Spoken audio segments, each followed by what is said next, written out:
possibilities.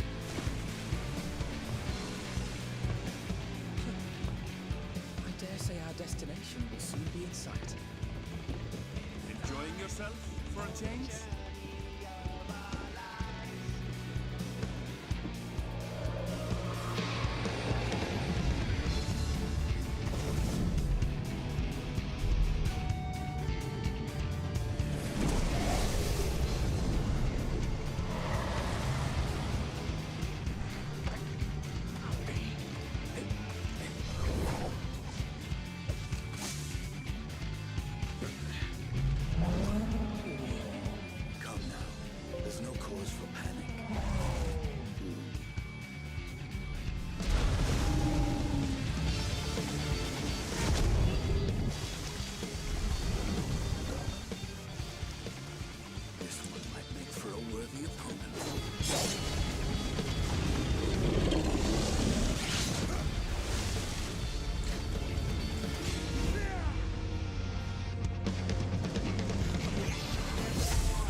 You have a moment to speak further.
adventure. You and your adventures. I trust you have not forgotten the true purpose of our voyage? At last we have come to the land you call the New World. My home. Mural.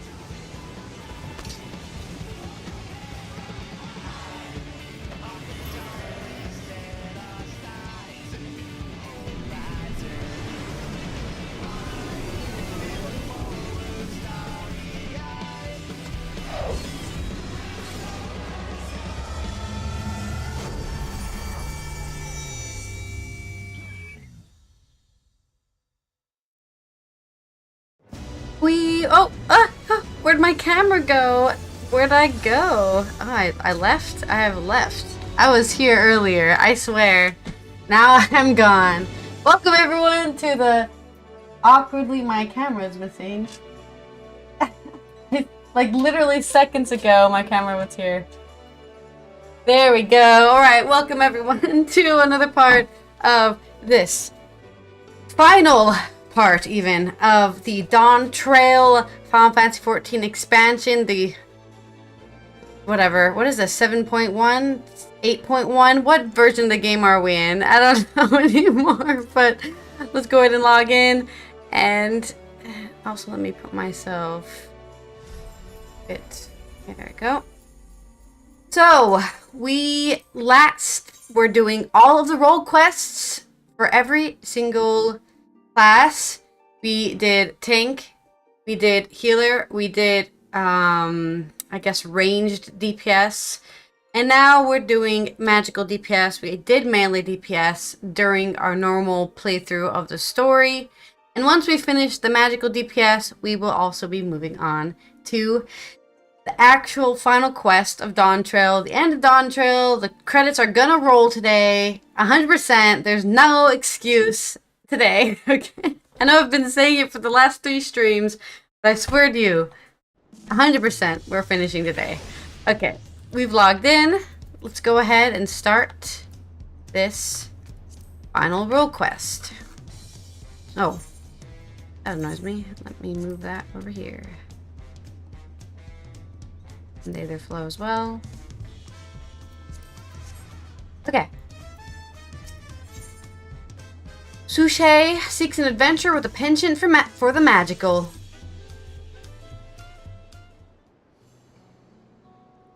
Oh, hello. Did Gw2 send you to help us recover our stolen treasure? Thank the heavens! And judged by your accoutrements, you're learned in the arcane arts, yes? If so, we've need of your power and your wisdom. Point me in a direction and I shall shoot a spell. Truth be told, it is wisdom that we require most. You see, even though the treasure has been guarded by our people for generations, you know a little of its true nature. Ah, it's one of those special artifacts no one touches. In ages past, the forests of our homeland were plagued with terrible beasts, a constant source of fear and danger. To combat this menace, our mages spent many moons researching the treasure, known as the Perch of the Apex. Upon unlocking its secrets, they were able to drive the monsters from the woods, bringing peace at last. With the threat all but eradicated, our forebears forbade any further use of the treasure and enshrined it within the village. As the years passed, we slowly forgot what it was to live in fear. Yet as our struggles faded into memory, stories surrounding the Perch of the Apex became legend, then myth. Now, none living are certain of its true power. Yet, the peace was shattered by a member of the Passage of the Unbound. The village wheedled his way into our trust, then stole upon my husband, the treasure's appointed guardian, catching him unaware with a terrible blow that left him unconscious. Yet he has yet to awaken, so my daughter Tepeke has set forth to retrieve what was stolen. Unlike our father, she has no skill in arcane arts, and chose the path of the sword.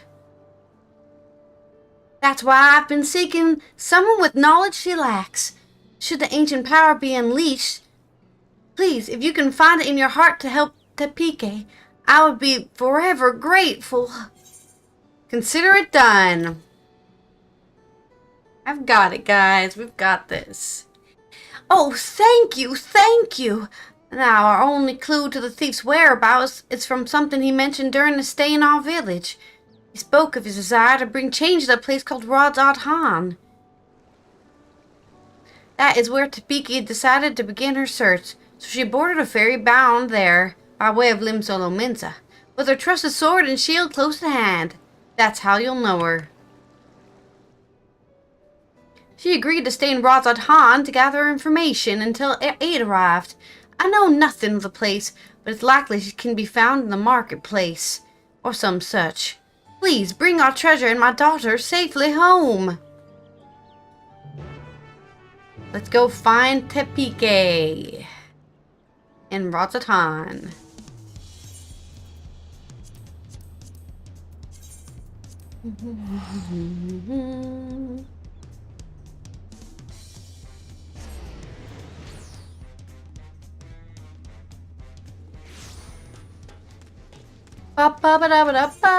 Where is she?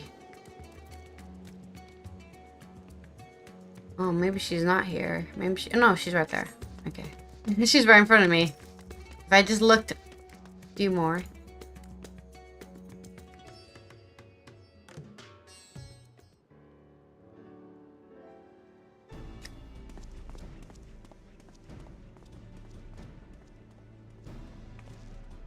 Oh, are you looking for me?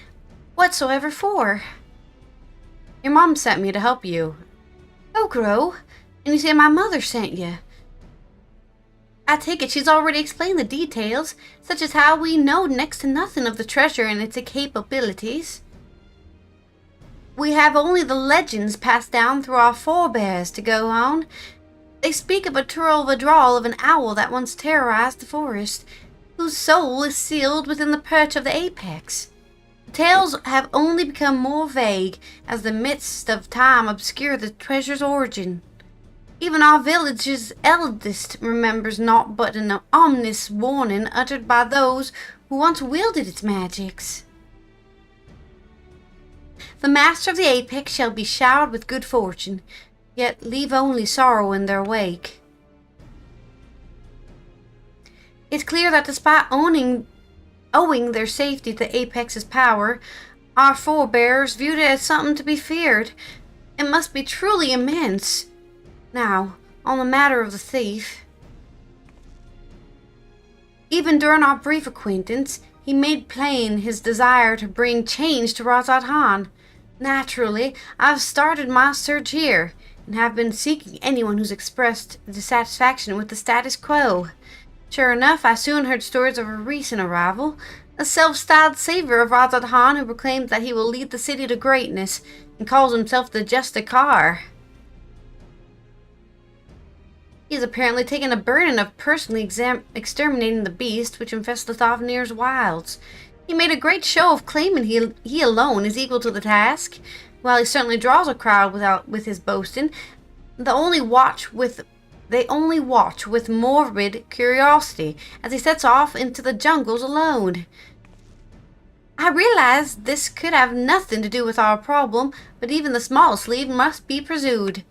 I've heard he often gives his speeches at the region's small settlements, so shall we go see this Justicar for ourselves? It's decided. I heard Yellowmod would be a good place to start. Hopefully there we can find our next crumb of a clue. I just ate a peach, but that crumb of a clue made me hungry for some reason. Find our crumb of a clue.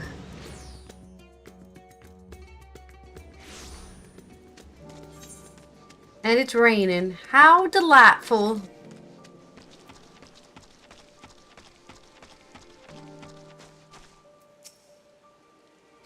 Gw2, we're in luck. This boy saw the very man we seek.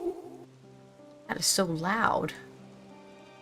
It seems he gave the same grand speech about saving the people. How'd that get louder when I made it quieter? How does that work?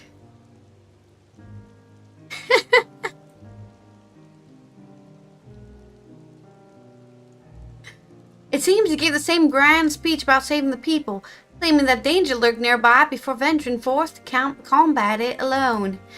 Yet the radiant host could not well stand idly if there truly were beasts afoot. So one of them followed him. All we need to do is pick up their trail.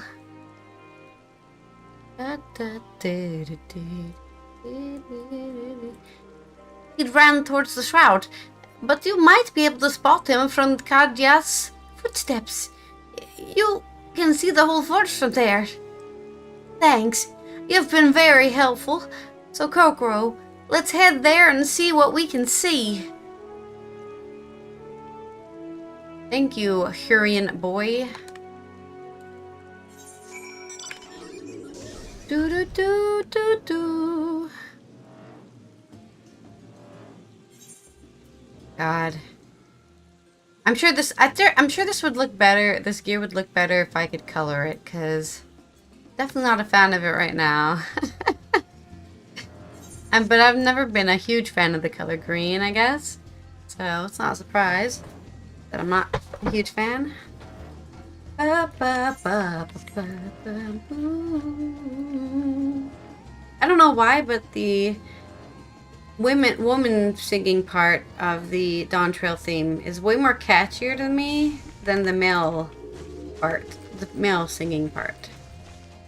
The man. Now then, let us begin our search. Since I've never actually seen the Justicar, I suggest we find the Radiant Host soldier first. They do all wear similar armor, after all. Well, that's fair. That's pretty good. Now then, let's begin our search. Oh. Search. She said the same dialogue. We're searching. That's a monkey.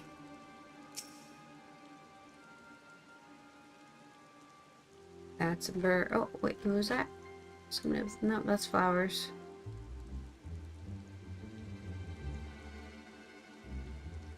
I don't see anything. Oh wait, there's a guy there. Is that not a guy?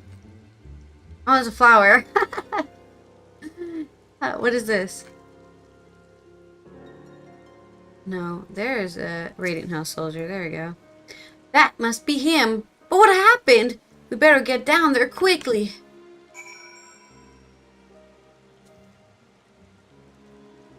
The Radiant Host gear is pretty cool in like an edgy emo way, you know? Just one look.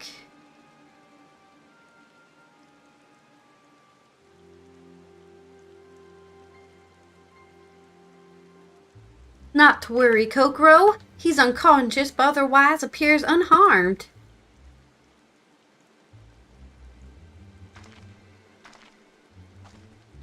There's a dead fungar here, too. And 2 rocks. Yeah, the 2 rocks are suspicious.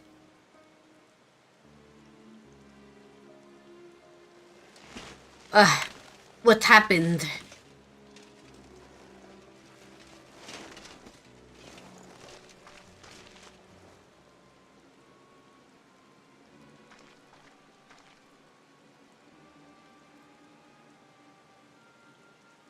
We heard you came here in pursuit of the Justicar. Do you remember anything? Yes, I had eventually found him. He was confronting that fiend that now lies dead.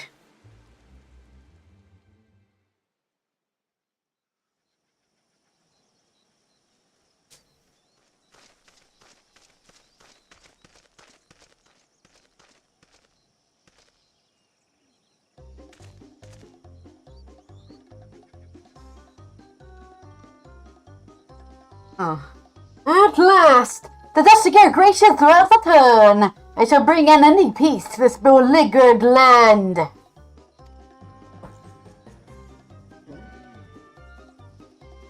They yell into the direction of a fungus. You are brave to follow in my path. You indeed possess the mettle to even consider the terrors which threatens our home, let alone stand against them. Yet, courageous though you may be, you are far too weak to fell a beast so mighty. Quit this place with your life while you are yet able.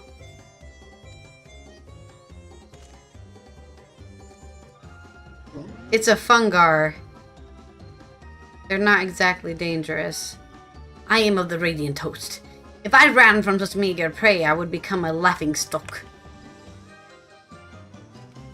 How bold to look death in the eye without flinching. I doubt not your conviction to defend Radhar'han, yet I believe it pales before mine. This guy is completely off the rocker.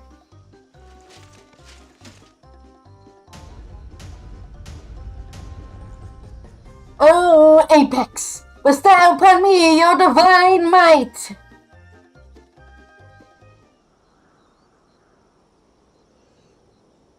And then 2 rocks fall down? Do not heed my call! I require your power more than ever! Is something supposed to happen?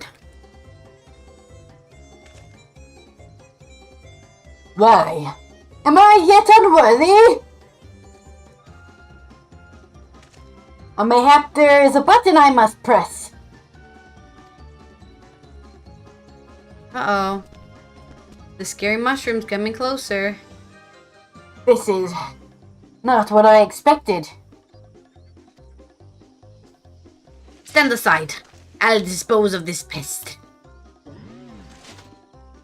Just give me a moment. It cannot end like this. I won't be made a fool. Come on, you moldy trinket, work! Transform me into the hero of Razatan! Oh! Something's happening!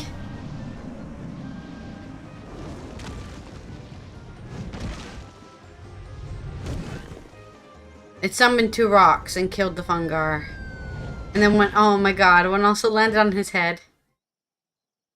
I knew it! Well, it's very wise indeed. He brandished that idol and became weathered, wreathed in mysterious light. Then boulders started falling from the sky. Down they came, one after the other. That's when I must have been struck unconscious. And he just left you here? Some hero. I recall only faintly, but I think I heard the man mumbling, quite excitedly, as if he had come upon a sudden revelation, or as if he was overtaken by madness.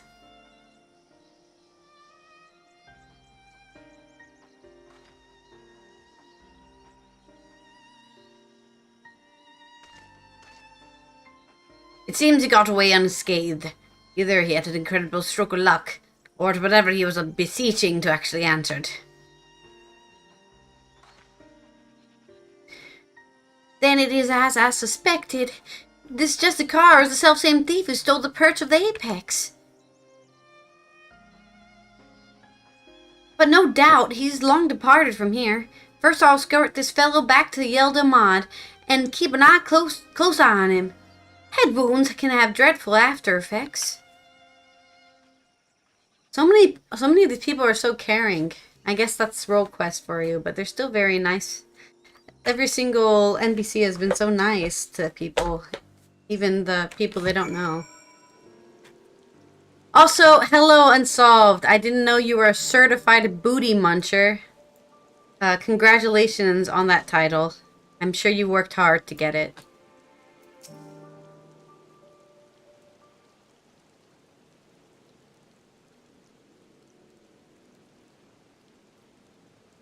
This soldier made his way to Razatan to make a formal report. And what an odd report it will be. His account seemed to align with legends of the treasure's power. The wielder escaped unharmed and brought ruin to those around him. Could those falling rocks have been a freak accident? I'm not so sure. You won't believe it! He came back! So we just missed him after we left.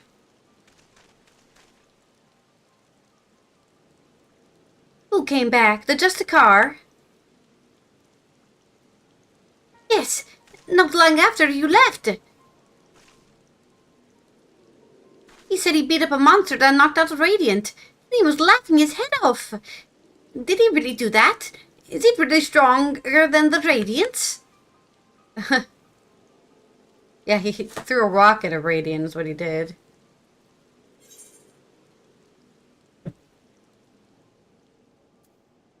Whatever he did, the monster was slain, I suppose.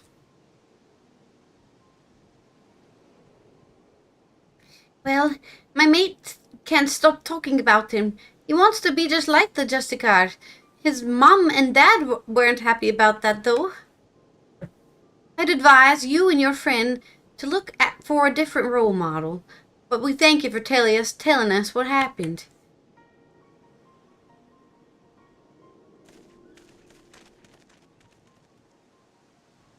Well, there's one less fiend skulking about, I suppose.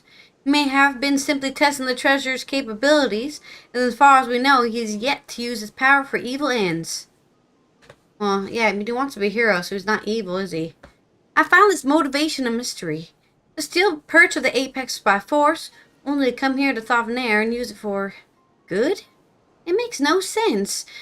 You've heard tell of this passage of the Unbound, yes? Many have ventured to Tulio Law, claimed to be their victims, yet here they would be saviors? If he had such a noble goal, then why did he stoop to such devious deception? What could he be plotting? I don't know why you're asking me like I know the answer. That's neither here nor there. He stole from people, and that misdeed can't be forgiven. The perch of the apex helped us win peace. By its might, our forebears built the foundation of the lives we now lead. Until recently, it stood silent, a symbol of our pride as people, and reminded us that we carved out a home within the inhospitable wilderness. Being entrusted with its protection is a great honor. I was so proud of my father when the elders chose him, so proud to be his daughter.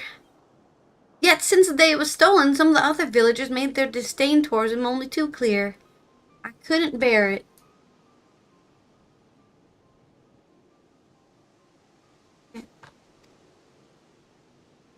That's why I must get it back, to restore my village's pride and my father's reputation. Sounds like a good goal to have. There's still so much we don't know about the Justicar, but we have to assume he's learned to wield the Apex's power. I can't say whether those fallen rocks have anything to do with it, but I won't discount it outright. I'll continue looking into his whereabouts. While we still have so many questions, with both of us working together, we'll find answers soon enough. How we're forgotten. Wait. Complete. Becky wears a troubled expression. Ah, Kokoro, I'm afraid there have been some developments that are less than encouraging. News of the Justicar's actions have spread throughout the city, and when each retelling his deeds become more valorous, the younger citizens in particular seem to view him as something of an idol.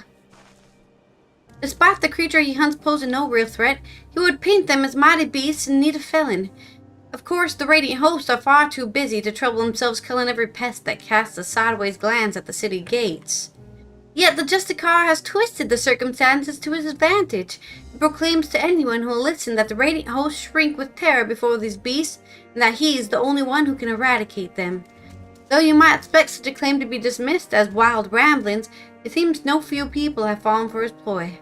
The whispers of his exploits among the youth have practically grown into a clamor.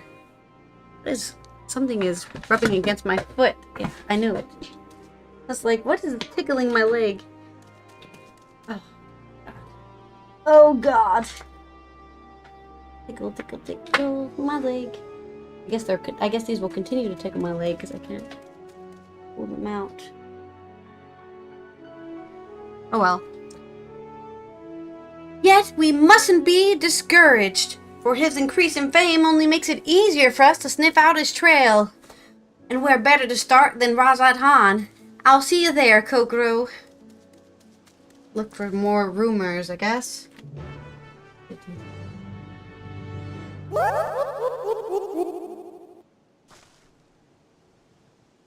I know that this person is not evil, but maybe they're just a little evil.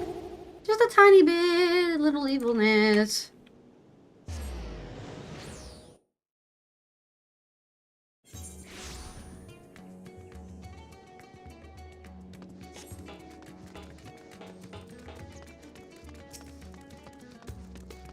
What have you found, Becky?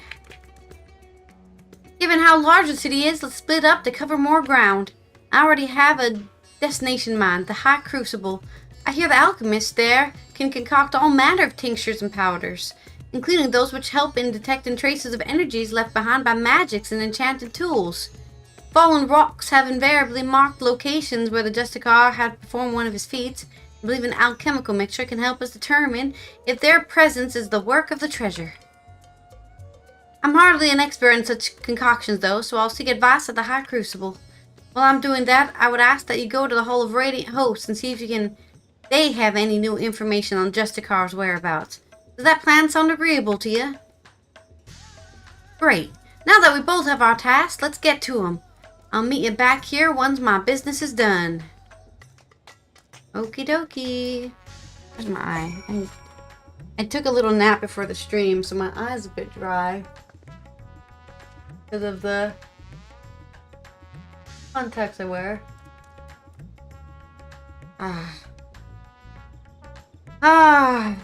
So nice. Oh, did I push my eyeball? Okay. Do the Radiant Host.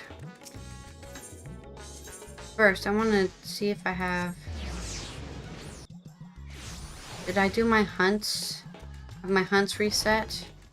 I know I did them recently, but I don't remember if I did them today or not. No, definitely not today.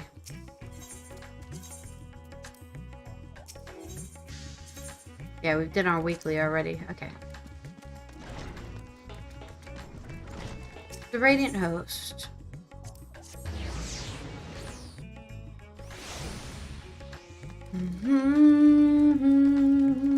This is where we did our role quests during Endwalker. They're all in here in the Radiant Host.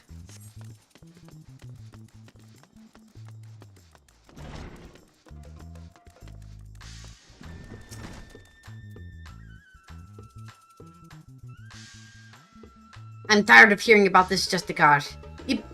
His popularity among the city's younglings is quickly becoming a cause for concern.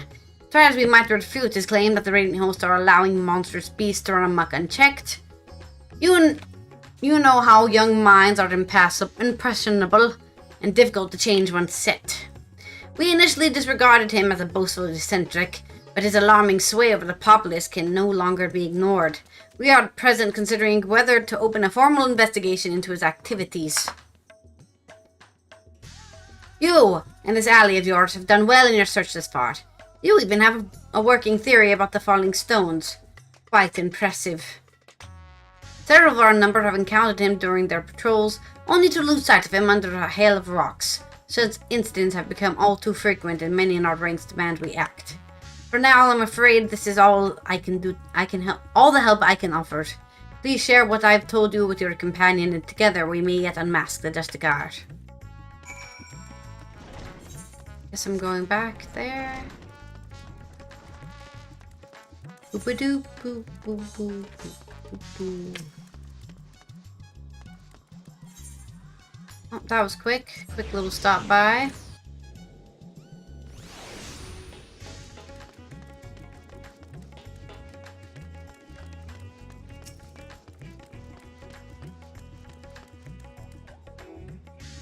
Hello.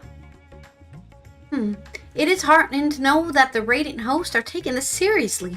Thank you for speaking with them, Kokoro. I have good tidings as well.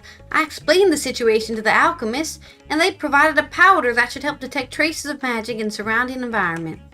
I say help because the powder reacts only faintly on its own. To function properly, it requires the skills of one practiced in the arcane arts. Luckily, I have you. I've committed the locations of all sightings of the Justicar to memory, and the closest to us was at the Perfumed Rise. Let's hope the powder works as intended. The Perfumed Rise. Also, let me do my daily miniature roulette. That's not mine. Oh, we've got Sid! Finally! Sid shows up during this expansion, because he's not been here this whole time. Perfumed Rise. Where is that? I'm not sure what that is. Why don't they just actually give me the name of a place to go? Do great work. Okay.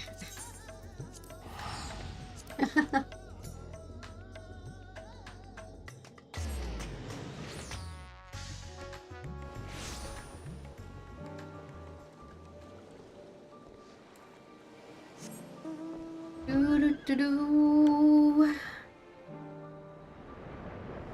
Oh, I had that for now.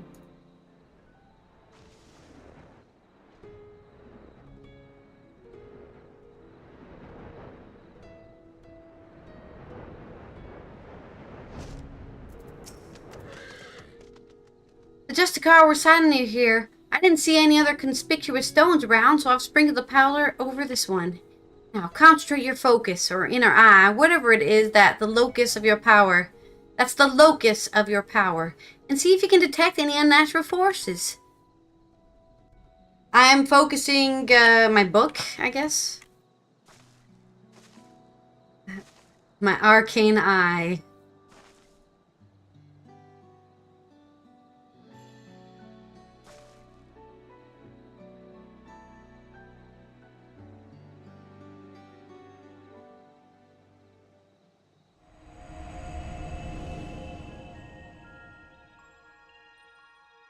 Oh, no, I guess it's my horn. My horn is my arcane focus. Right, I'm a summoner. Well, the rock is glowing. Is that good?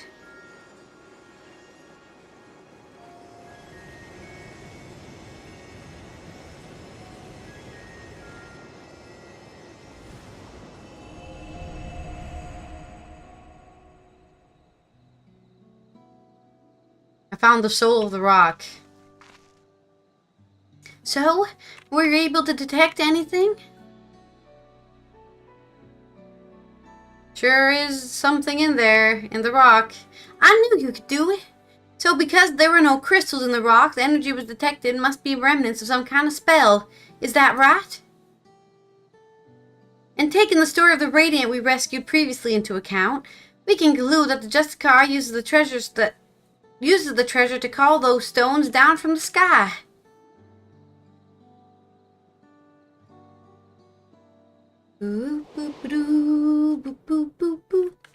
At least now, we now have an inkling of its true nature. Even so, not every question has been answered. The Radiant told us that even as the Justicar stood before the creature, he seemed to have trouble calling forth the Apex's power at first. My father said that the perch of Apex is much like the wand he used to weave magics. Of course, the main difference between them is the unique nature of the essence stored within the treasure. I know little of such arcane instruments, but you must be quite familiar with them. How do you use yours? I channel Aether into it. I have no idea how my magic works, actually. I see. Even with the right instrument, spellcasting requires the use of specific techniques. Justicar seems to lack any such expertise. So how did he tap into the treasure's power? I suppose the perch of the Apex possesses some kind of unique method of activation. When I spoke to the representatives of the other tribes about their treasures, no one mentioned special techniques being required. Not that the relics should have much in common to begin with. Oh shit. What's going on? You two! Did you see an naughty girl pass through here by herself? I'm afraid not. What happened? Wait, I recognize you both. The hero of the final days and our recent visitor from Tural. Apologies for the imposition, but may I beg your assistance? It's all the Justicar's fault. The girl said she was off to join the Fool's Crusade and ran out of Yellow Mad before anyone could stop her.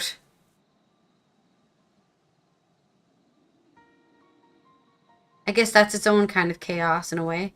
Her mother begged us to find her, but if she's following the Justicar, she could be anywhere. You see, he's been sighted in locations scattered all over Davnair. We can't stand here looking at rocks while a girl's in danger, especially if the Justicar is involved. We have to help. That'd be much appreciated. We're searching the places where the Justicar's been spotted before. So perhaps you could start where he hasn't been seen? Good idea. As far as I know, he hasn't been sighted at the northern shores. Come on, Kokoro.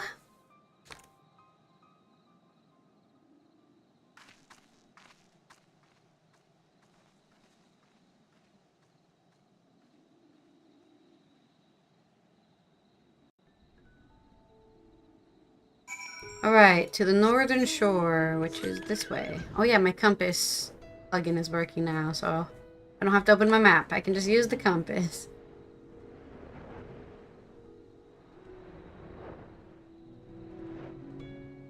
Ah!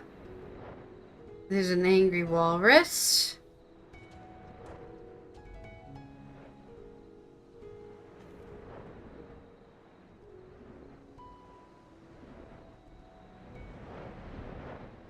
Looking for something.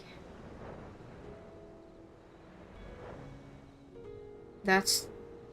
Oh yeah, the tower used to be here. That's the tower. Oh, there we go. Becky! I don't see her anywhere. I hope she's safe. Looking for a cat girl. Oh, she's not safe. Angry walruses. Watch out! Let's see if I think I could play this class without my skill bar. Oh, that's a tiny little girl. Oh, God.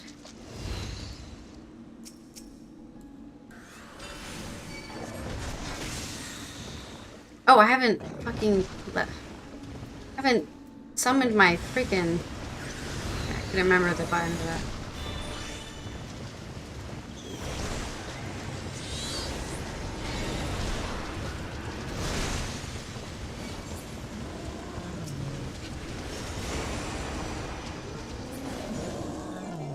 Oh, we killed them, and I don't think we needed to do that much. But they're dead now. Don't worry, guys. They're dead. I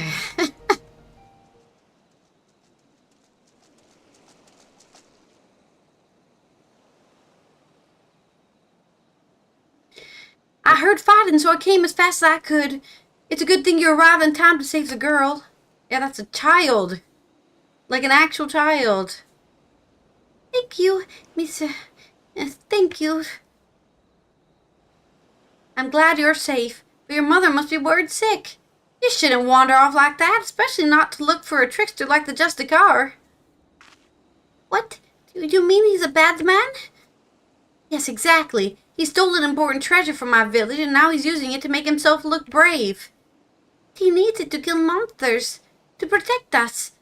That's no excuse for stealing. He might have fooled you younglings, but the Radiant host know what he's up to. But he said he'd save us from monsters. He's our hero. The Radiant said he wouldn't be scared. The Radiant said we shouldn't be scared, but we all know the Justicar is the one who keeps us safe. We don't need the Radiance anymore. No hero can save the world alone. You need friends.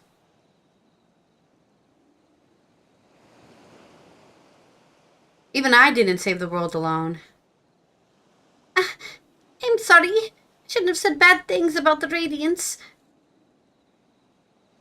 They protected everyone in the final days. I guess I forgot how much they cared about us.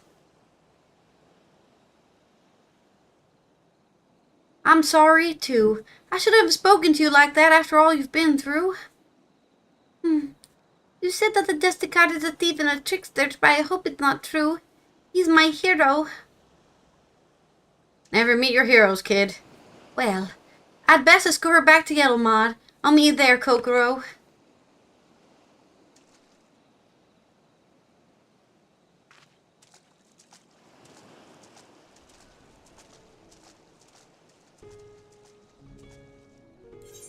Back to Yellowmod, Yeddly-ma. Yo-yo-ma.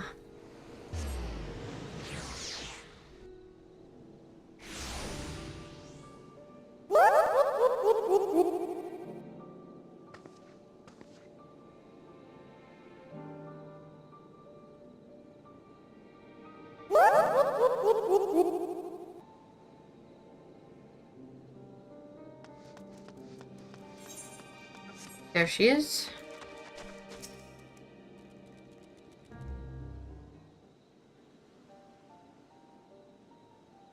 The girl and her mother are reunited, and I think we can both give ourselves a pat on the back.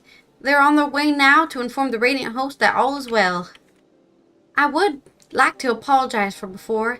I let my emotions get the better of me, and harangued that poor girl when she was hardly to blame for anything. I really should have been scolding myself. Why scold yourself?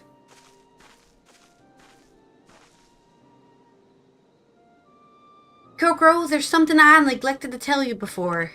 The man who now calls himself the Justicar came to us in the guise of a worldly merchant. He was eager to ask about the Perch of the Apex and its history, and I was equally eager to tell him. Not even considering what he might do with the information. I'm shocked. You mean the person who's doing the role quest is involved deeper than we thought, just like the previous characters in the role quest? I'm so proud of my father for being appointed as his guardian. I suppose I was trying to impress this stranger out of a sheer vanity. The vanity that led to my father being attacked, the treasure being stolen from under our noses. I have had no choice but to make amends for my mistake and bring it back. Yet, some are convinced that the Justicar's actions only serve the greater good. I couldn't accept that he might not be as rotten as I thought, and lashed out at the wrong person. From now on, I can't let my emotions cloud my judgment. I must remain calm and look at the facts for what they are. And the facts say that the Justicar has done no harm to the people of Thavnair. Even so, the organization he serves, the Passion of the Unbound, is evil to its very core. If his actions at my village are not villainy, I don't know what it is. The situation is fraught with contradictions. I still don't know what to think. What about you, Gw2? Even if he isn't attacking anyone, his actions are still stirring unrest. He's causing chaos just by pretending to be something he isn't. I agree. He speaks of the justice and heroism with great bluster, yet there's something we're missing. Thank you, Gw2. For your wise words, I sometimes find it difficult to keep my heart from skewing my perspective. So I'm grateful that you're here to help me see clearly. So it seems our objective is unchanged. We track down the man who stole my people's sacred treasure. Whatever his intentions may be, unraveling them comes secondary to find the man himself. I'll continue to pour my every effort into the search, so stop by from time to time and I may have something new to share with you.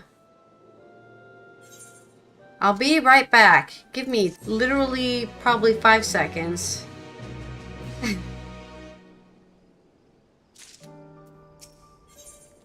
The seeds of popularity. Gw2 is eager to share new developments in the search for the Justicar.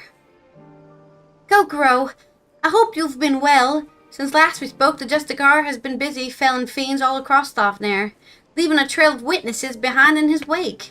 More than a few have reported seeing stones falling from the sky, which all but confirms our theory that the treasure is causing the phenomena. The stories share a more peculiar commonality. It seems the pests he hunts have all been the seedkin variety. Why he avoids beasts of flesh and blood is yet a mystery. Maybe he doesn't like plants.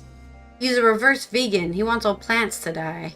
It bears mentioning that each of these eyewitness accounts came from people who were rescued by the Justicar, who invariably appeared just as these creatures attacked. In fact, the Justicar has been seen there to save the day in every single instance of seedkin-related mischief. Awfully suspicious, if you ask me, and I'm not the only one who thinks so. Some among the Radiant hosts have suggested that Justicar is planning these assaults somehow, though he alone could reap the glory from thwarting them.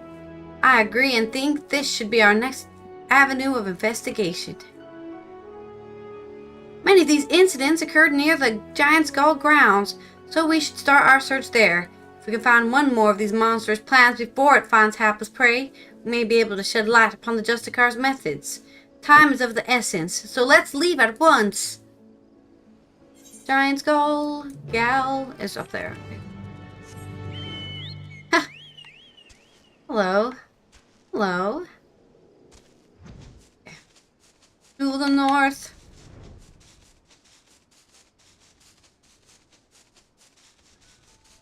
What is that purple light there? Are those planets?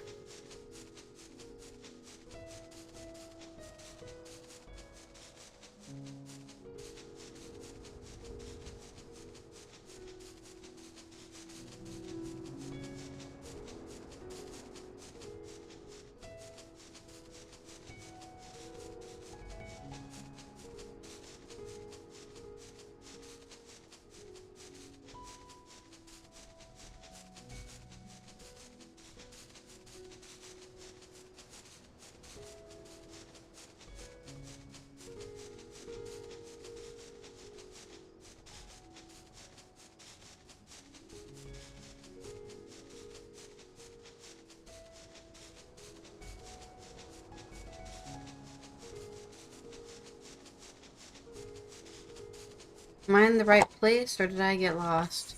I am in the right place. Nice. Oh, there she is.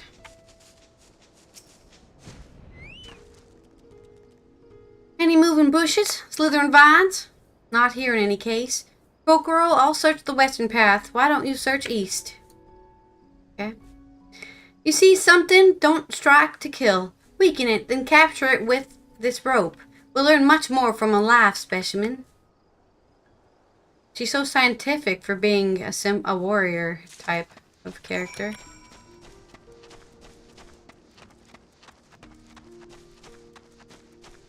East of the path, east of the path. I'm looking for a giant plant. East of the path. I actually have to use the string. I do have to use the string.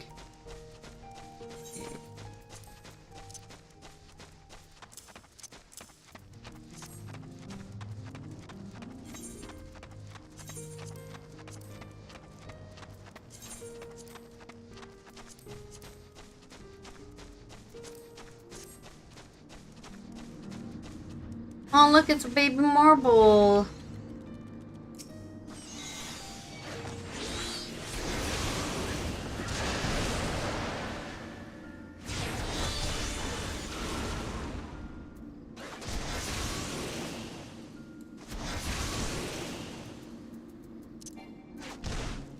Oh, Sonana.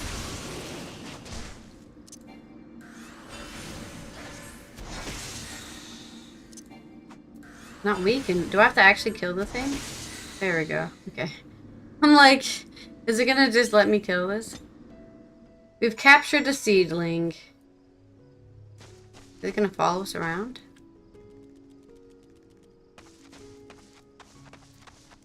Okay, I was like, that's very odd that it's still there.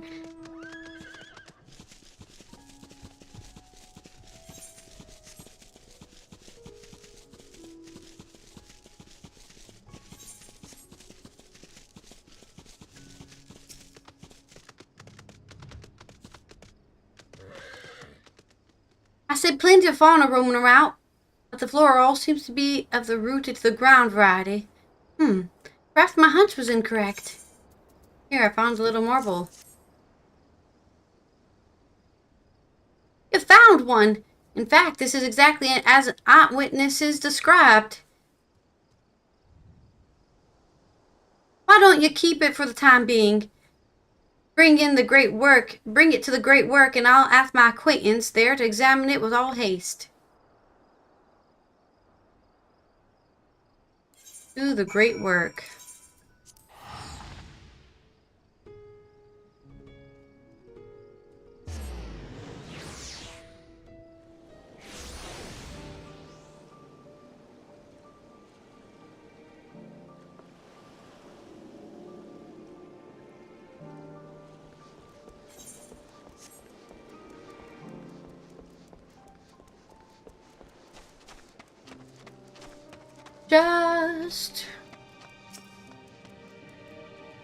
This alchemist and I spoke briefly the last time I was here. Give her the little seedkin you caught and we'll see what she makes of it. Should we throw some powder on it? Mr. Pique told me what to expect. Well then, let's see the thing. Why are we talking to Nidhana? We're like, not... They're just adding new NPCs for these quests when we could just be talking to people we've met before. Oh, I didn't expect it to be so diminutive. Mistress DeBecke's intuition is correct, and I expect something interesting discovered. The interesting discoveries are in store. Diminutive. The nice way of saying small. I didn't expect it to be so diminutive. You've brought me quite the fascinating specimen. Indeed, I can say for certain that this creature's growth isn't natural in the slightest. Biologically, it's still but a sampling, as you can tell by its size. It is a result of a specific alchemical mixture was used to spur the growth of seeds and mycelium to an unnatural degree. The agents have a side effect of making the creature more aggressive. Explains why such a small specimen would so boldly attack beings larger than itself. Aha! Yet the solution requires ingredients most scarce, and the cost of procuring enough to synthesize it would be beyond the means of most. So whoever is behind this, they are likely well healed. As for the creatures themselves, if they were all grown artificially, perhaps that explains why most of the incidents involved small seedkin. Rather than wait for them to mature naturally, Justicar must have accelerated their growth so that he could deploy huge numbers over a short span of time. In fact, his plan likely requires there be small, weak foes in order to guarantee his victory. After all, the great Justicar can hardly be expected to bear the blemish of defeat. With the new details brought to light, it's almost certain he's staging these attacks on the common folk. Now we have a new perspective to guide our search. Perhaps you should return to Yellowmud. I heard the Justicar is talk of the village, and they doubtless have stories to share. A splendid idea. Thank you for your findings. Thank you. Your findings have brought us a step closer to unmasking the villain. We haven't even seen him physically yet. Let's hurry to Yellowmud. The more accounts we have of the Justicar, the better our chances of predicting his next move.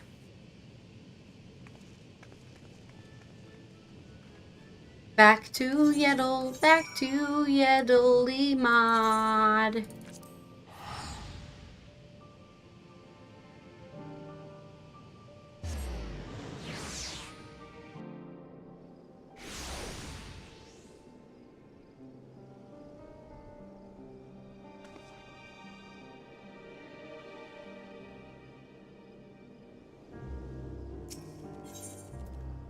Okay. Let's talk to some people.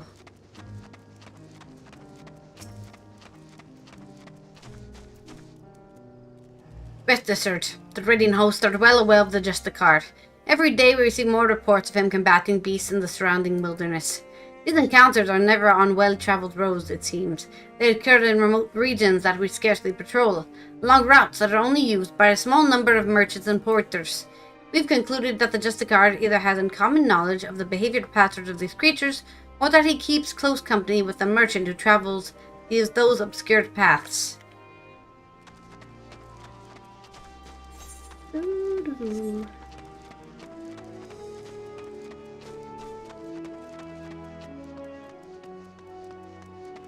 Oh, what is this? What propaganda has this enthused youth been consuming? Oh, you're hungry to learn more of the Justicar. He's amazing. I was lucky enough to catch a glimpse of him on the road leading here, facing down a fearsome creature. I don't know how he did it, but he called down rocks from the sky to knock that thing flat. The Radiant hosts were away on patrol, so if he hadn't come to our rescue, that brute would have marched right into our homes. He said I thought he was a savior of Rotzot and even waved at me. Oh, he looked so impressive with the sun shining right behind him. These guys are taken up with a fantasy, it seems.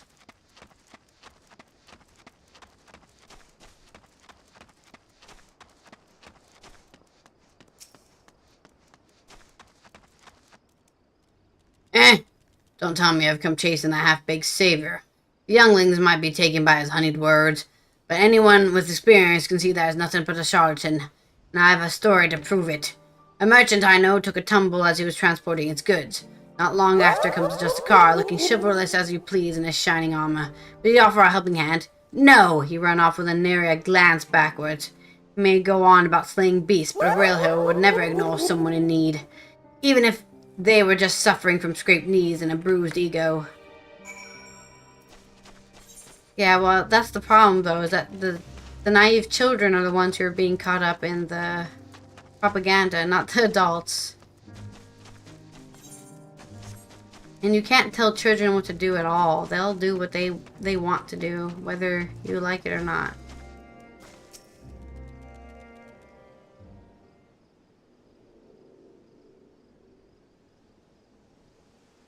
Kokoro! Oh, sorry. Kokoro, do you have a moment? I'm having a little trouble here.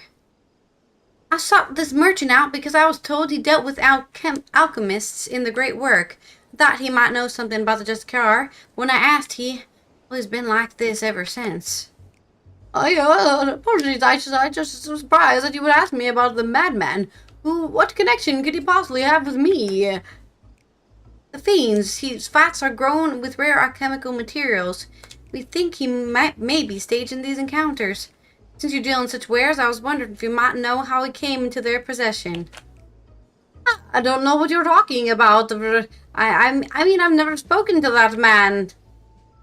Yeah, he's definitely involved. I very much doubt that. Perhaps he'll be more receptive to questioning from you, Kokoro. You better tell me what's going on, or I'm going to let the final days come back. Spit it out. You're working with him.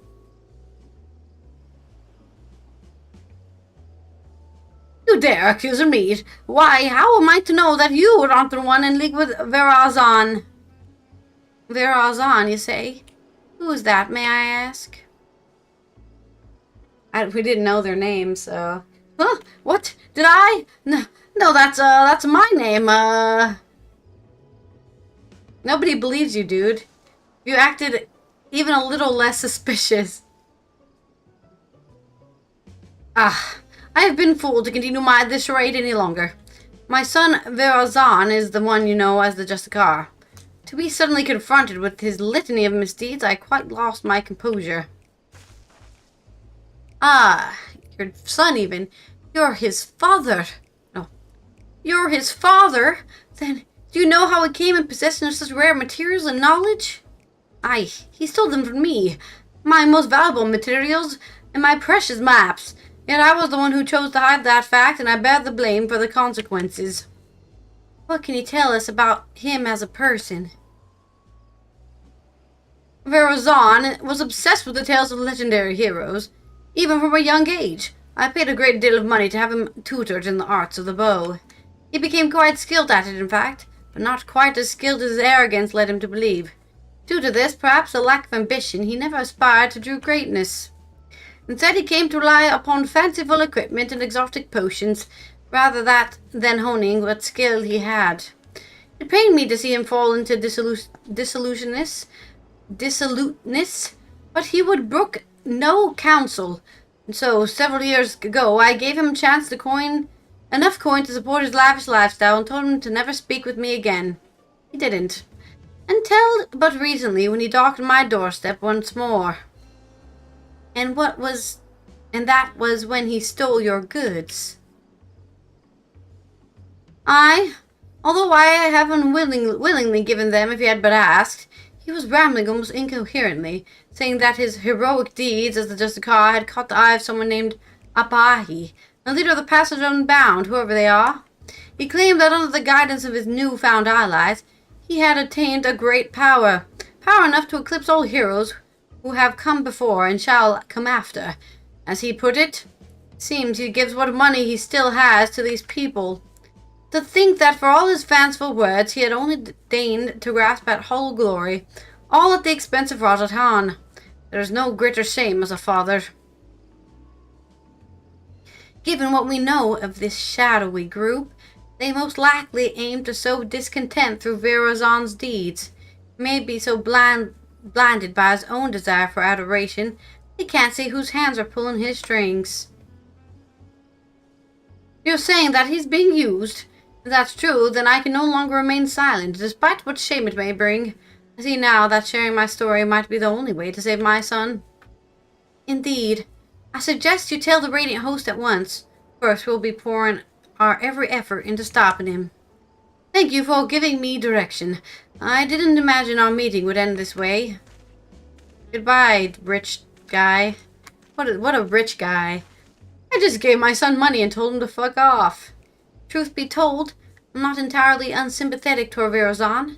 I bask in my father's reflected glory, while having none of my own to speak of. The glory Verazon seeks is similarly false. I too shall visit the Radiant Host and have them spread word of the Justicar's true nature. If the people are wise to his trickery, they will be far more likely to aid us.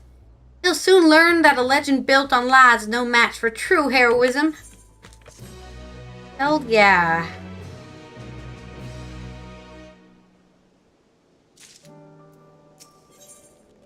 Becca appears pleased with the blow dealt to the Justicar's credibility. Greetings, Kokoro. Virozan's father has been as good as his word, and has confessed the truth of his son's actions to whoever will listen. Even among the younglings, far fewer sing the Justicar's praises. Tide is turning in our favor at last, and the Radiant host are making ready to tighten the net. Speaking of which, they had curious news to share. They've been examining the stones left behind by the Justicar and noticed a pattern.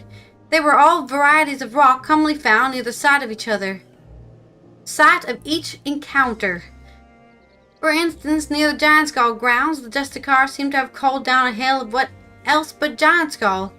I have my own theories about what this means, but I'd like to hear your thoughts, Kokoro. It's safe to say the artifact doesn't create rocks from nothing. Indeed, the perch of the apex likely lifts whatever stones are nearby and brings them crashing down to the earth. If our suspicions are correct, we're one step closer to unraveling its mysteries. But despite these favorable developments, the Justicar's popularity remains a problem. Even with the recent blow to his credibility, his most ardent followers still idolize him. In fact, I hear he's handing letters to the youth of At-Razahan through their contents, though their contents are a closely guarded secret. All the more reason to investigate, don't you think? Once we get to Razahan, if I question people around the marketplace, could you cover the city's western quarter? That's where his younger followers tend to gather. After we've collected enough information, let's meet to share our findings. See you again at Razahan, Kokoro. The western quarter. No, I don't want to set this as my... Whoops. Razahan.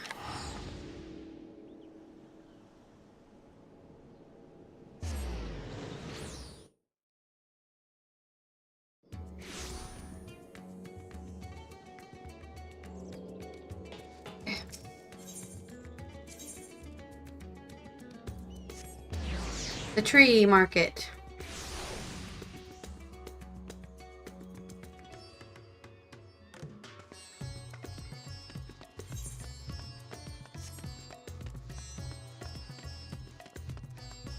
Sulking youth.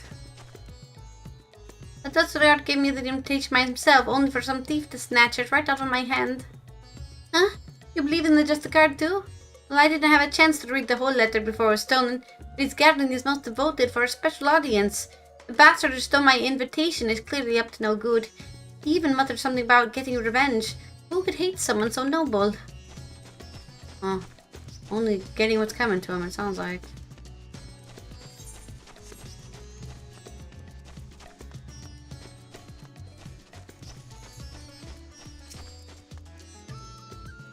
Oh, you're the one who always followed the Decade around.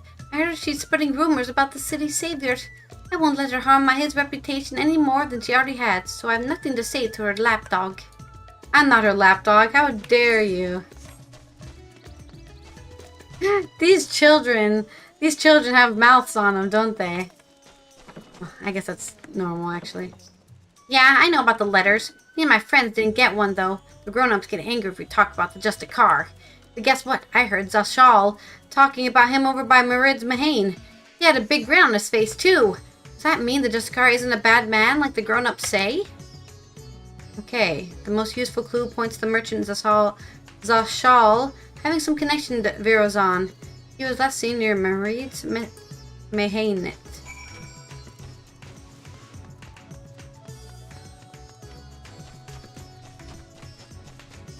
Then let's go to the inn. Fire and ice, huh?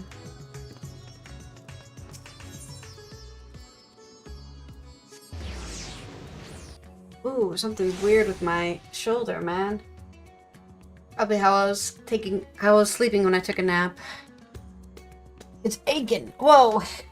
That's a huge... Is that an axe? Round axe of some sort? So, Shawl, have you been spreading rumors?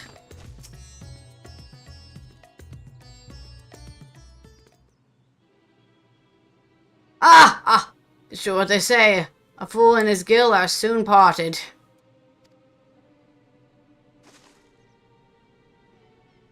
Eh? Why, if it isn't one of the heroes of the final days? Ha! This isn't about the map I sold to your companion, is it?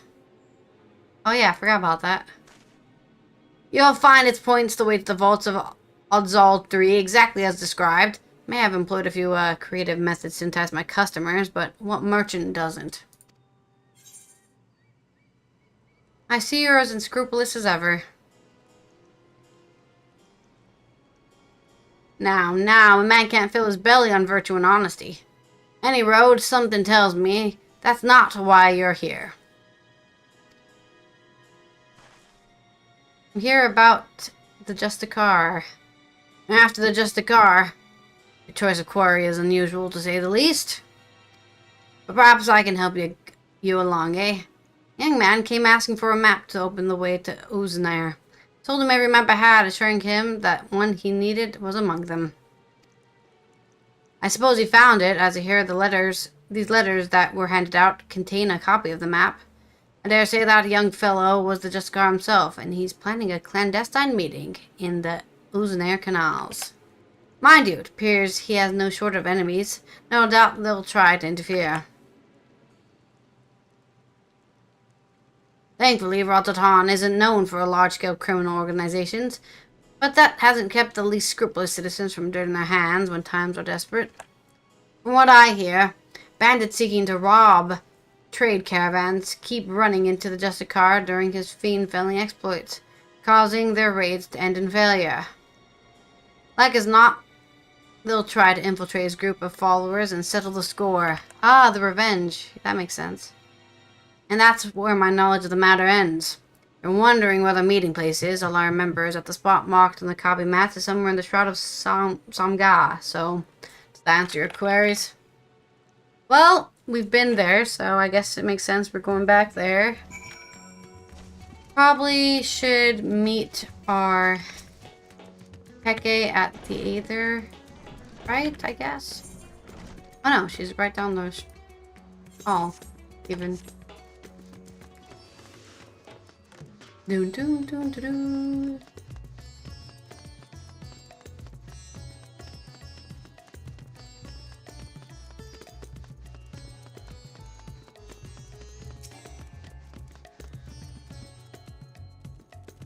Those in support of the Justicar didn't seem surprised when I told them of his misdeeds, but still they were reluctant to betray him. In short, I've had no luck. What about you, Kokoro? They're having a little meeting. Your investigative abilities never cease to amaze me. As for this gathering Virazan is planning, I expected some scheme to prop up his flagging popularity. Even so, many of his devotees are younglings ill-equipped to make the perilous journey to the meeting place.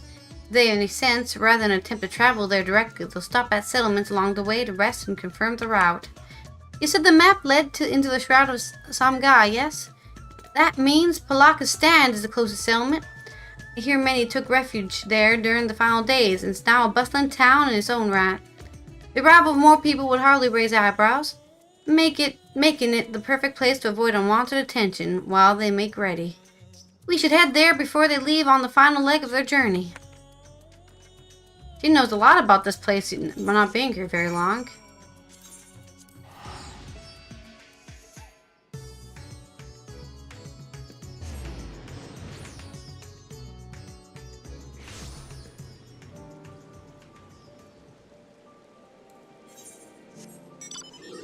Don't know why I got a mount when I'm just gonna be walking around. Oh, I was like, where's Peke? I know she's here. And in the corner. I was right, Kokoro. Many of the youths are carrying pieces of parchment. Those must be the letters. Yet it seems my reputation has preceded me. Our suspected followers clearly avoid me whenever I try to approach them. Still, we can use this to our advantage. None of them would dare leave Palaka Stand while there's a risk I might follow after. I'll keep watch over the coming and going, but we'll make sure to leave obvious blind spots. If one of the Justicar's followers attempts to escape the village, I need to go after them. Now, find a vantage point that affords a good view while keeping you hidden. Once you've started pursuing our unwitting target, I won't be far behind. Hi. Okay, I guess this is a vantage point. This is behind a bunch of boxes. Sure. I would go somewhere a little higher.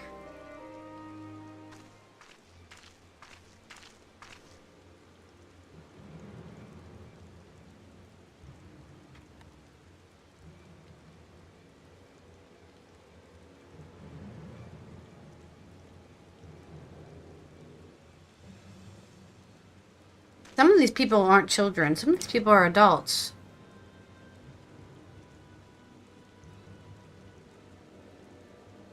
Oh, you see it as chance to escape.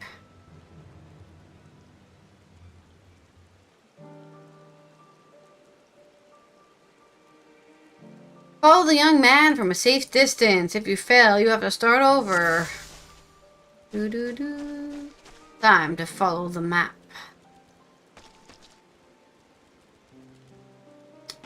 Probably can go up this way.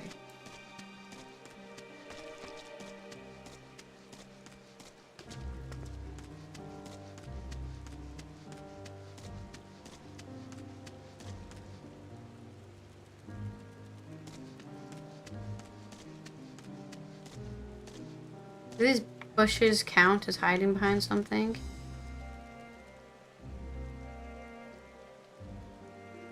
No. Okay. They see me through the bushes. Okay. I can't see them, but they can see me. Perfect.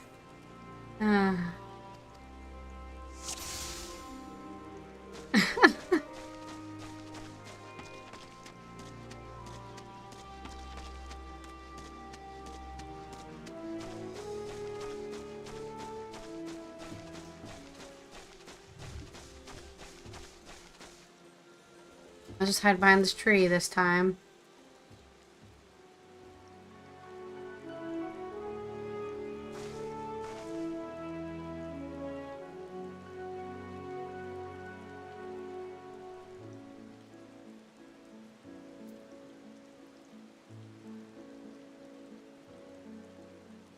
I'm in the clear. I need to hurry.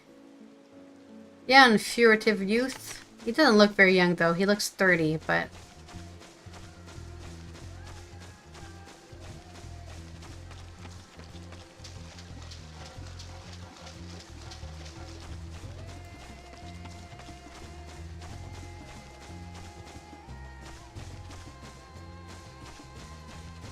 He's running.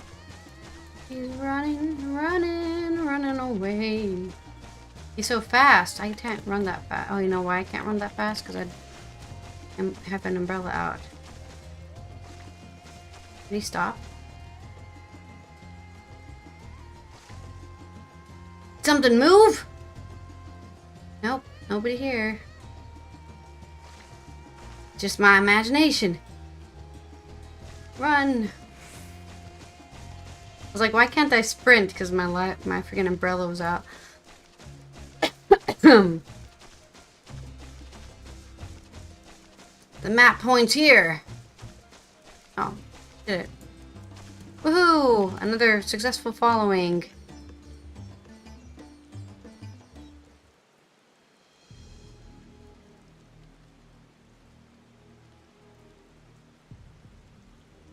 Oh!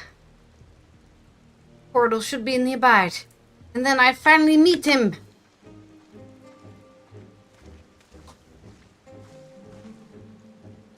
What? Yeah, you're the one who saved us in the final days. What are you doing here? I'm here to stop you from being an idiot. So you're working alongside that woman I saw at the village. I've heard about the rumors she's spreading. I had no idea she enlisted your aid. The Justicar saved me, you see. I was transporting goods from a local merchant who was too miserly to even hire a proper escort. Roach's creature ambushed me, but my savior appeared from nowhere. Saw off the beast. I owe him my life. That's why I came here, to see if there's any truth to the rumors.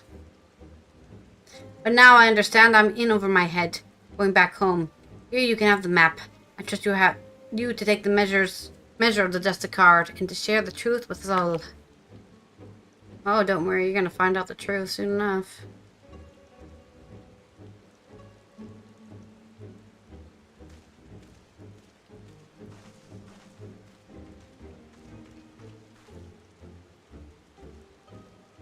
Apologies for watching from the shadows, but I was afraid my presence might have startled the lad. I was able to hear what he said, though, and his gratitude towards the Justicar seems genuine. I dare say the other followers feel similarly. Well, now that we have a map of our own, let's open the portal and confront Virazon.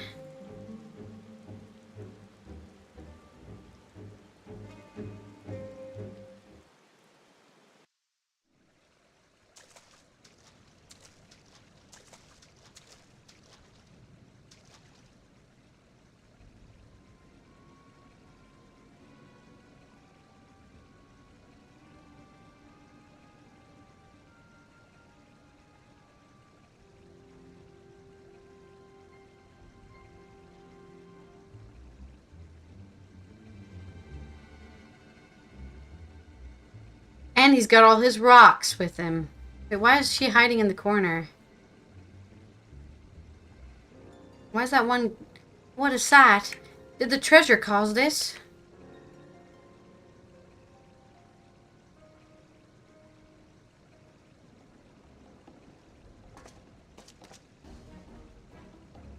Oh my! If it isn't the hero who saved Rosatan! Nay, the world itself!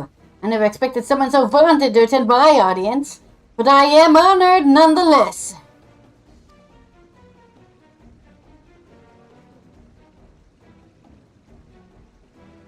Enough of your games, Virazon. Stop this madness at once. After giving such a warm welcome, these are the thanks I get. Well, 'tis true that I was once known by that name. 'Twas merely a guise I wore until I discovered my true self. So long as I am the masked hero of Rothatan, I shall not suffer any to call me Virazon. But that is your name, isn't it?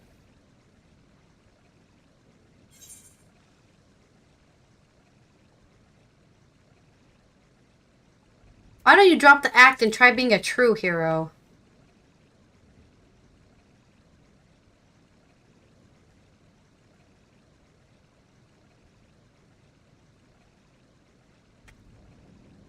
A true hero, you say? Indeed. Perhaps casting aside this mask is the price I must pay for the adoration I am due. That was easy. Convinced him pretty easily, didn't I?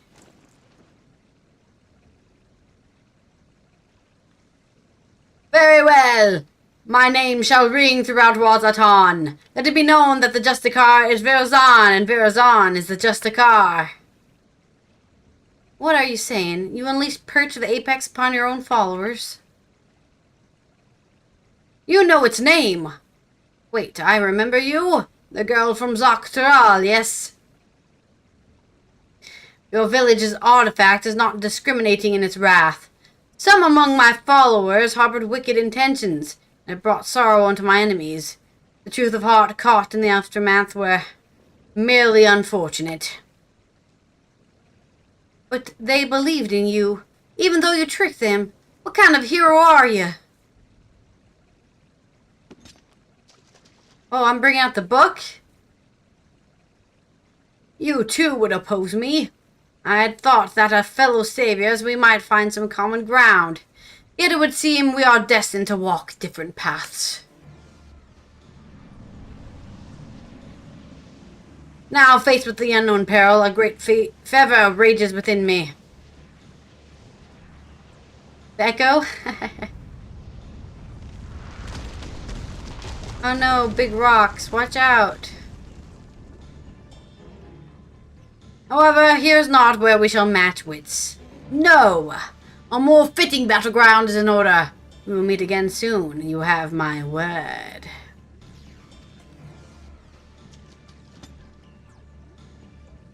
Okay, goodbye. Ugh, shut up!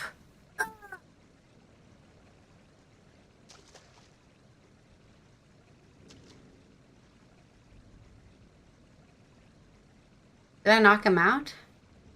What happened? She threw that rock hard enough that she actually hit him? What is going on? So, can you tell us what happened here?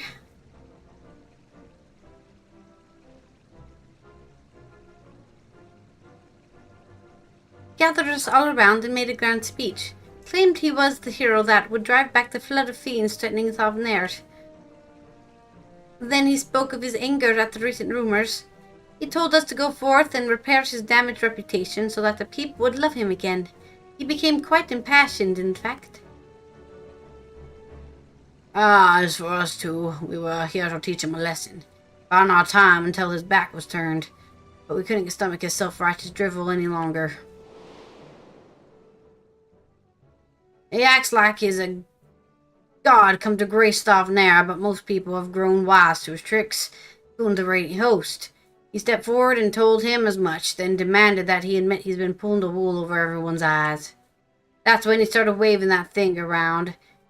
We soon learned that the rumor of his power were true and rocks started falling down around us. Even as true believers, we're not spared. There was nowhere to run. The Justicator said such power cannot be fettered and that sacrifices are unavoidable. And all the while he was laughing! We pleaded with him for mercy, but that just made him angrier. He flourished the object again, and yet more rocks assailed us. It was horrible. Stones big and small raining down endlessly, until you two appeared, that is.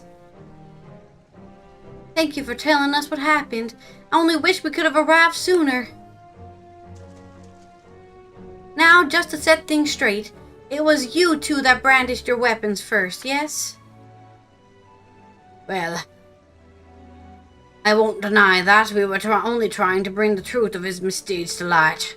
Though we might have had some personal scores to settle on top of that. Before I left Palaka's stand, I asked the Radiant Host there to look out for anyone returning from the wilderness. I suggest you head there and seek their aid. While you are there, share with them what you told us. And as for the pair of you, don't even think about running away. It'll have us to deal with.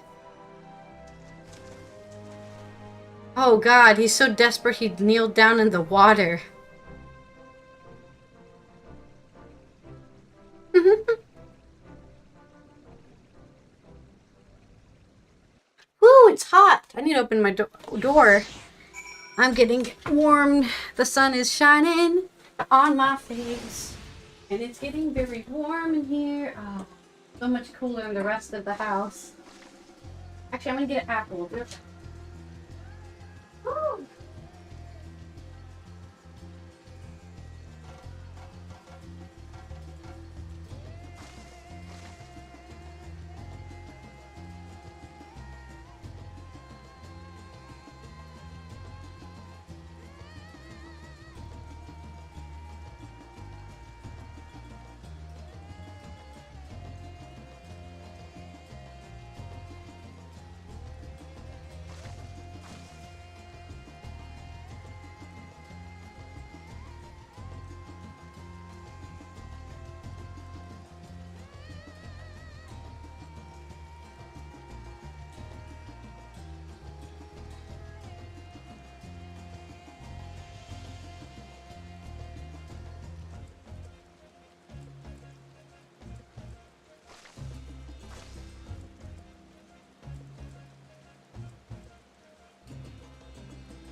I never turn. Oh God, it is really warm in here. Now that I come back, it's so warm. It's like entering a sauna as soon as I step through my doorway. Okay, let me. I just want to have this rug down and also my chair on top of it. Oh, my knees. My knees. Oh. So warm. It's so warm. I want to just lean back, you know, just air out, you know, air out all the sweat. I'm not really sweating. It's getting a bit clammy. Can't pull my chair forward anymore for some reason, and I don't know why. So I guess I'll just be over here, back here. Everyone has returned to the care of the Radiant Host. As to those ruffians who meant to attack Virazan, seems they had a history of violence for which they may soon answer. Several among Virazon's followers were dealt serious wounds, but we can be grateful that none lost their lives. It's exactly as the old saying describes. The master of the apex shall be showered with good fortune, yet leave only sorrow in their wake. That part about sorrow certainly seems true, at least. We can but hope that Virazon's spells over the people will be broken at last, when word of what transpired here becomes common knowledge. Let that buoy our spirits as we return to Yellowmod. I should have got a drink too, actually. Where's my bottle? I'll get a drink after this quest line. I'll survive a little longer without water, though I am feeling quite parched. But I'm always thirsty. And that ain't that the truth. Why did my phone vibrate earlier? Did I get a message?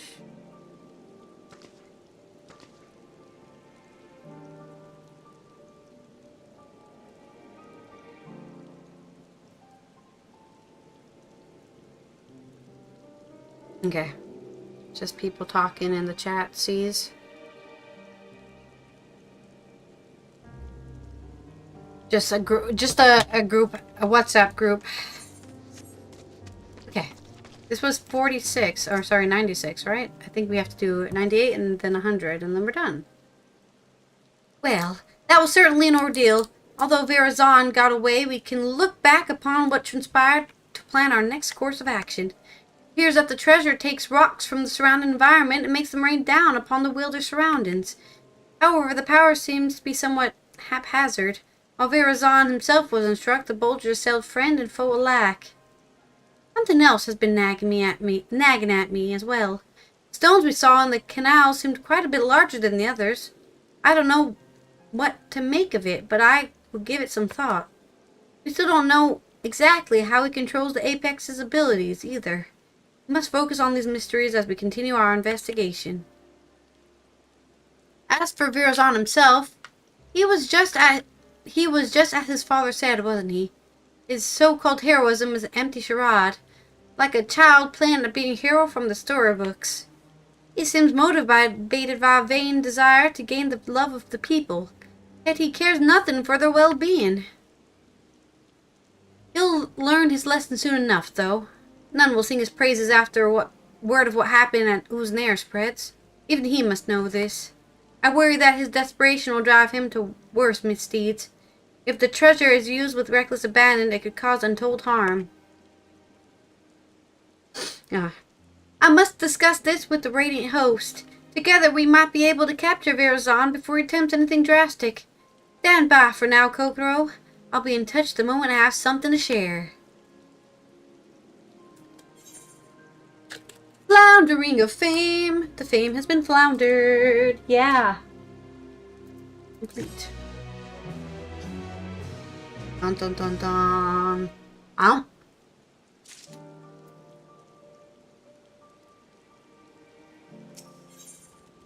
Ipeke wishes to share the contents of a recent delivery with you. It seems Virazon has been laying low since our last encounter. I'm sad to say, however, that my investigations have uncovered little. But still, there's cause to celebrate, for I've received a letter from my mother with good tidings. My father has finally awakened after the grievous wound dealt to him by Virazon. He is well enough to travel to Tuliolal, in fact, and may have already arrived.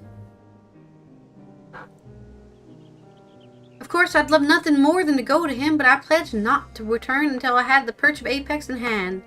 Besides, I'm soon to depart with the Radiant Host to try and sniff out Virazon's whereabouts before he acts out of desperation. That's why I asked that you go in my stead.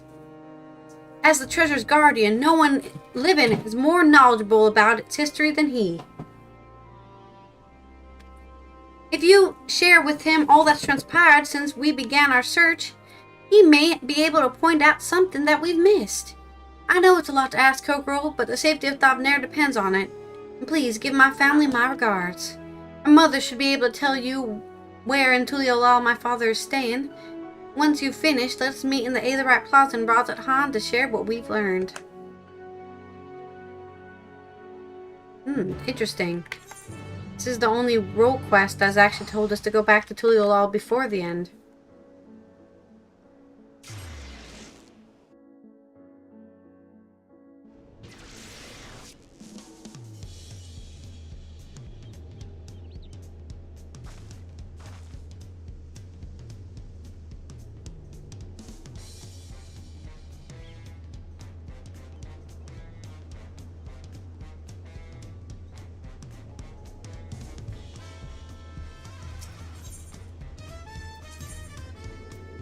Do do do. Ba ba ba da ba da ba. Ba da ba ba da ba da ba da ba.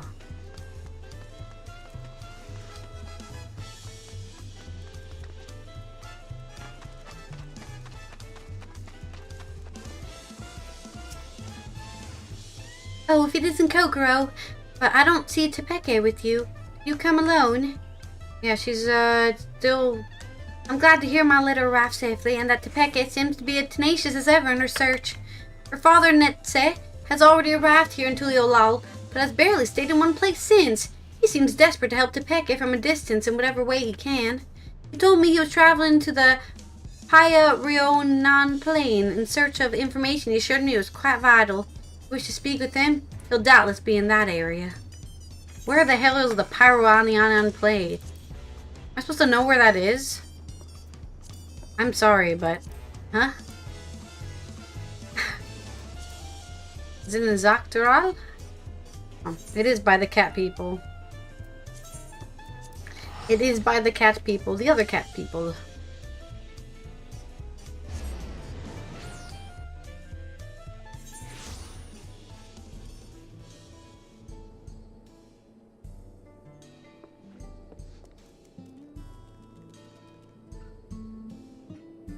Hi, kitty.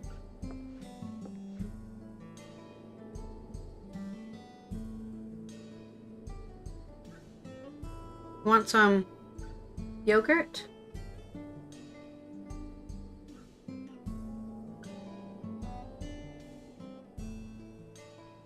She's like, how do I get there? She's leaving! No! Rejected by the cat yet again. No yogurt for her then. Her loss. Right, we need to go south from here.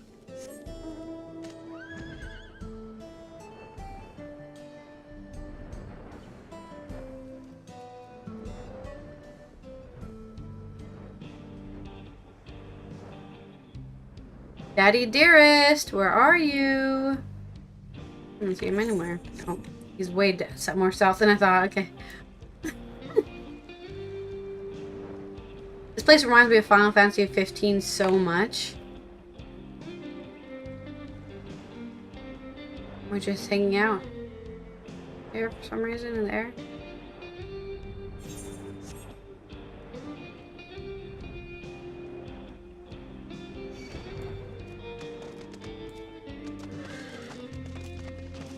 Oh, it's a giant owl. What the hell is this?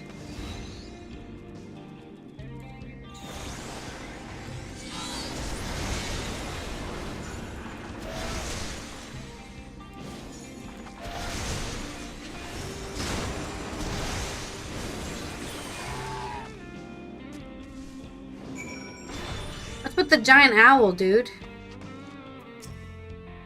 Oh god, it's a huge nerd. Watch out. I'm just kidding. I wear glasses too, so I'm allowed to be mean to people with glasses, okay? That's how it works. Thank you. What? Thank you, traveler. I overextended myself, but I've recently recovered from a severe injury and was a fool to confront such a beast alone. So, you're the Kokoro I've heard so much about. I owe you my many thanks and all you've done to recover the perch of the apex. News of your progress in Thavnair is most heartening. Despite my position as its guardian, I never knew it could rain down stones from the heavens. Since arriving in Tuliolal, I have done what I can to shed light upon the Tyrol Vidral sealed within the treasure. It's an owl, right? After the nations of Tyrol were unified, some left our village to build new homes in the city. Sought them out to see if they know anything of use. Unfortunately, none could offer insight into the treasure's magics, but one of them told me that owls lurked around this place. And since the Tyrol Vidral sealed within the perch of Apex was once an owl, it seemed logical to pursue such a quarry. Though perhaps I could glean something about the ancient beasts from their behavior. Like as not, some fundamental aspects remain the same even after transformation. But I haven't heard your account. There is no one fundamental difference that stands out.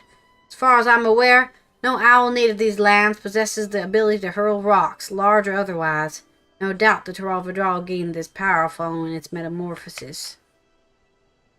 I do believe, however, that it would retain an owl's core instincts. That one who fought didn't strike unprovoked. Said it watched me from afar with fear in its eyes. While this is a normal behavior for most animals, I was surprised by how suddenly it descended upon me the moment I started approaching. Maybe owls prefer to fight rather than run. They're birds of prey. I had the same thought. The owl sensed the threat, chose to confront it rather than run from it. This same impulse may have driven the Taral withdrawal. Indeed, that correlates with something I've heard from one of my countrymen who had relocated to Leolal. He spoke of continuation to the tales passed down from the elders.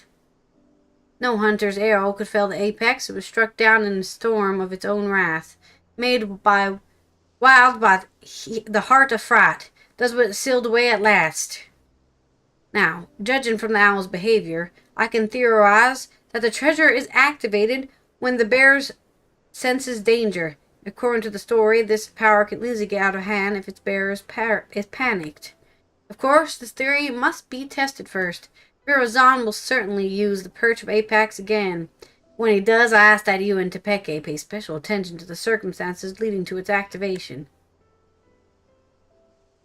Yeah, my thanks. Although low though I am to admit it, I've yet to recover from my long convalescence, and I would only be a burden to you. I wish I could aid my daughter another way, but you more than make up for my absence. Please lend her every bit of knowledge you have, Gw2. I pray that my daughter will soon return home, treasure in hand.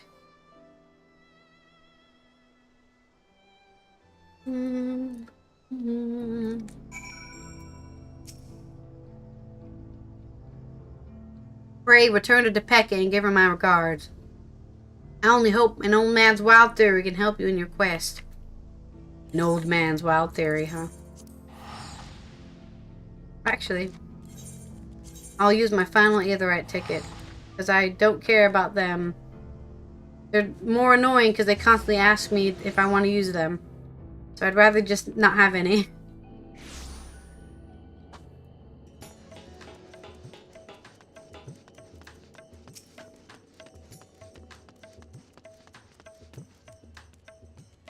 Gw2, you came just in time. Virazon has shown his face in Rossadhan. They can tell me about your journey to Tuliol later. For now, come with me.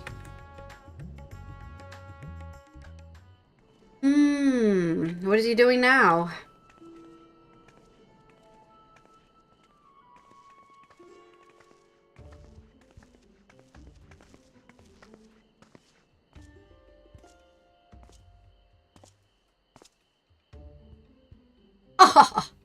Are you surprised?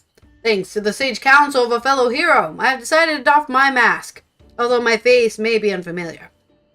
I believe you know who I am. I was once the Justicar, but now you may call me Virazon. I am Thopner's protector and savior. It's Hero! You may have heard salacious rumors that I've orchestrated the very attacks which I do violently drive back. That I was behind the catastrophe at the Uznair canals. I'm here to assure you that those who are false apprehensions all, cast by those who are envious of their betters. I give my life for this fair city and people. I would give more still if I could. What should we do? Might be best to lock him up before it gets out of hand. Wait, we don't want him raining down rocks with all these bystanders around. But now to keep a careful eye on him. All I ask for is your respect and your adoration. A dream held by all, but realized only by the few. And I would be one of those few. I have proved myself worthy of being your savior, and now with an entire city watching with bated breath, I shall declare my intent to reach even higher. Yes, for I can protect you all better as your ruler. I shall retire the mantle of hero and take up the crown as King of Rossadhan. This guy is bonkers. What? The bastard's gone mad. I wield power unassailable. With me on your throne, you would never again have cause to fear. All would live in peace. All would shower me with love, and they would shout it to the heavens. And from that love would spring a new Rosaton, a greater Rosaton. Enough of your lies, Virazan. The power... Oh, sorry. Enough of your lies, Virazan. The power you wield protects none but yourself. To everyone else it brings only ruin. Of course, the road to greatness is ever paved with necessary sacrifices. Yet so long as your ruler lives, Rosahan shall know naught but prosperity. They already know prosperity. They're not offering anything they don't already have. You think you're better than Master Vitra. He bore the city and its people on his back, while you look to fit collapse under the weight of your own armor. You're no leader, you're a damn joke. Does this man speak for you all? Is there not one among you who would follow me into a brighter future? Ah, but I am nothing if not magnanimous. Magnanimous. I can't say the word. Not magnanimous. While you find this wisdom to accept me as ruler, I shall continue to stand vigilant as your internal shield. Stop this, Vizaron. You're only making it worse for yourself.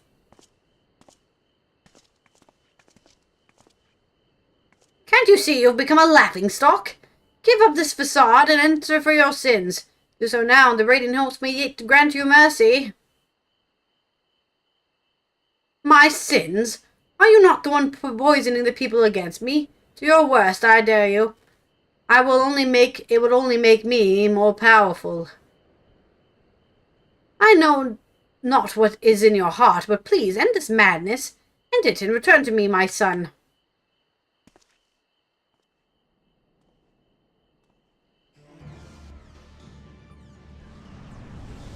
Uh-oh.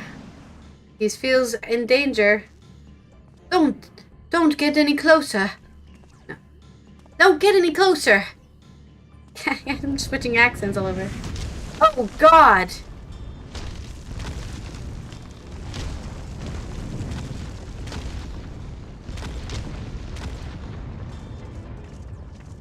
Oh!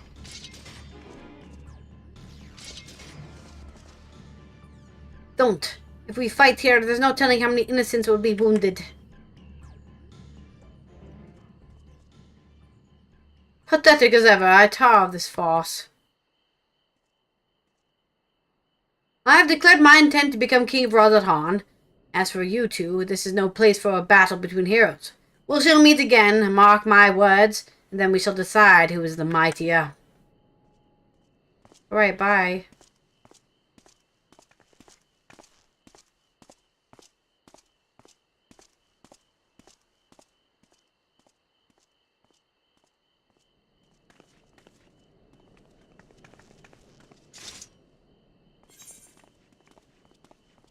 We must focus on restoring order.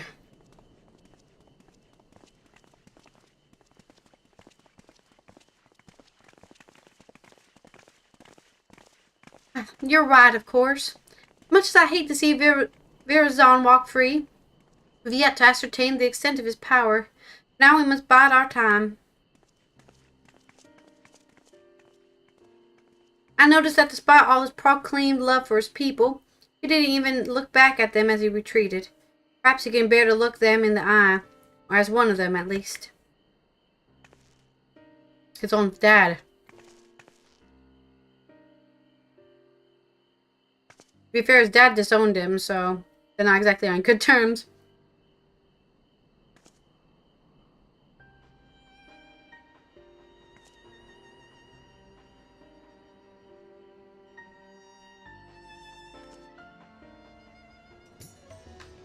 Oh!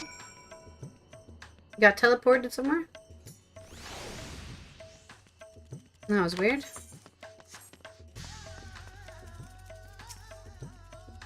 I've just had a thought. We should speak with Virazan's father, Kokoro. That was a disaster. Virazan is truly lost.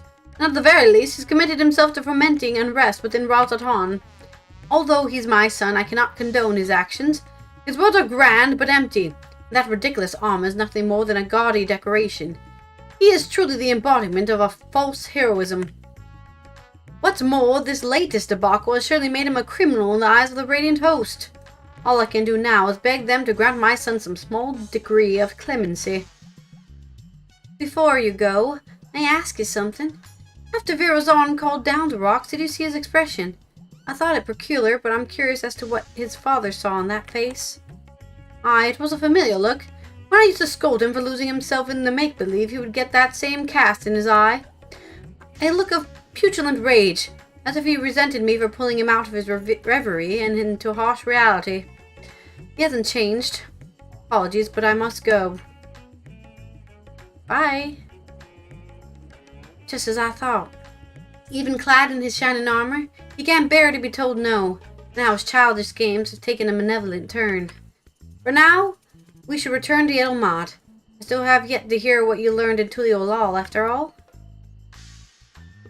Only things that fit what's already happening, really.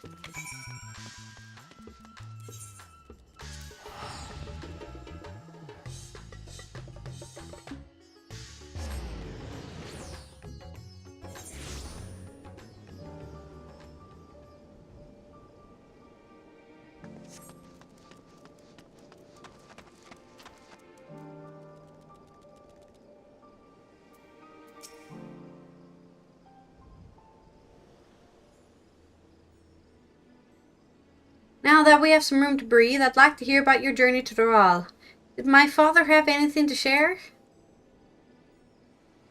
Owls. Lots of things about owls. I'm heartened to know he's well enough to go chasing after owls and such, though I wish he'd taken more care. Thank you for saving him, for bringing me this theory concerning the treasure. If it really is triggered by the sense of impending danger, that might explain why Virazon had trouble using it the first time.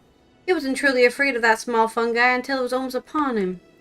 It also explains how he can wield the Apex's power despite having no training in magics. Responds to emotion, not intent. So much is falling into place.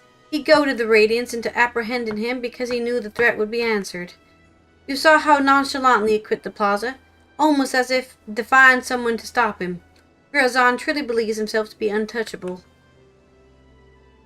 I think his words indeed align with the theory well enough. As for that curious fragment of a story, it seemed to imply that the Trovadour lost control in a panic. Perhaps its strength grows in proportion to danger it senses, and when that danger is too great, well... You saw what happened at the Uznair canals in Razadhan. You were both present both times, and as were others who visited Vizran Ill. And both times we saw stones much larger than we've seen before. Now I understand why he's so eager to face you. An opponent of your caliber will strike fear into Virazon's very core, and that fear will summon a power greater than any he's ever known. Power enough to bring a hero to her knees. Unlikely, it's a rock. Or so he thinks. But we know better. We'll use that arrogance to our advantage and bring him crashing down to the earth. Although we may have to contend with falling rocks for a time. In a straight fight, he'll be outmatched. So we strike fast and we strike hard, until that fancy arm is nothing more than a mangled steel. Although you may prefer to put your foes to sleep and whatnot, we know he has an arsenal of alchemical concoctions at his disposal. That's why I suggest a bit of good old-fashioned brute force. While you unleash your most fearsome destructive spells, I'll be your shield. Don't even think of holding back. Let me at him. I look forward to fighting by your side. Now we simply have to find a suitable area. I can instruct the Radiant Host as to the location. Once that's decided, we'll confront Virazon for the final time. Yeah, give me some Monique steak. Delicious. Alright, the final role quest of the expansion. Tepeke is ready to tear down a false hero. You'll be pleased to know the Radiant Hosts were more than helpful in finding a place fit for a duel. When I saw it, even I began to believe our encounter would be one for the songs. Speaking of which, It seems your name is on the lips of all and sundry. People already consider you the true savior of Radz-at-Han and believe you will bring Verozan the deceitful to justice. We apologize for putting so much weight on your shoulders, but something tells me you're used to it. The final showdown shall take place in the mountain path leading to Kadga, where great crystals will stand as witness to its conclusion. Suitably romantic and suitably isolated. The Radiant host has spread word throughout Thavnair that a hero has arisen to challenge Verozan. His pride will force him to answer. The entrance to the pass is at Giant Skull Grounds. Let's head there at once to await his arrival.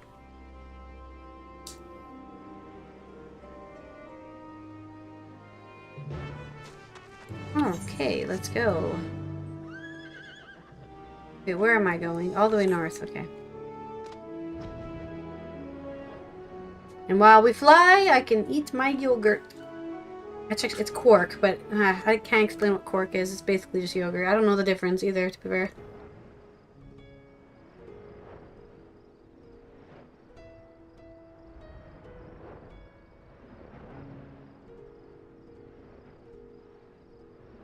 This is where we fought one of Golbeck's lieutenants, the fire guy. Rubicante. Which is the only boss I remember from Final Fantasy IV, fittingly enough.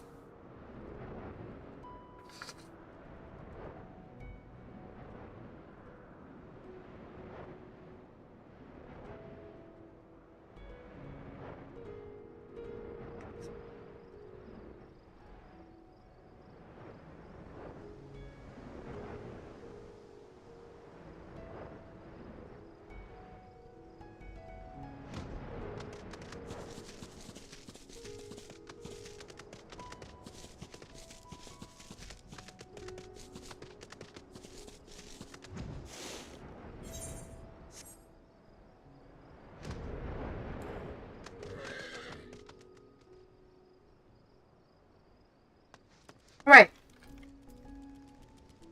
Let's go.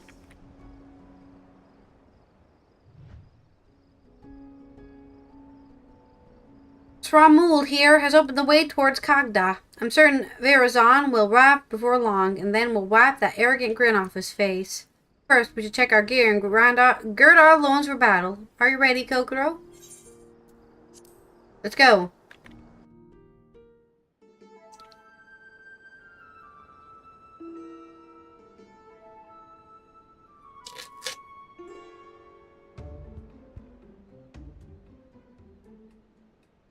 There he is.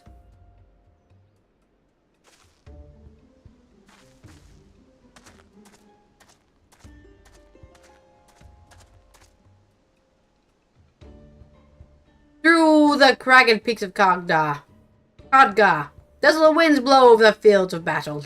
Oh, what a fitting location you have chosen for the conclusion of this legendary rivalry.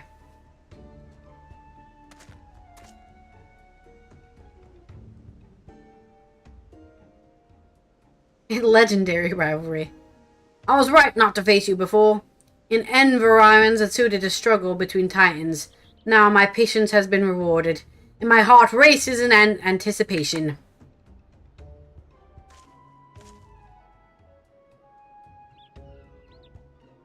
I knew you would answer our challenge. You would never be able to stomach the people calling you a craven. Ah! Such boldness in the face of impending doom. Have you not realized by now that so long as I wield the perch of Apex, I am invincible? We'll soon put that to the test. You rely too much upon stolen power. It deludes you. You claim to be a savior to the people, but they have seen through your lies. Even your own father can scarcely bear to look at you. You're nothing but a small man hiding within the hollow facade of a hero. And today we'll tear that facade down. Wow, she's really bringing the smack talk to this fight. Will you now? You may have the metal.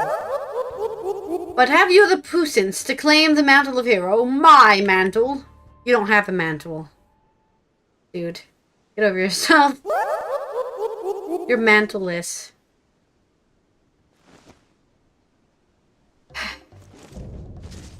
Gw2 the Deceiver.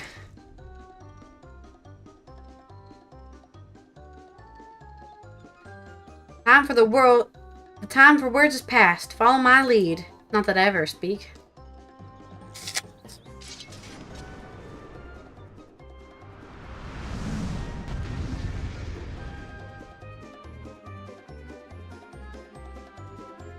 Pickly.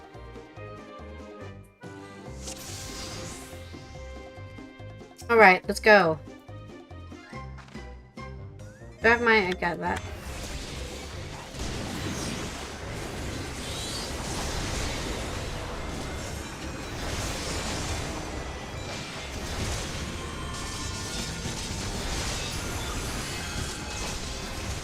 The rocks are coming!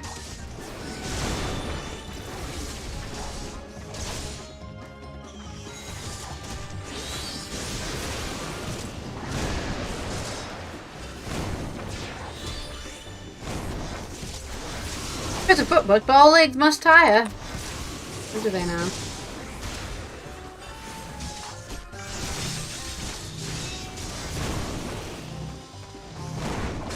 Oh. Sorry, I didn't realize she was doing a tank buster. I was about to step in that. That would have been bad for me.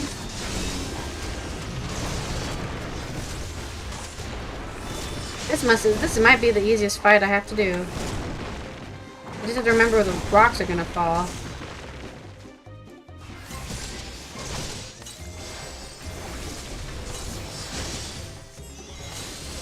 Not that I remember my location very well.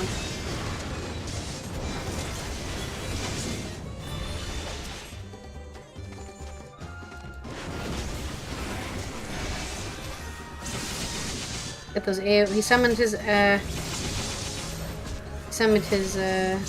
plant friends again.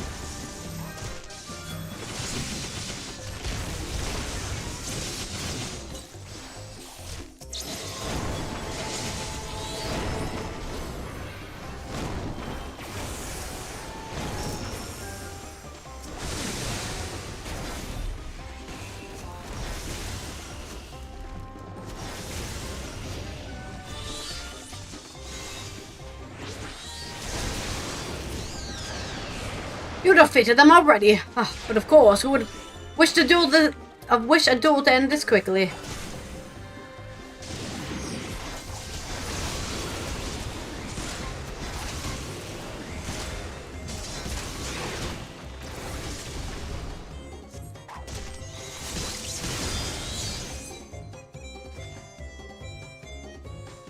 What? My armor! My armor! Oh no, he's naked. The artifact. I've never seen it shine so. It's because he's threatened for his life. He's scared for his fucking life. Haha, such power I've never witnessed before by the apex.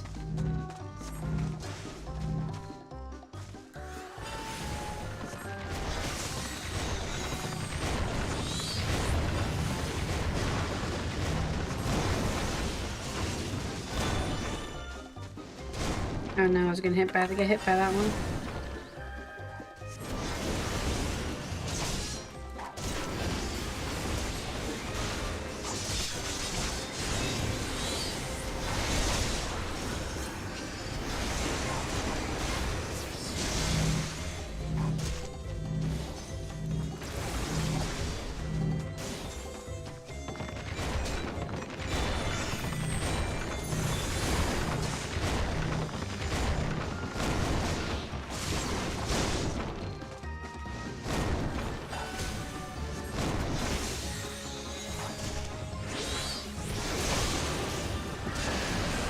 This got me. I'm meant to be king. If I fall here, I can heir in the throne. Or I don't know what he's saying. There's too much shit going on.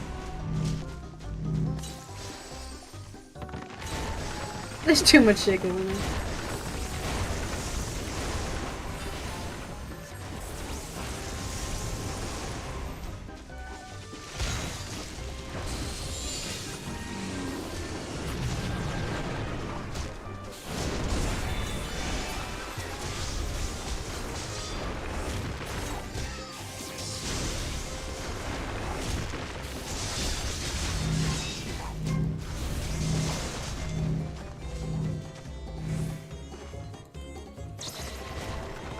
Oh, good thing I came over here.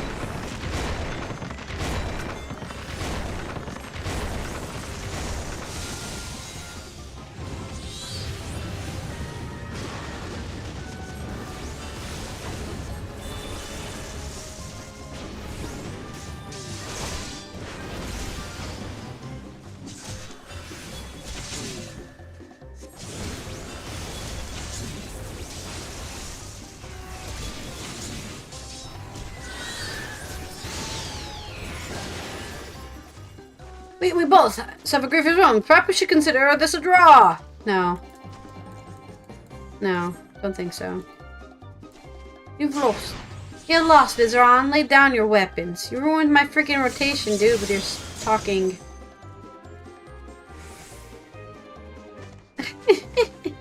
My rotation! I'm utterly defenseless. This rotten piece of wood was supposed to make me invincible!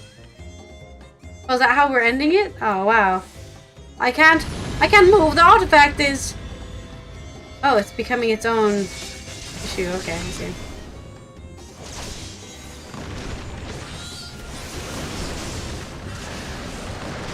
It's out of control.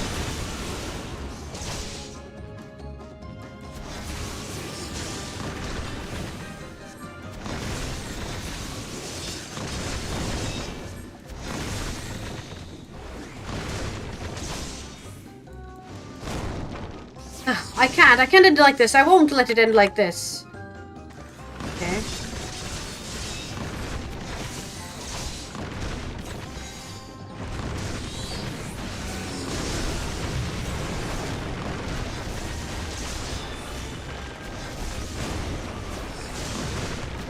So much stuff happening. Ah!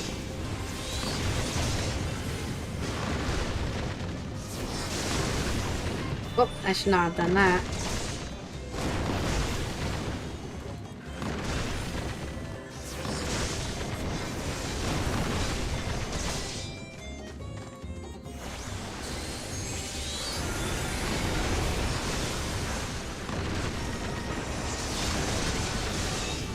Here we go. We got him. Thanks, giant. I don't even know what this is. I don't know what I'm summoning. I don't even know what it is. I just randomly start summoning it without any information of what it actually is.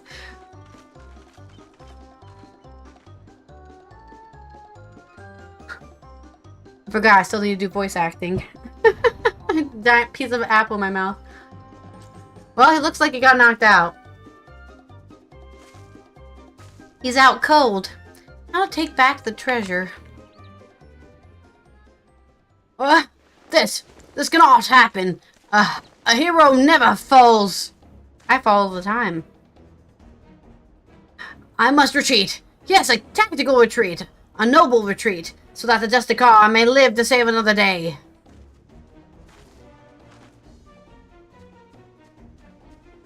Is a giant rock gonna land on his head? Called it!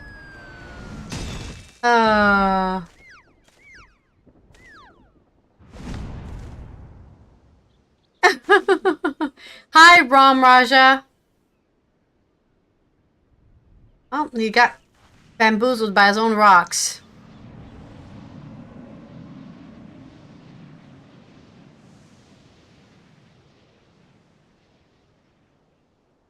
Doesn't make much sense still.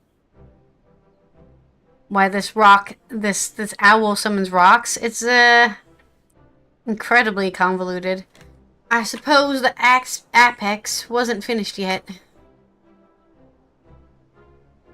And it seems that Virazon, in his cowardly haste, neglected to look skyward. Was it an unfortunate accident?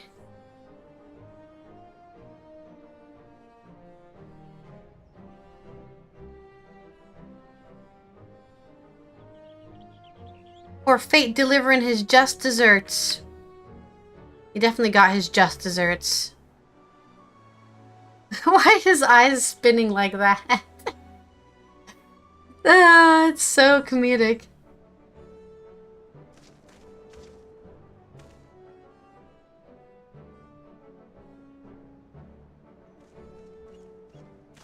Bye, loser.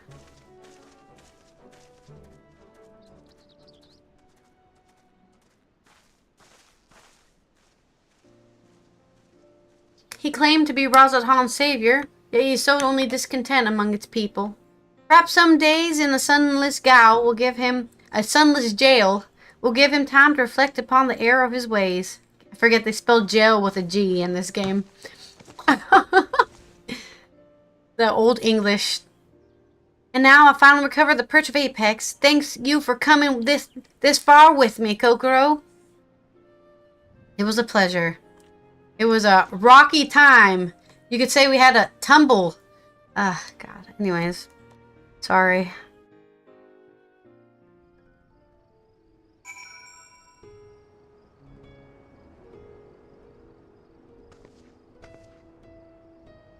Oh. The battle was hard fought, but we made it through. Verazon is the responsibility of the raiding host now. And now that I've done what I pledged to do, I must return home and bring the good tidings to my mother and father. Yet before doing so, there are many others I must thank.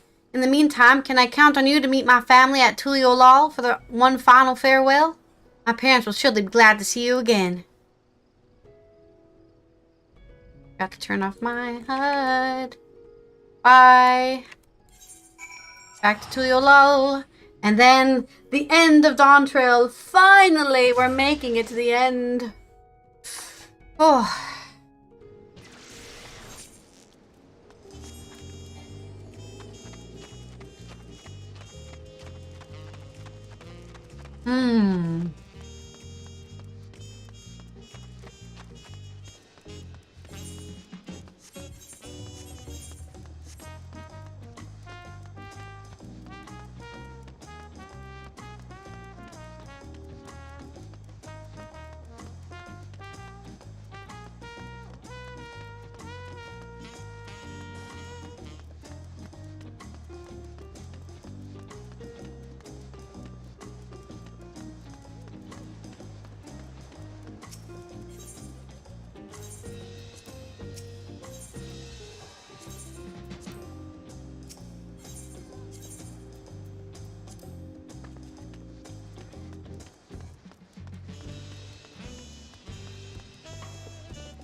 If it isn't Kokoro.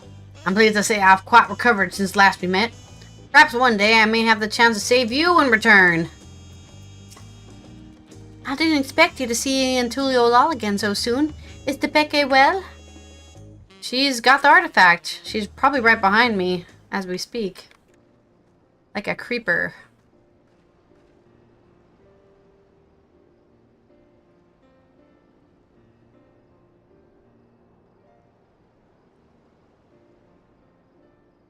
She really did it. And the man who stole our sacred treasure will answer for his deeds. Father, Mother, it's good to see you.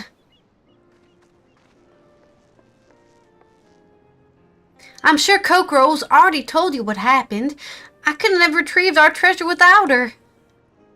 So we've heard. Yet Gw2 also told us your wits and bravery were essential to your success. On behalf of our whole village, I thank you for guiding Tepeke in her quest, Gw2. Now, the Perch of Apex must be returned, put under careful guard once again. The story of the Tiralvadrol's demise proves that we are not meant to wield its power as our own. I'm sorry, Father, but I disagree. Once I return to the village, I want to tell everyone what happened in Thavner. They need to know what the treasure is capable of us, or else we risk forgetting once again.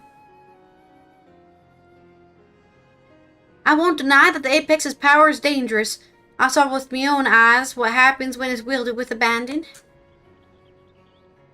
Yet during the course of our search, I also saw potential. If we fully understood how it worked, we could use it without risk to ourselves or other people. We could turn something we once feared to our advantage, instead of letting it become obscured in legend. I can see the reason in that.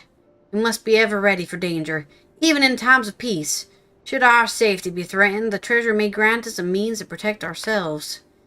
But can we trust to use it responsibly? Great power breeds great desire.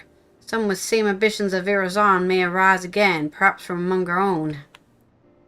I dare say that once I have regaled them with the rise and fall of the Justicar, they'll think twice before following in his misguided footsteps.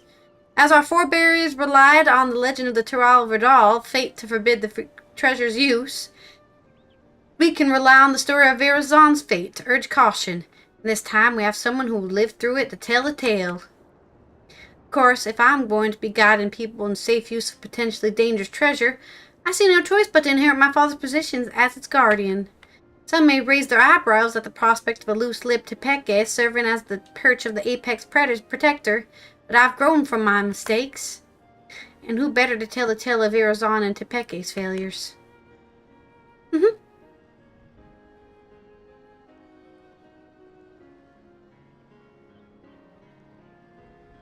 Your only mistake was trusting in Verazon, the same as I and many others. But unlike him, you have the willpower to overcome your own failings. Over the course of your long and arduous journey, you gained a wealth of the experiences, and your efforts have finally been rewarded. You took responsibility for your actions, and by so doing proved your convictions to our people. They shall listen to this proposition with open minds, I am certain. Now, we must say farewell. Much as it pains me to do so, I owe you a debt I could never hope to repay. Once I return to the village, I'll do my utmost to protect the treasure we worked so hard to retrieve. Until next we meet, may fortune smile upon you. Goodbye to Peke and fam. Now I can finally get a drink. Drinky time. Ah, drinky time. Ooh.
I think it's cooled down enough in my room that I can close the door again.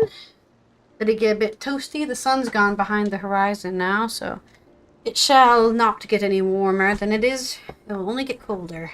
Heroes and Pretenders complete.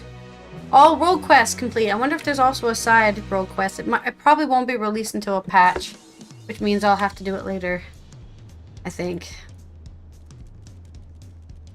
Which is interesting that they don't release the whole idea in one patch, but that's okay.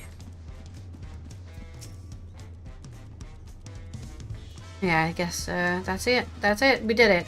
Woohoo! Let's go back to finishing the game.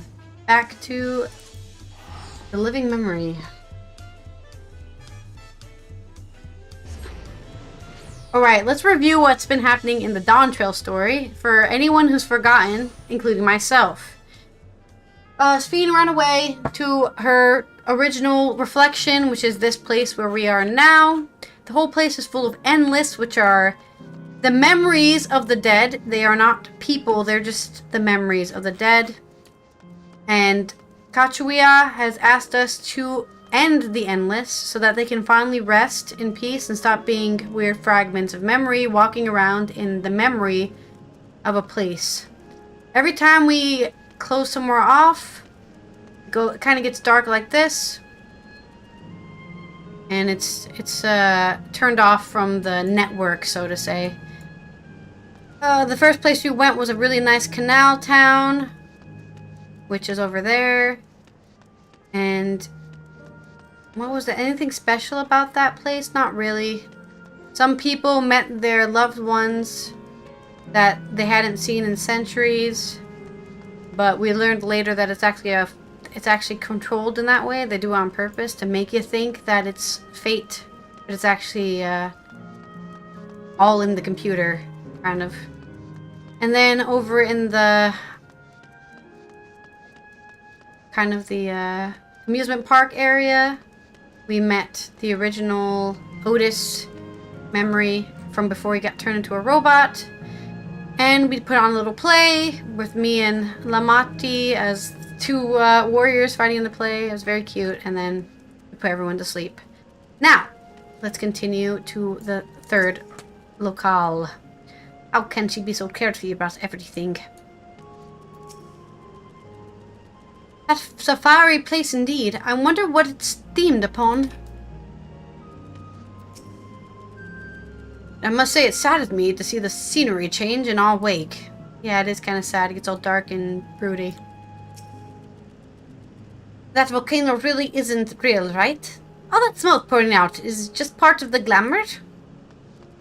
No idea. I guess we'll find out when we get there. Bleep bloop. Error. Error. Download. Complete. User. Registration. Confirmed.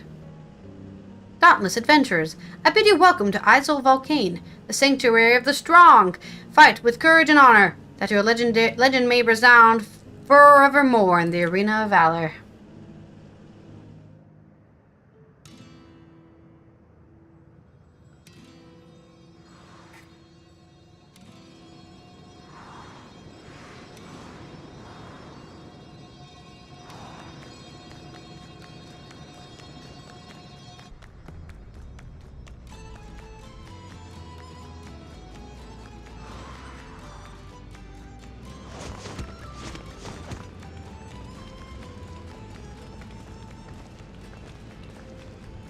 It's only an illusion. It's only an illusion.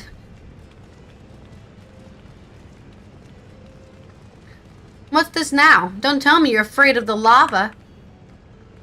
No, not on your life. It isn't even real, is it? Oh, definitely not. But don't take my word for it. Jump in and see for yourself. No need. I believe you.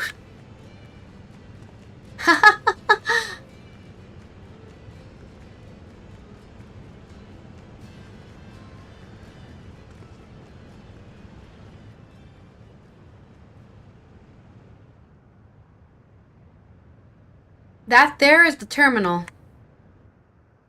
You can get to it via the caverns that run through the volcano.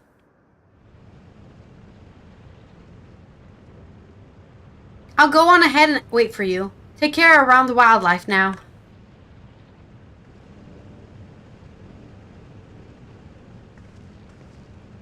Hey, Edenville?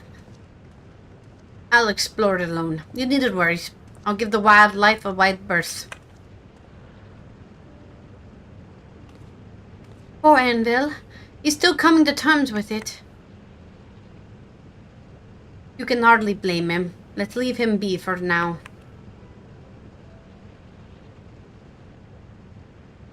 Come on, let's get moving ourselves.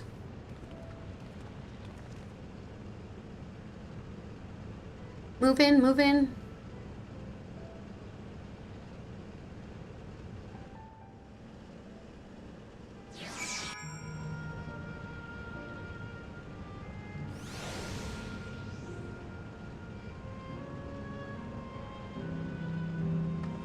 Okay. You have to go up this stairs, huh? Oh, let me change back to my Viper. The Viper is the main character in this story. There you go.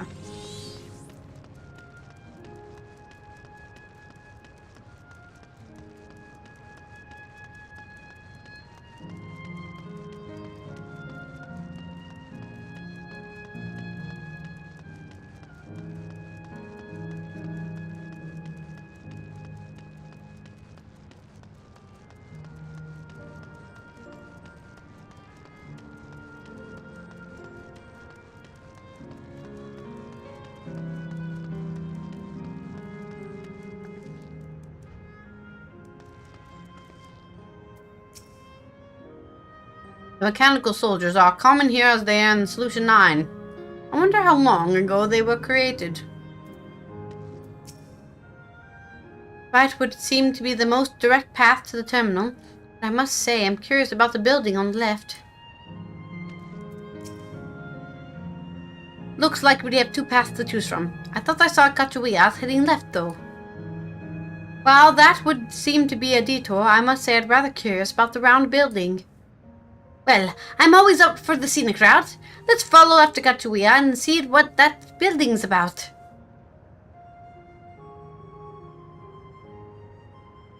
Round building it is. Didn't they say something about an arena being here? Maybe it's just the Coliseum of some sort.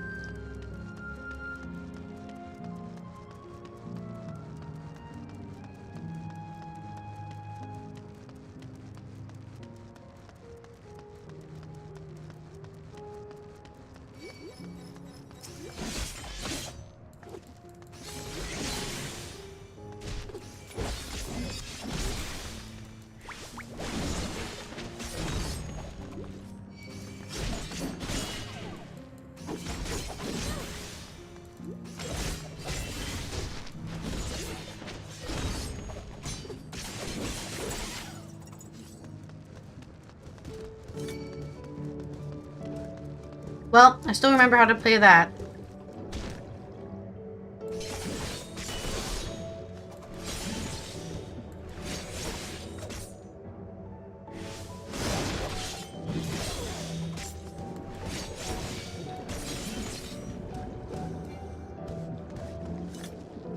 Oh, I was like, why can't I attack it? It died.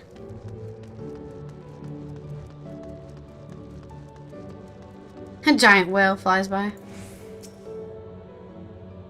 Edenville is elsewhere, of course. Found her! A round building with seating for spectators. Might this be a fighting arena? Well now, look who came this way too. Great minds, as they say. This appears to be a fighting arena. Is it also a recreation of an actual place? In all likelihood, while I don't know the details, I understand such facilities were once common across the land. Though it's closed at the moment, even Solution 9 has the Arcadian. It may well be a legacy of the past. Anyway, it seems that the next match is about to begin. As I've already spectated my fill, I will move on, but you ought to head inside for a look. Alright, let's go see the people beat up each other.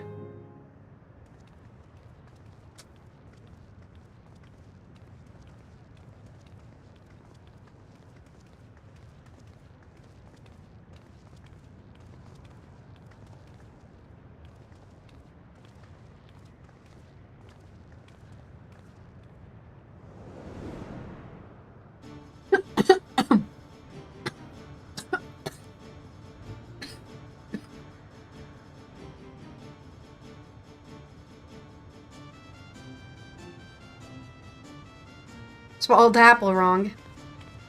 You little lullafels.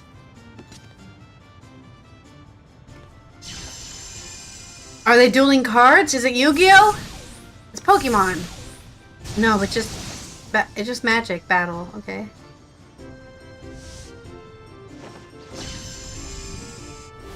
Are they playing rock, paper, scissors, but with magic?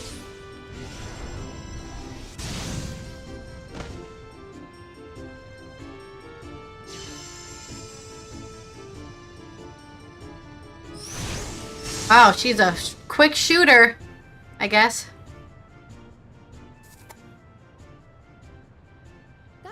resembles Arcanima, wouldn't you agree? Indeed.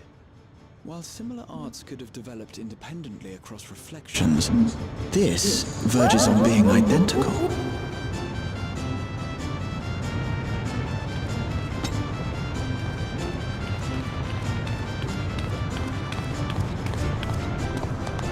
The winner!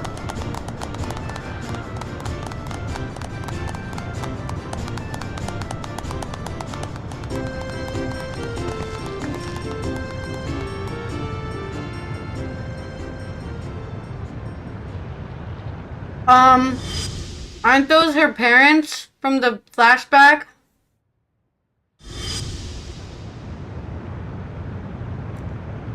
Is something wrong? Does that mean they died? What?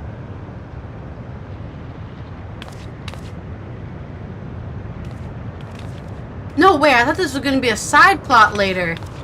Do we know each other from somewhere? But they're actually doing it now. I thought they were gonna save this for like the patches. Dear. Oh, I'm sorry, but I must be going. Wait, please! You're new here, I gather. It may seem strange at first, but give it time. You'll grow accustomed to it soon enough. No, I'm not. Rather, I'm, Oh, what can I say? Of course. This earring. Do you recognize it?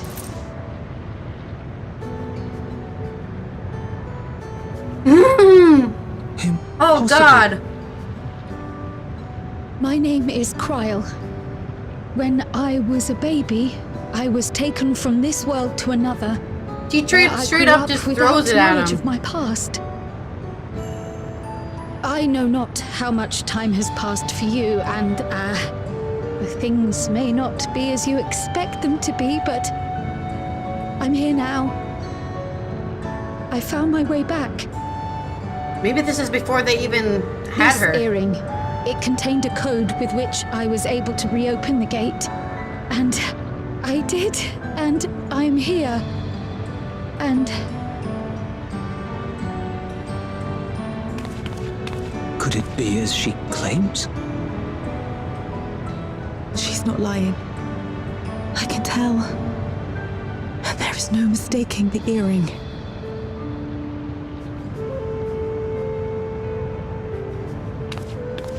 Did they die then? And they got uploaded to the memory matrix somehow? How you've grown, my darling daughter. Oh God.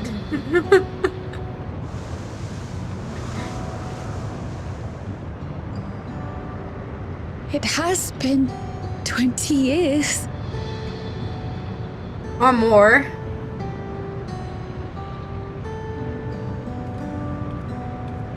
For them, it's probably been 100 years. Like, yeah, exactly where you said, Nanako. It could have been a 60-year time skip.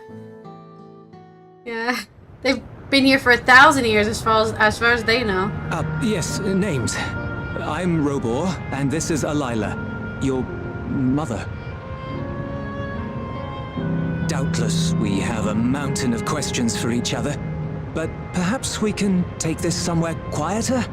It's too bad they're about The to Heat kill your Wells, parents, for instance. Cryle. Sorry. There's a spot there where we can relax and chat.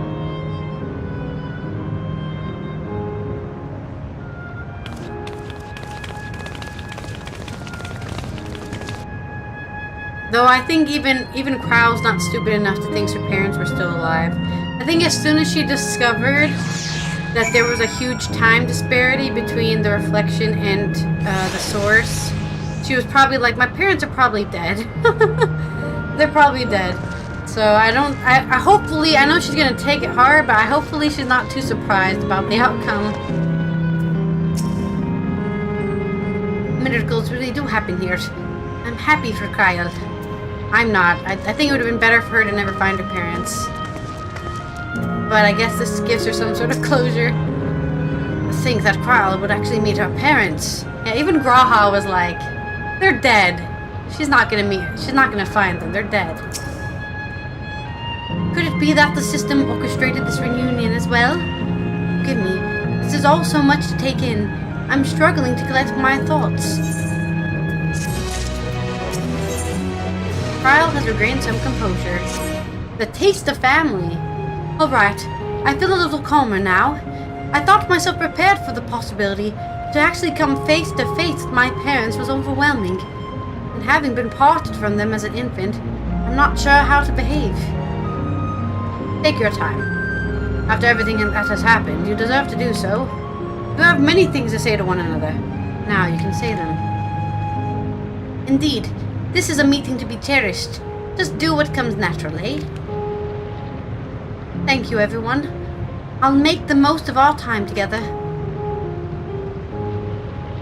Yeah, I'm pretty sure they knew once they gave you away to people from a different reality that they were not going to know anything about you. And I hope they're not stupid enough to expect you to act a certain way just because they're your parents. I'm a strong believer in tabula rasa, which is the idea that everyone is born a blank slate, and it's the environment which causes you to become who you are, right? I don't believe in this idea that genetics or some inherent ancestral anything causes you to be somebody. So the idea that Kyle would be a certain way just because her mom is who her mom is or dad is who her dad is just dumb. But it does happen a lot in anime for sure, right? You've got those, you know, like Boruto or Dragon Ball Z, you know, like all the anime where the heroes have children and the children act just like them, you know.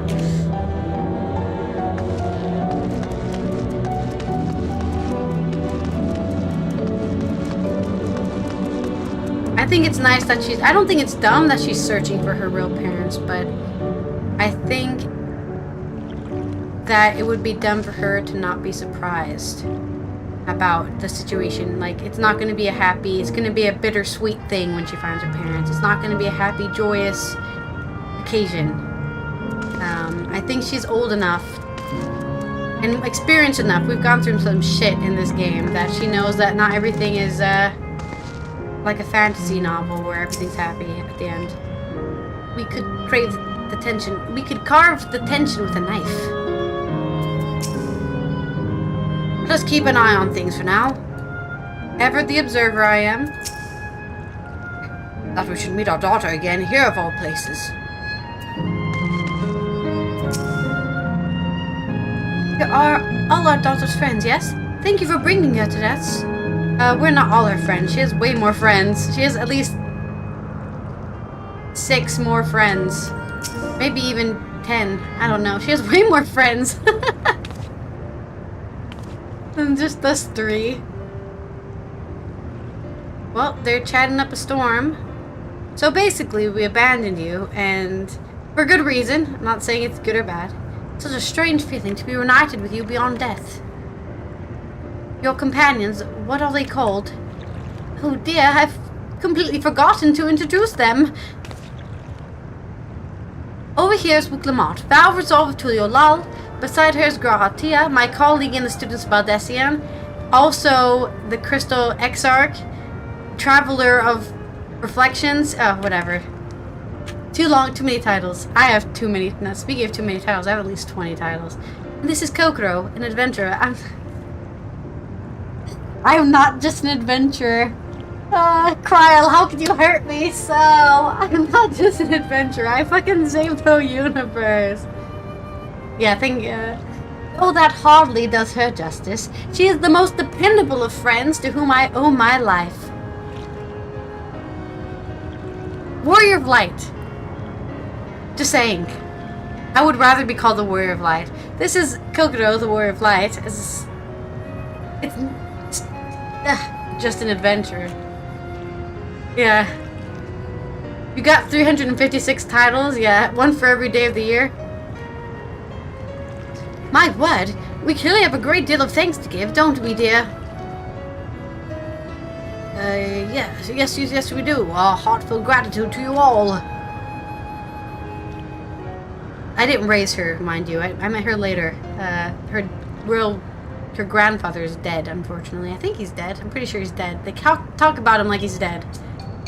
Not the smoothest of beginnings, is it? If only we had some Zidruk built is the way, am I right? Wait, that's not a bad idea. Yeah, food is the best place to do this stuff. Hey, are you hungry? We could bring you something to eat if you like. Oh, thank you, but we're fine. You know, it's quite hot here by the springs. Something cold would be lovely. Is the wife have the pants in the relationship, it seems? The father seems a bit more, clumsy in attitude. Understood. We'll fetch you all the treats that'll help cool you off. I wouldn't want to be a bother, but...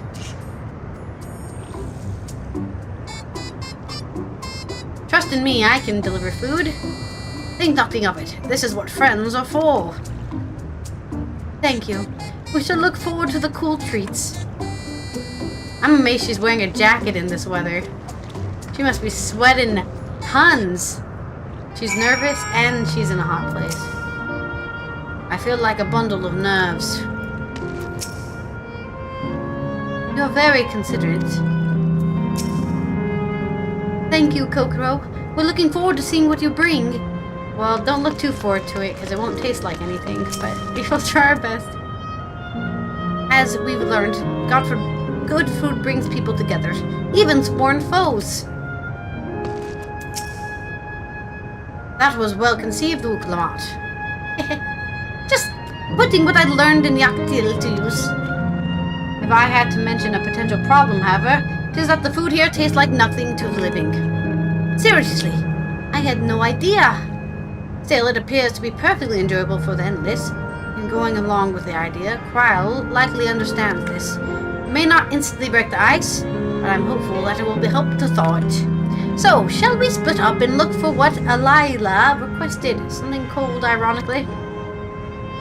This is supposed to be a special moment, so I say we go with the best treat there is. One that's a leave an impression. Locals ought to be able to recommend something.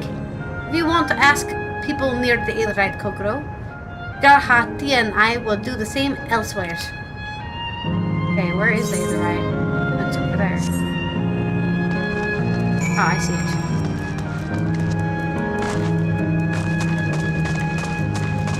Something cool. They must sell something cool here for the hot place. That's like the perfect place to sell cool treats, is by a hot place. I thought that said a Floridan man. I was so confused. I was like, Florida? Why is there Florida here? What is going on? A Florida man.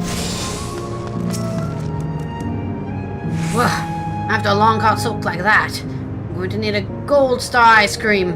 What, you don't know Gold Star ice cream? It's one of the most popular treats here in Azal Volcane. While it's a little tricky to tuck into, you can't come here and not try it. It's all just to the southwest, so have no excuses. They did it on purpose. A shirtless man in hot weather, it's a Florida man. What snack to have today? You want a recommendation for something tasty and cold? This stall doesn't have that sort of thing, I'm afraid. But speaking of something cold, I could use a nice drink with my snack. I think I'll get a coffee. Actually, a tea might be better. Or even a lemonade. Ah, but I can't go past a beer. Yes, let's make it a white beer today. Lemonade? We go for a nice lemonade. Cool treat that will leave any impression. That's a difficult one. Castle Volcane is home to fighters, so the food here is mostly the hearty and filling kind. Oh, right. There's a popular stall to the southwest that might just have what you're after. Why don't you go and take a look? Based on what you've learned from the locals, the start of the southwest seems promising. To the southwest arena we go. I didn't want to sprint, I wanted to mount. I ate my apple, so now I want ice cream, but the ice cream man already came by and has left. Oh, woe is me. cruel is thy fate. The stores are closed. I'd have to order ice cream. And who orders ice cream off of, like, a delivery service? It just melts on the way here. Probably. So you're here too. Everyone I spoke with recommended Gold Star ice cream. Those colorful balls stacked on top of each other. That'd be the ice cream, I take it. Okay, I've never seen ice cream before. Okay, Gw2. I can see the appeal, but it's going to be hard to deliver intact. We need 3 servings, so let's get Raha to help carry one. You're talking to a transportation expert. I've delivered many of goods across many miles. You mean you can do it alone? Well, do seem to be vessels for carrying 3. Are you sure about this? Yeah, I can deliver the ice cream. Great! They're definitely safer in your hands than in mine. I'll go and tell Graha everything is taken care of. See you back at the springs. Alright, let's get our ice cream. Yeah, look at that. Those are ice cream cones. Wow, that's stacked pretty high. That's scary, actually. How are they stacking it that high? There ain't no way. Hello there! Would you care for our famous Gold Star ice cream? Alright, 3 servings coming right up. Hey, here you are. You want to be quick so it doesn't melt. But also careful so it doesn't collapse. Good luck and enjoy. Deliver the ice cream to Cryo before the time runs out. If you have 5 seconds, if you fail, everyone's gonna be sad.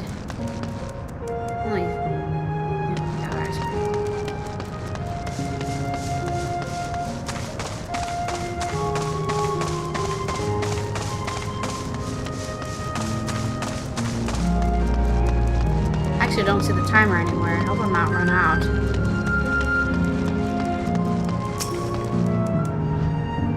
Goodness me, what an amazing looking treat. Thank you so much, Kokoro. It's gonna taste like nothing, but it's gonna be cold, I hope. Maybe. Yes, I know the meme of the Florida man, Nanako. I'm very aware of the meme of the Florida man.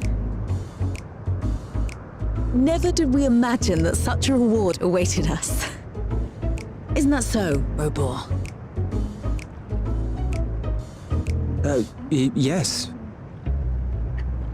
What is this guy's socially awkward as fuck? How do I talk to my daughter that I abandoned? Don't mind your father. Like me, he's still getting used How to many seeing things you did we all miss grown up. in your childhood? Sorry, I heard my phone vibrate again. I'm like, where is this vibration happening? This is just excruciating. Yes, well, a 20-year blank is not so quickly filled. Even so, there's got Was to be it so? something we can do. Was it 20 years?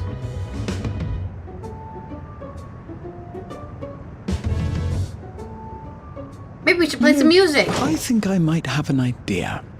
Take them to karaoke? Karaoke always gets everyone in good moods. Come on, Dad, sing your favorite song. Where is he going? What's his plan?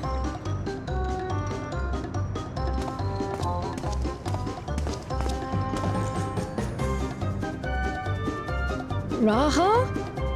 He's gonna do something so cute and adorable. Oh, he's eating! Wow, he ate 2 in 1 bite! What the hell? That's impressive! What is he doing? I don't know, but I'm impressed. He's gobbling that ice cream like crazy.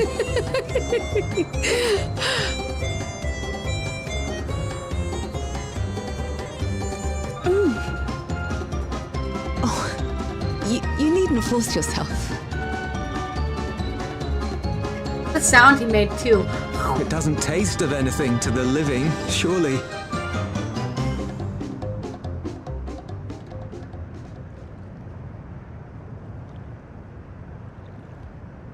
No, it's delicious.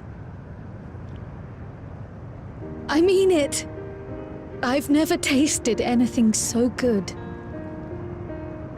So sweet. Why are they making that noise? It really does taste so much better when we're all together. Yes, indeed. At least they're not going nom nom nom nom nom nom nom. Imagine if they're making that noise. Nom nom nom nom nom nom nom.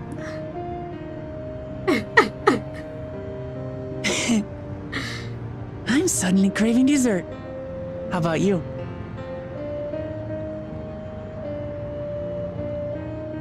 Let's all get ice cream. Oh, I'm so jealous. I want ice cream.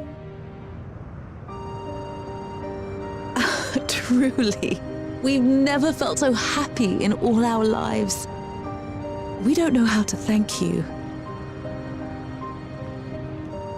But at the very least, we can give you some answers.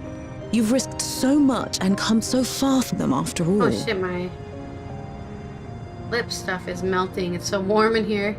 'Tis our understanding you are researching a power called interdimensional fusion. Will you tell us about it? Yeah, like how to do it so that we can do it. Go to the reflections. To begin at the very beginning, there is a legend passed down by our people, the Milala. In the distant past, we abided in a different world. Our homeland was a paradise of eternal summer. Oh, wait, so they came from a Flowers were always in different bloom. reflection? Until, that is, the great calamity turned the very seas to ice. They're from As those around them froze the to fire death, aspected our ancestors reflection. looked to a mighty relic for salvation. By its power, they opened a portal and used it to flee to another reality. Interesting. And they fled to the electric or the lightning aspected reflection. The key is none other than that relic. And it has been in the safekeeping of our people since time immemorial. Wasn't the Yes. fire aspected one the first When calamity, lightning or was threatened it this the world, wind one? we attempted to use the key to flee again, like our ancestors once did. Alas, no matter what we tried, we couldn't invoke its power. We had all but given up when Preservation approached us with an offer of partnership. Desperate as we were, we accepted their help, only to later discover their ulterior motive: to plunder other worlds of ether. Seeking to frustrate their plans, yeah, Wind we was the first defected one. from the Order. That's what I thought. And as their agents closed in on us, we seized control of the prototype gate and activated it. What followed you already know. We sent our daughter and the key through the portal, entrusting them to the men we encountered. You were born with an unusual gift, you see. Upon learning of it, Yeah, the echo. Preservation sought to subject you to experiments. Right, she has echo. Oh, An unusual Actually- gift. The echo, I dare say. isn't it really rare for somebody not on the source to have echo? Right, because she's a reflection originally. Our people, the Milala. Are there any ways I might learn more about them? There are, such as visiting the cavern inside the volcano. Our ancient homeland has been recreated there. Oh wow, they were really from a hot place, huh? Wow, they lived While inside it's a intended volcano. to serve as an entertaining diversion, it ought to teach you a thing or two about our history and traditions. May we go there? Selfish though it may be, I should love to learn of my ancestors. Stop apologizing, Kryl. We don't Of them. care. She keeps on saying of the sorry and being so legacy my selfish. It's like, parents you can entrusted be to selfish, me. it's allowed. Let's go learn about the Malala. Sure, by all means. As it happens, it's on the way to our destination.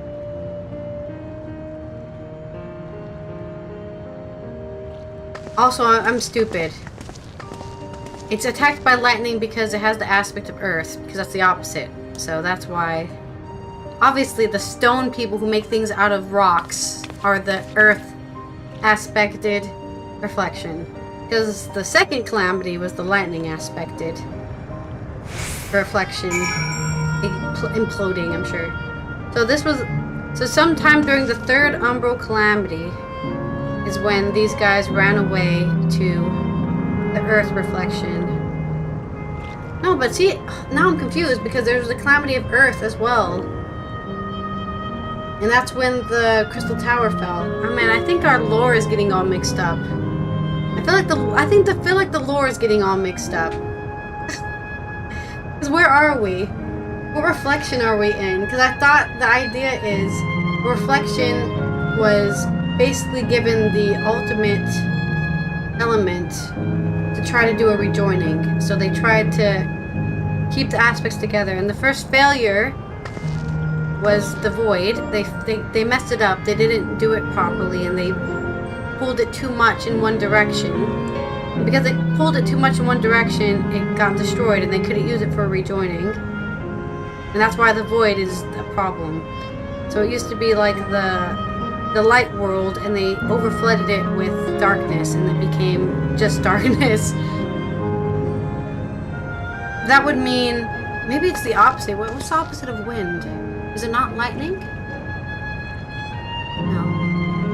I don't know. I need to play Final Fantasy XI again, because Final Fantasy XI is where I learned all my element stuff. But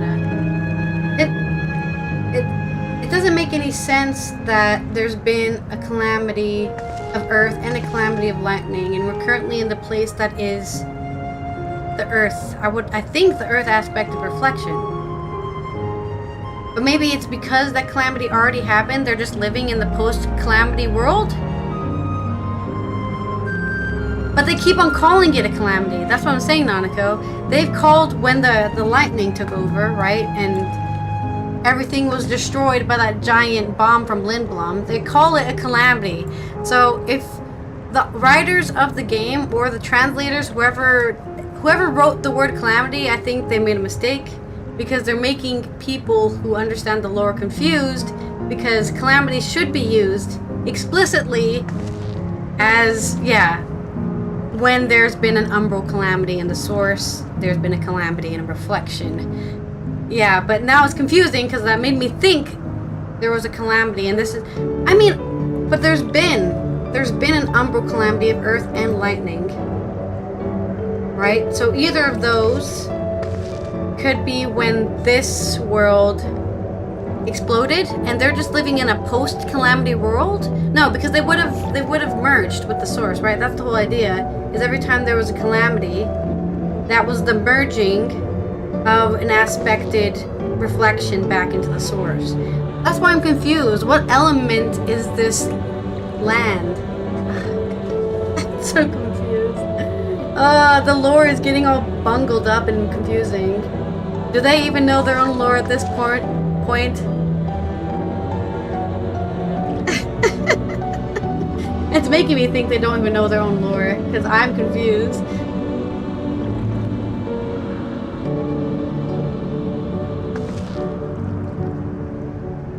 I don't even know what the 7th Umbral Calamity was.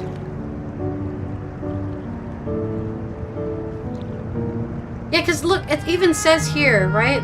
The first 6 are each element of, we're in an element of the, yeah, whatever, an element. Each one corresponded to an element. So the 7th Umbral Calamity was the first one that didn't correspond with any elements. And they actually believed that they wouldn't be a calamity anymore because they covered all the elements. So that must be it, right? That's all of the, yeah.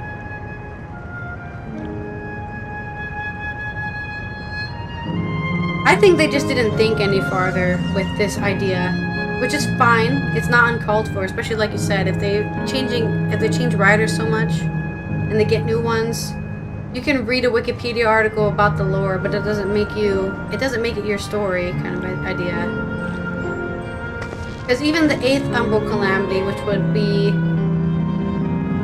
because the the 7th Umbral Calamity doesn't even have like an actual thing. And was the 7th Umbral Calamity the actual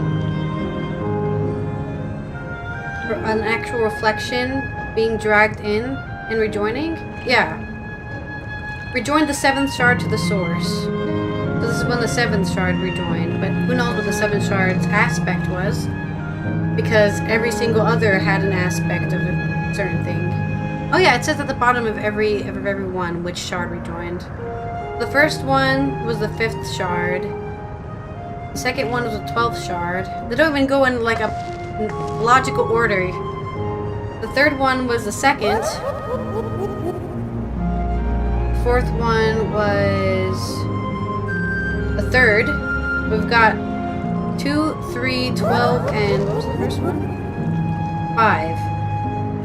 And then we're in the 4th, right? Is this not like the 4th reflection? I have no idea.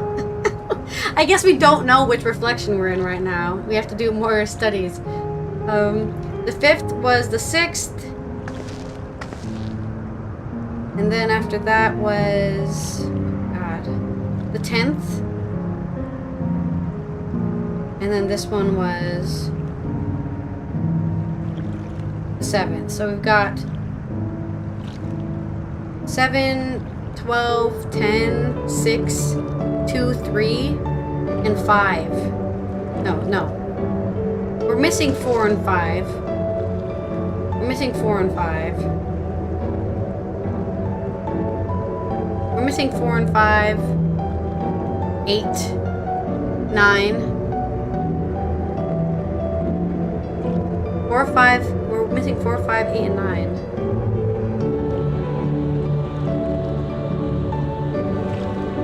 Yeah, I guess there's no Ashians alive. Did they say it was... yeah, I guess so. Well, wait, the thing is, did we kill all the Ashians? Just because we defeated Eldebus and Zodiark, and does that mean all the other Ashians are dead?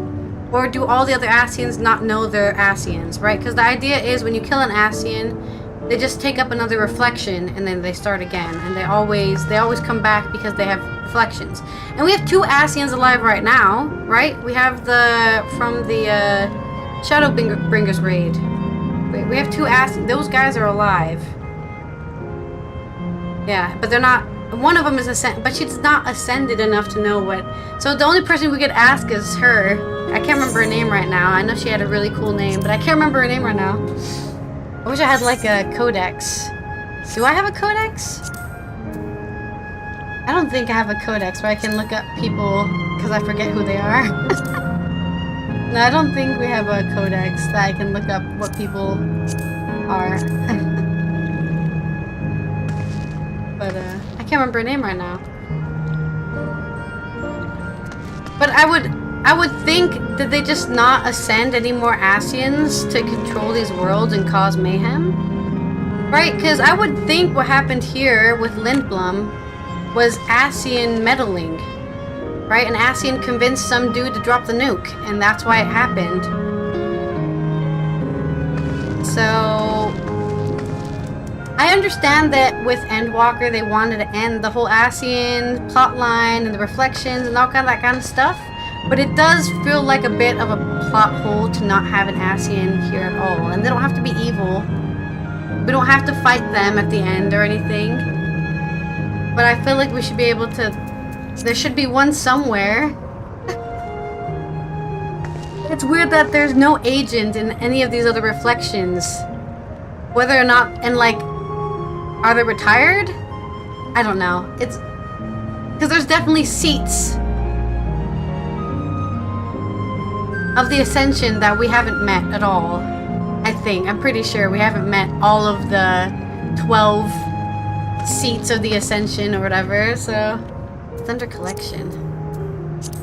So I'm really getting into the lore here because I'm confused about what's going on.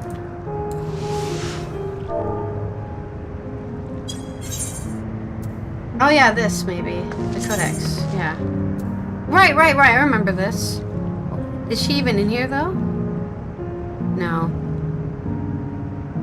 I don't think she's even in here. Unless it's under the Asians. No. Not under that either.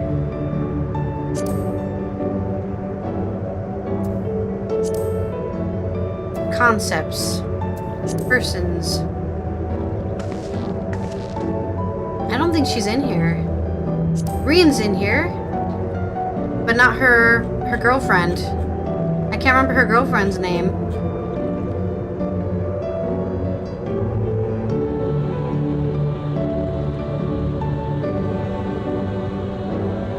They don't even mention the raid story in here, actually.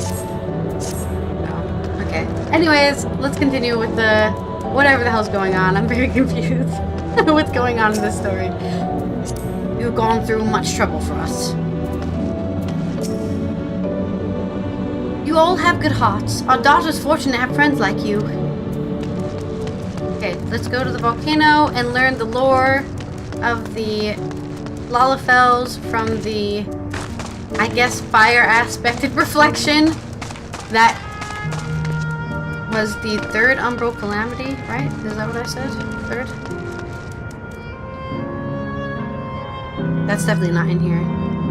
Yeah, the third Umbral Calamity was fire. I'm assuming it was the third Umbral Calamity. But it could also have been the water one, which was... What was that one? The water one was the fifth one?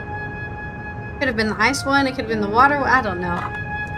Who knows? Unless they tell it to us directly, it's a mystery. They're being a bit too vague about the information. But I guess only the people in the source can know what Umbral Calamities are. Because it happens to us multiple times. Everyone else it happens to, the world ends. So they don't know it's happening. They all die. Except for the people in the void who didn't get absorbed. That went really well. And you, Kokoro, your sense of balance is something else. I sure know how to balance cones on a board. Though it had no taste, ice cream was a treat for the eyes. I'm glad it served to ease the tension. Thanks, Raha, for being goofball. Kokoro, Raha, Lamati. With your help, I was able to not only bond with my parents, but know the joy of sharing a meal with them besides. For that and so much else, I thank you. A taste of family. So delicious. That's the first quest that makes me actually choose a materia. Kyle's eager to learn about the Malala people. As my parents told us, the cavern inside of the volcano is a place for learning about the Malala's ancient homeland. But I'm hoping it will yield other information as well, namely information on preservation. Preservation? The scientists who were researching interdimensional fusion. And prior to that, created the Endless. As living memory, it's likely also their creation. I expect they would carefully curate any details concerning themselves. But I wish to keep an eye out nonetheless. I'm all for it, of course. Seeing as the key once belonged to the Malala. It couldn't hurt to learn about them. Right then, let's head inside. I'm more curious because they're basically saying there were people from another reflection who traveled to another reflection. It had to be one right next to them, right? You could definitely do some sort of order of elimination. I feel like it's easier to transport yourself to a place right next to you than to transport yourself across. So if one of the worlds, let's say, what did they say here? I'm just getting back into the lore again. my brain has been activated. The role quests were fun, but they did put me in sleepy mode, so this is actually reactivating my brain. Like, they could have gone from the fire, which was the second shard. They could have gone, no, that wouldn't work. Because then, if they were in the second shard, they would have to go to the first shard or the third shard. But the third shard was destroyed. Wasn't it? Was it not the third shard that was, like, the first one to be destroyed? No, that's the 5th shard. That's the 12th shard.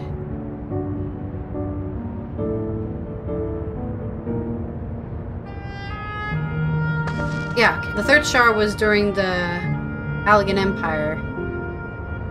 So maybe they came from the Ice Shard. No, because 6th and 5th and 7th wouldn't work either. I don't know. It's just a theory. It's just a theory. I'm just trying to... Maybe there's an order of elimination you can do to discover how things happened. So this is how it is in here. Yeah, it's not actually a volcano. This place has the look of an ancient ruin, but I suppose it's an illusion as well. These panels contain information about the Malala. It's very much like a museum. Cannot see target. Why are we standing here for? We're just... Okay, we're just surveying. Look for clues!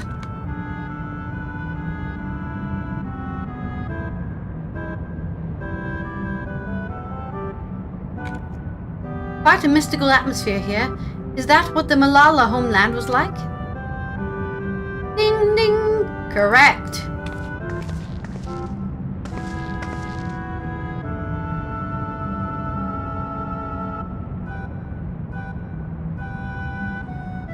What's going on? What's going on?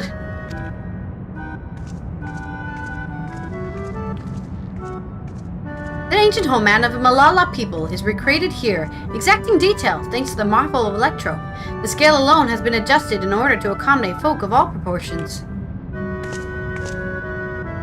Ah, but I have neglected to introduce myself. I am the guide for this facility, the Steps of the Speaker.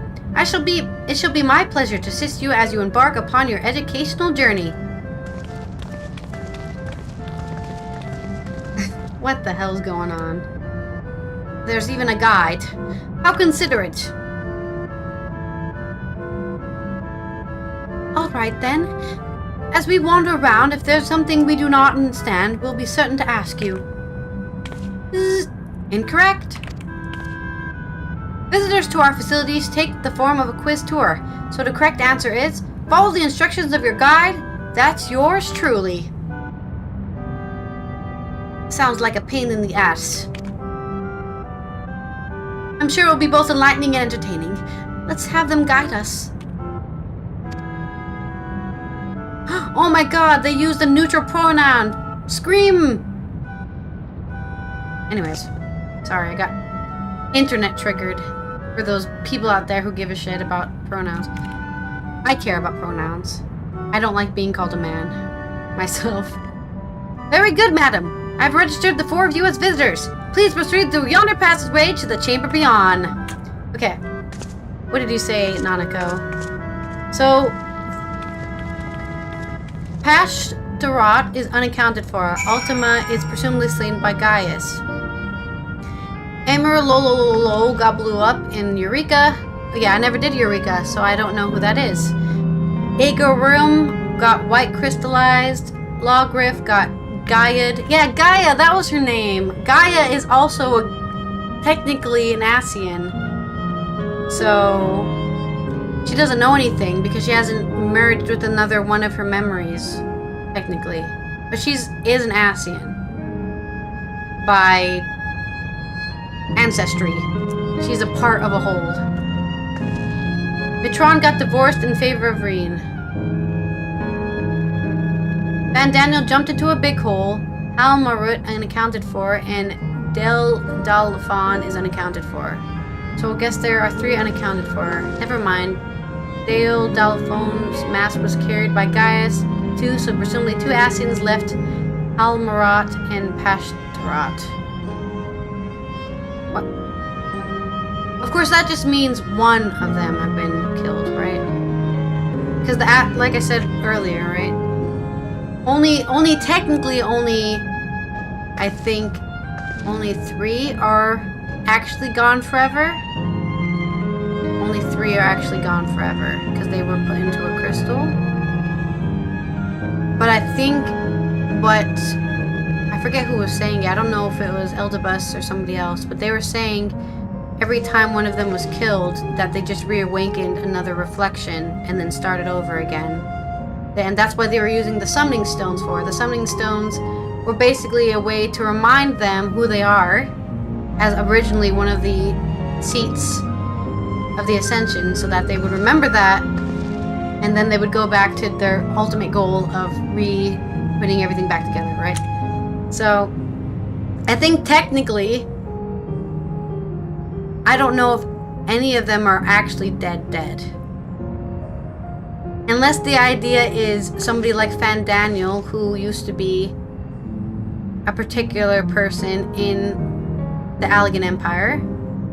Somebody like Fandaniel consumed all of his reflections, and so he was a complete person, like a complete original Ascian guy or whatever. I don't know. It's kind of confusing, that's why I'm saying. Because I would argue every single Ascian can come back. That's why it's weird that they make... I think Elidibus can't come back. I think Elidibus can't come back because I don't think he was ever...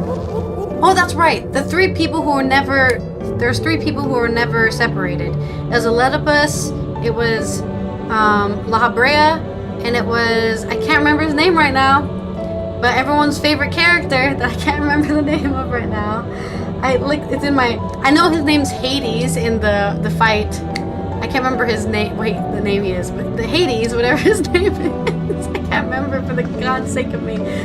I'm terrible at names. Have I ever said that? I've probably said it a million times on my streams. But those three were never sundered. That's the word. They were never sundered. So those guys can die. Yeah, Emmett Silk, Elidibus, and La Habrea were never sundered, so they can die permanently. But as far as I know, the rest of them they all got sundered, so that every time they die, they have to find another reflection and, yeah, do the memory thing. So I would argue that there's still maybe some reflections of people left, is what I'm saying. Because obviously, once they did the calamities, some of those reflections got reabsorbed. So the original Ascian also reabsorbed their part, just like that's why people in the source are stronger than people in the reflections, because we've absorbed at least 7 other of our reflections that have been sundered, right? Yeah. But there's still 5 reflections or something out there. I forget how many. That you could technically regenerate from, reincarnate from, and I don't know, maybe most of them have used up all of their reincarnations, they've this is my last reflection, and maybe that's what happened with Fandaniel.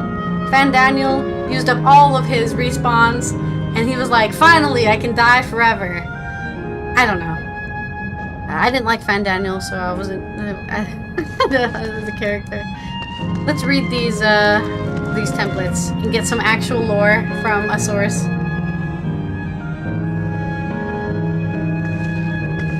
This nightmare. Yeah. I'm just saying there could definitely be reflections of Ascians currently here. And if we have their stones, because we picked up all their stones, didn't we? Or maybe, Elidibus left the stone somewhere, or Emixelked. We could get a stone and say, hey, remember who you are, and then they would be like, oh, right, this is the reflection of assfuckery, and that's where we are. It's probably not going to happen. I don't know. I'm sure maybe the patches will reveal the truth of this reflection. I don't think we're just going to abandon this reflection after the end of Dawn Trail. I'm pretty sure we're going to have to come back and stuff. Maybe... It is weird though, right? They gave the first an entire expansion, right? With multiple maps. They gave the Void 1 map, which is on the moon. And then they give also this place 1 map, which is a weird science dream. The Matrix. We're basically in the Matrix. Panel bears information on the history of the Malala. In the distant past, the Malala abided in peace upon the Isle of Eternal Summer. Winter never visited the bountiful land. Okay, so that's why I'm thinking they were a reflection of fire. Winter never visited the bountiful land, and the flowers never bloomed in the color of the rainbow. But such idyllic days did not last, for just when it seemed the westerly wind had turned cold, the sea suddenly froze over. So this is either the ice... I think it's the ice one. They got iced, and then they were pulled in. Or was... I think the idea was you use the alternate element to pull them in. So I think it's still there from the fire reflection, and the ice was used to pull them into another. And that's how they got combined. Which would be the Calamity of Ice, which was the 5th Umbral Calamity. I don't know. My brain's exploding. Such idyllic days did not last, for just when it seemed the westerly wind had turned cold, the sea suddenly froze over. From the fish in the water to the birds in the sky, all the animals soon perished. This unnatural weather continued with seemingly no end, and one by one the Malala fell until the death toll was beyond counting. Those who lived still could not but pray as they huddled together for precious warmth. But how did they get this key to transport into reflections, you know? The Malala are the keepers of the mighty relic passed down to the ages, and while it has the appearance of a crystal, by whose hand it was wrought is unknown. When a great calamity froze their isle, the speaker, their spiritual leader, fervently prayed to the relic for salvation. In answers to their prayers, the relic opened for them a golden path, one that shone like the light of dawn, and through it they fled onto a new land.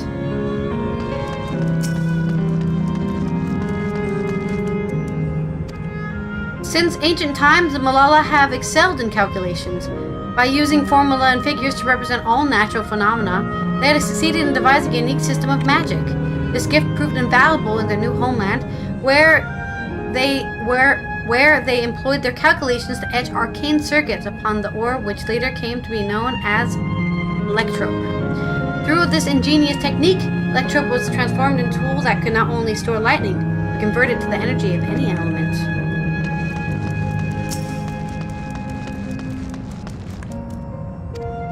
Esteemed for their excellence in the study of electrope, the Malala were favored by the rules of many a nation.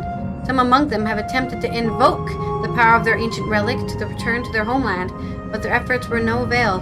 Never again has the golden path opened that allowed their ancestors to flee to safety. Eventually the relic came to be forgotten, and some now question whether it ever actually existed. Well, I think they couldn't get back to their homeland because it was gone. It got erased. Got absorbed by the source, so it makes sense that didn't work. You can't travel to somewhere that doesn't exist anymore.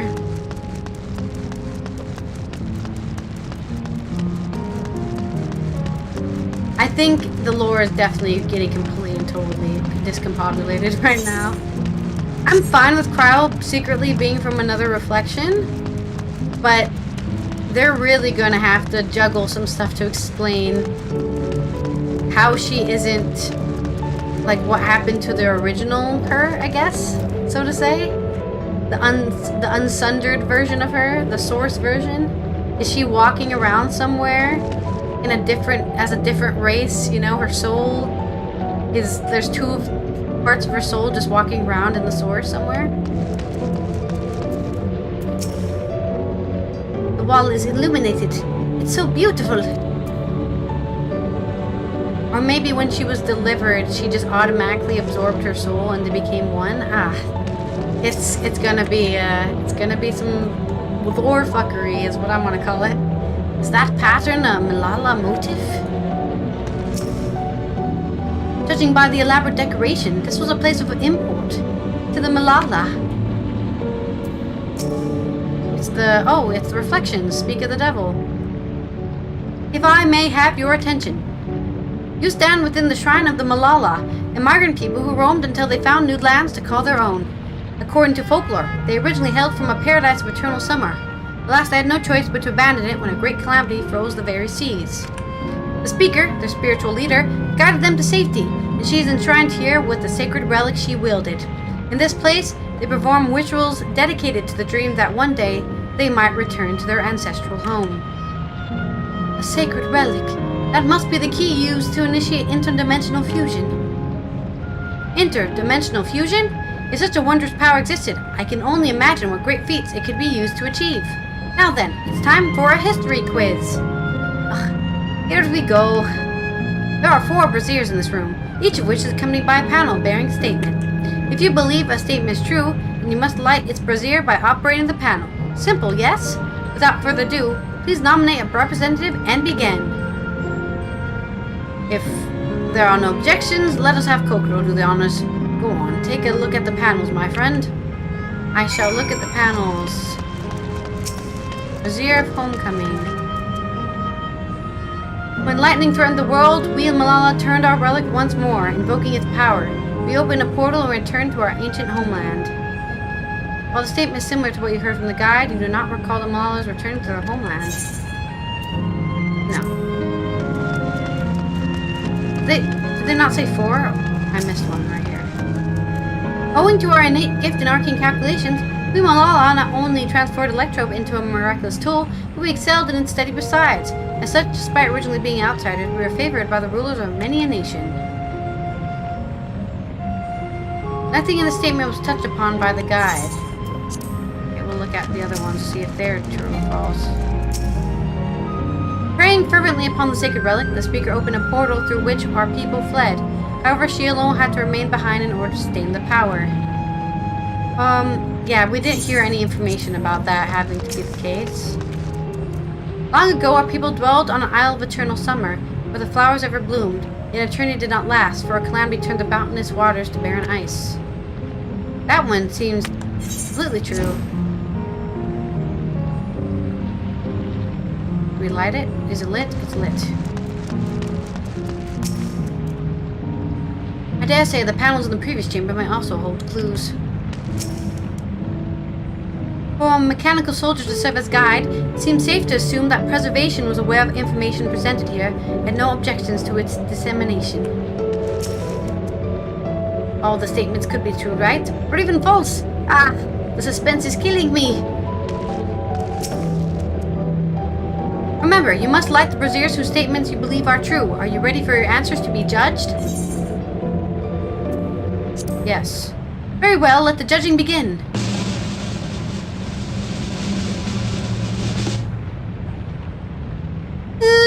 You have chosen poorly. You are welcome to try again. However, think carefully on what you have learned and consider reviewing the panels in the first chamber. They did not say anything about somebody having to be kept behind. I guess we'll just do these 3, because only one is false. The homecoming one is false.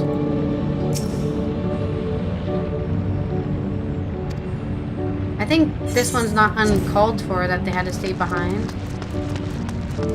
And this one's not really false either. Makes sense that they were favored by governments because they were the ones that invented what ended up destroying the world. Okay. Judge my decisions.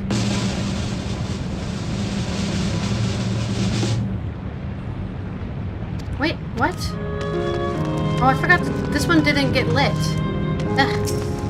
I totally lit it before. I guess I turned it off, is what I did. Yeah, okay. I didn't have to light it a second time. I accidentally turned it off. Alright. I didn't realize they stayed on the whole time. I'm still wrong? Okay. Let's try getting rid of this one then.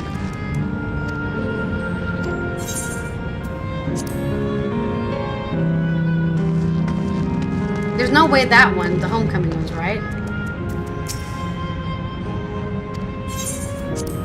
Worst minigame ever.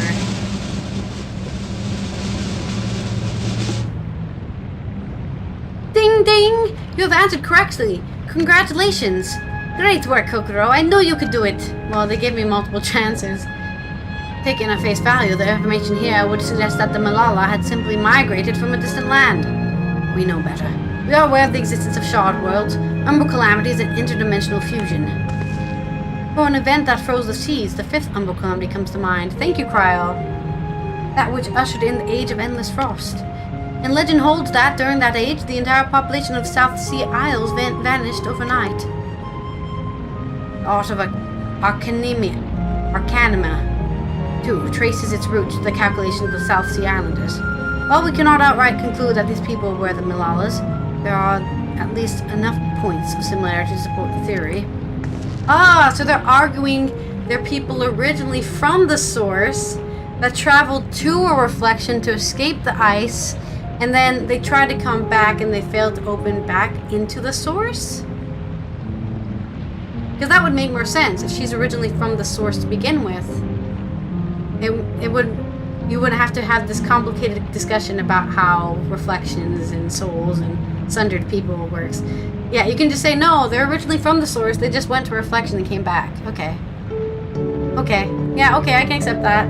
That makes all my deliberations pointless. You have mused to your satisfaction. Let us move to the next chamber. Another quiz awaits. So, she is from the source. How many of these quizzes are there? Too many, I think.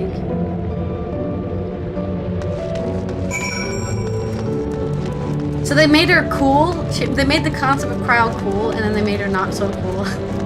Wow, she's from a reflection? Actually, she's not from a reflection. I think it's still cool that her people traveled to a reflection before anyone else ever had, and then she was the only one able to come back after some time. But it would have been way cooler if she was just like Reed or something, you know, like an actual reflection person. I do hope or want this technology to become publicly available so that we can have all the reflections be a thing again. Oh, I forgot about Aether Currents, dude. I haven't been collecting them. Yeah, I agree with you, Nanako. They totally went, came back, and Kryle's the only one who was able to come back.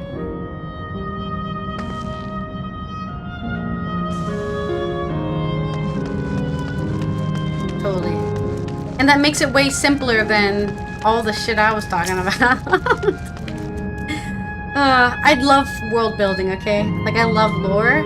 I love characters, I love story, I love lore, so that's why I'm getting so hyperly focused on this aspect of the game, because I'm like, what is going on right now? They're really going to a place I wasn't expecting. She was definitely born in a reflection? So you're saying, okay, so you're saying she was born in the reflection, which means that possibly the soul that she is currently in her body is a reflection soul. See, I don't know. See, that now we're making it more confusing again, Nanako. Because that would mean that she is a reflection in the source. But that's the argument, right? If you're a source person that has children in a reflection, do you make a source person or do you make a reflection person? Right? That's what I'm arguing here. Are you a reflection person if you're born in a reflection? Even though you're originally from the source. How does the magic work here? Because I think every reflection has its own ethereal sea, I want to say. It's not like when they die, they all go to the same place. Every single reflection has its own revolving mill of souls. So that would mean that the ancient Lalafels were source people. And then when they died, their source souls, which would be stronger, they would be stronger than the reflection souls, were put into the ethereal sea of the reflection and like that would mean there's people in the reflection that are stronger than the people originally from the reflection because their souls are thicker. They have at least 5 umbral calamities worth of reflections in their souls compared to the people who are only from this world who only have 1.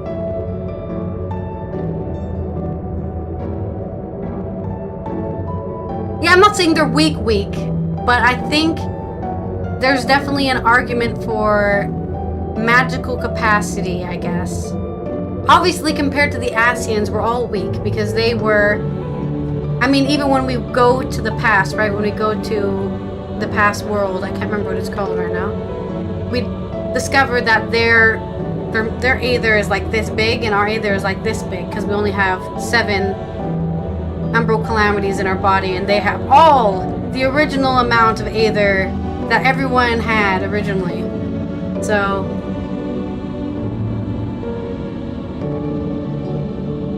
I think I'm getting too into it. I'm getting too deep into the idea, and I think I'm thinking too deeply. I don't think anybody who wrote this story thought that deeply about what it meant about soul magic strength. They didn't mention it though, because Cryo was like, wait, if I'm from a reflection, why am I so magically strong? That's what I'm saying. Like, is she a reflection person, or are the people from the source who had children just made source people? Let's continue. There appears to be a few expressions for these marks. What? What's with all these massive faces? I don't know. Asians? I guess? What could these marks represent, I wonder? They look like Asian masks. We have come to the most enigmatic location in the museum. While it's known as the Speaker's Rest, everything else remains a mystery. No one knows what purpose it served. Not even the Malal themselves. That's rather curious, isn't it? Though, some have suggested this place is purely the creation of the facility's designer, that it didn't actually exist in the Malal homeland. It's generally believed, however, that the adornments upon the wall are masks that represent the emotions of men. And that brings us to the final quiz. The question is simple. How many types of masks are there? It's the last one already? Something tells me it's not going to be as simple as it sounds. Please take all the time you require. I shall be here when you're ready to answer. Okay, well we've got Cage Mouth, Anvil Mouth, Arch Mouth, I don't know what to call that. Some sort of bucket. No, we already have the Anvil Mouth. We already got the Bucket Mouth. I'm counting 4 so far. Any other ones that we haven't seen? Anvil Jail. I think that's it. I don't see any other ones. I think there's only 4, unless there's some down here. Anvil, bucket, anvil, bucket, anvil. I think there's only 4. We're gonna go with 4. 3. The answer's 3, I think. Graha, you're blind. Wait, what? I keep on losing track. I might have to borrow a brush from Kyle. Good thing I'm really good at visual memory. Masks represent emotions. This is just a thought, but if emotions and memories are intrinsically bound, could they be Malal's way of expressing the different faces of living memory? I think they're just Asian faces, and this place was originally made by an Asian a long, long time ago. Well, it's been 1,000 years since the calamity. That's plenty of time for an Asian to still be doing bullshit. I mean, I don't know how long 1,000 years ago was for us. Maybe not that long, actually. If the disparity was 30 years per day, it hasn't been that long since their calamity. Actually, it's only been 1,000 days. It's been like a little over a year. No, 2 years. It's been a little over 2 years since their calamity happened. So, maybe it hasn't been that long for us. If that's even correct. Because I think the first was also fluctuating in time, so... Oh, how many kinds of masks are there? Have you determined the answer? 4. Your answer is 4. How about everyone else? Seriously? I thought it was 6! Like Kokoro, I also believe it is 4. As do I. You said 3 early, Graha. The correct answer is...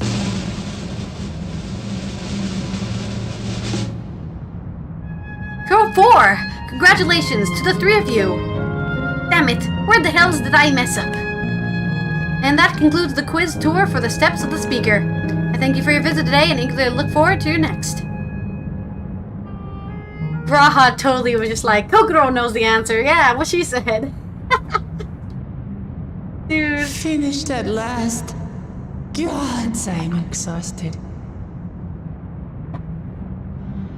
If the legend is true, the Malala were refugees Yes. from Give the me your source. official lore, Cryle. What is this? All my relic of deliberations theirs mean that can nothing bridge towards the writers of worlds? this game. Who made it?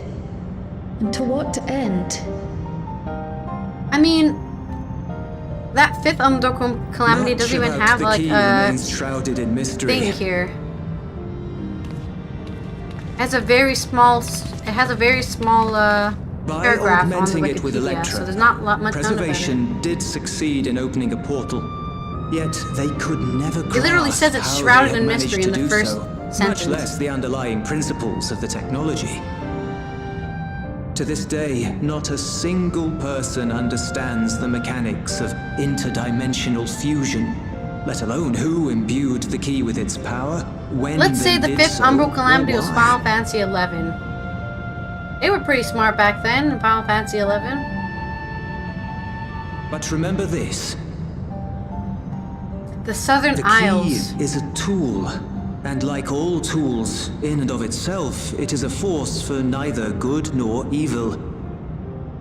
Once taken in hand, however, its capacity Guns for don't kill both is people, made people plain. do. Is that what he's In saying? Is delivering that his one argument man, here? it may doom another, making a lie of its bearer's every good intention.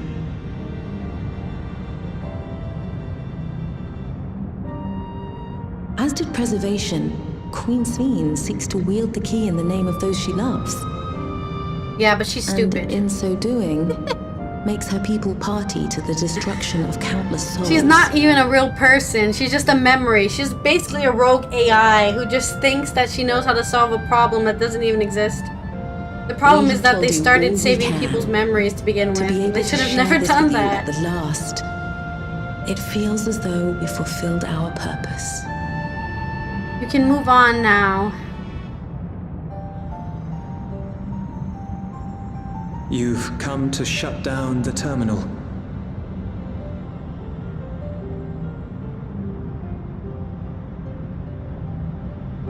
No, I mean, I meant it's been Yes. 1,000 years since We have. the calamity in this world happened, where the Lindenblum set off But the nuke. perhaps there's It's been another 1,000 way, years since then. one that doesn't require the terminal's deactivation.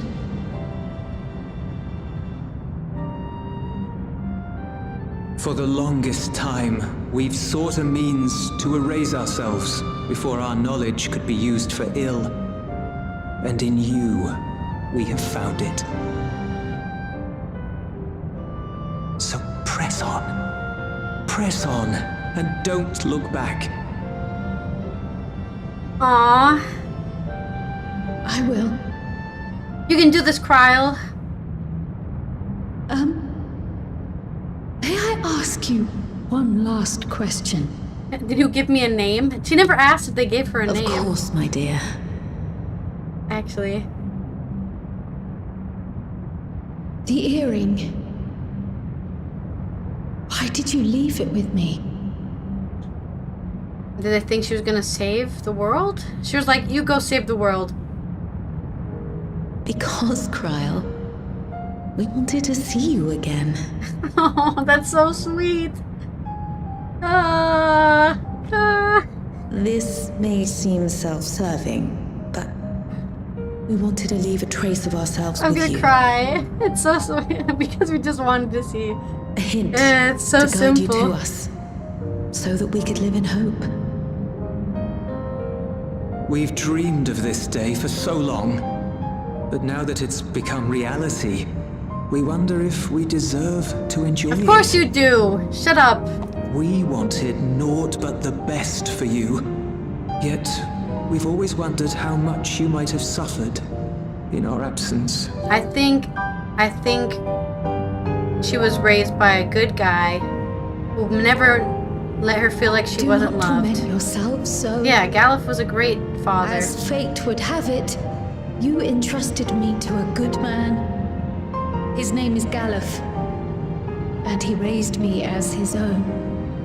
She's not the first Lalafell to be more? raised by a different person. been like blessed freaking with the Pippin is finest also comrades raised by anyone could freaking have. Raban. It's thanks to you that I am here. and happy. So please, be at peace. Be at peace. Mother. Father. Oh. Ryle's so sweet. We don't deserve her. Oh no, they're gonna hug her. Don't do it, man. Don't touch her. Thank God. Beautiful name. But if we They are gonna tell her what her real name is. Yes. Maya. Our dearest Maya. We love you more than life itself. Oh my God, way to destroy a person. Wow. Maya. My name. My name is Maya. Oh, I'm gonna die. I'm dying. I'm dying. No. They can't do this to me. Evil. Okay. Well, my friend Ross did say I was gonna cry. So, you got me. Family stuff is one of my weak spots. Are you sure about this? You can leave the terminal to us, you know. Now she needs to be the one to do it, I would argue. No, I must do this. He's using your name Maya already. Baldesion must press on. Press on and...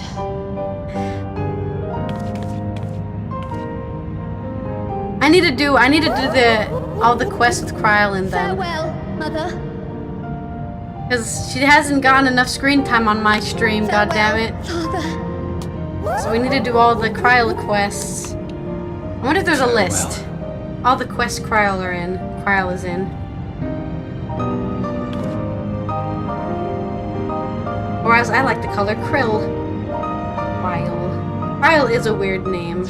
What the hell was Galuf thinking? Maya is way easier to say.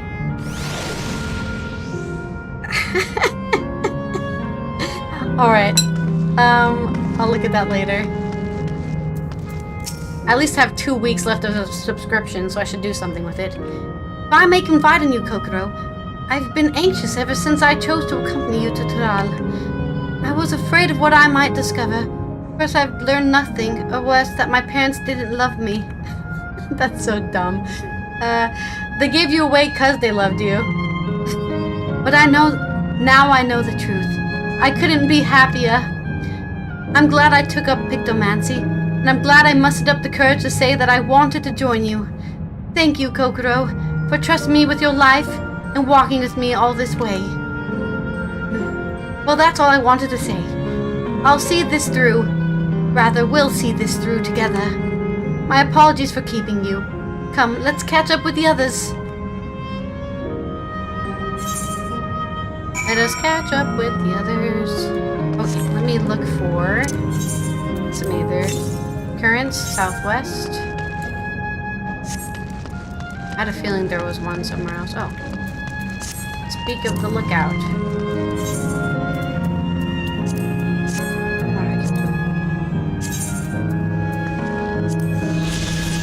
Steps of the Speaker. This set of spiral walkways holds records of Milal history and culture. Through their ancestral origin, it's seemingly unknown.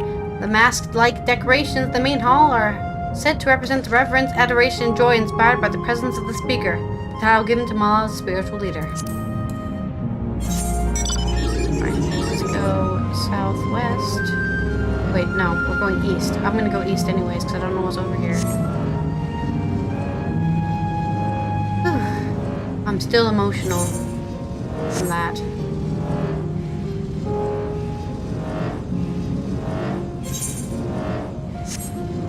Why don't we talk about the giant balls? There's giant balls in here.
Alright, let's shut this shit down. Goodbye, Lava Land. It's time for your career to end. Where's Anvil? Uh-oh. Got stuck in the volcano somewhere, I think. Erenville isn't here yet.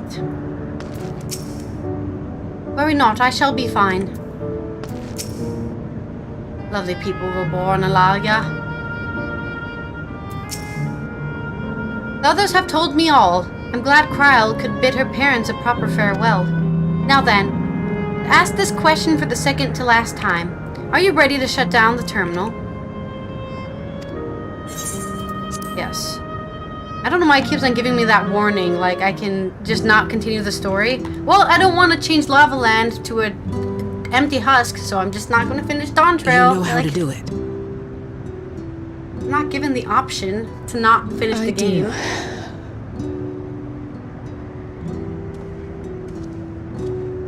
Oh, there's Erenville.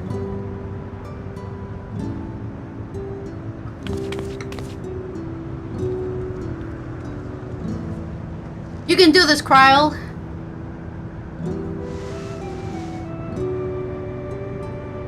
I think it's best to know the short love of your parents than the long, arduous relationship you can have with your parents. I think knowing that they love you is enough, and that's all you need. Of course, I'm talking from a place where my parents are both alive, so I'm sure I'll have a different opinion when one of my parents die. I'll be like, that bitch was stupid. Or something.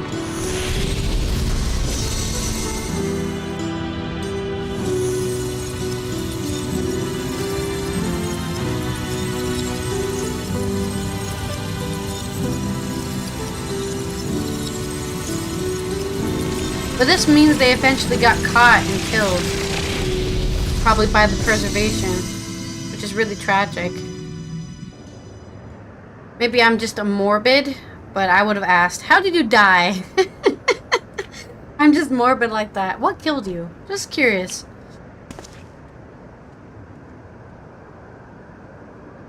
Okay, we'll probably have another Aether Current quest. Actually, we'll probably have several. Maybe 2 or 4 more? I have no idea. There's people who finish this game probably in one day, right? They never went to sleep. And they finished the entire game. We have 3 more quests. Wait, did I not finish the other one? Pretty sure I did finish 2 quests. Here's one. Oh, I never picked it up. That's what happened. Yeah, we did the fountain one, and then I never picked up this one. Whoopsies. That's okay.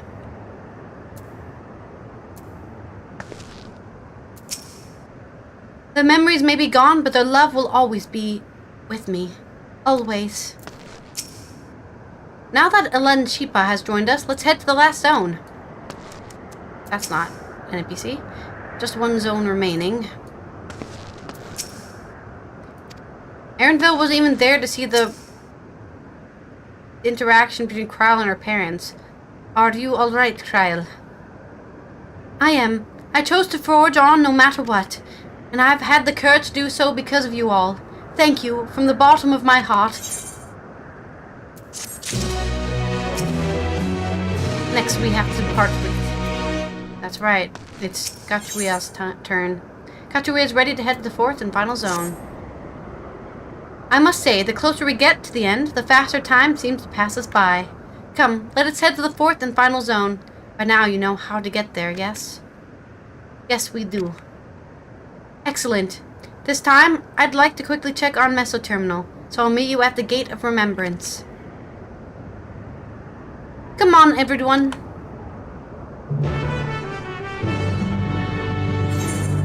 Let's go back down here so we can... I don't know why it keeps on asking me if I want to teleport. Is there an option to turn that off? PvE guide creators blast through the story in like 6 to 7 hours. That's crazy. I would never.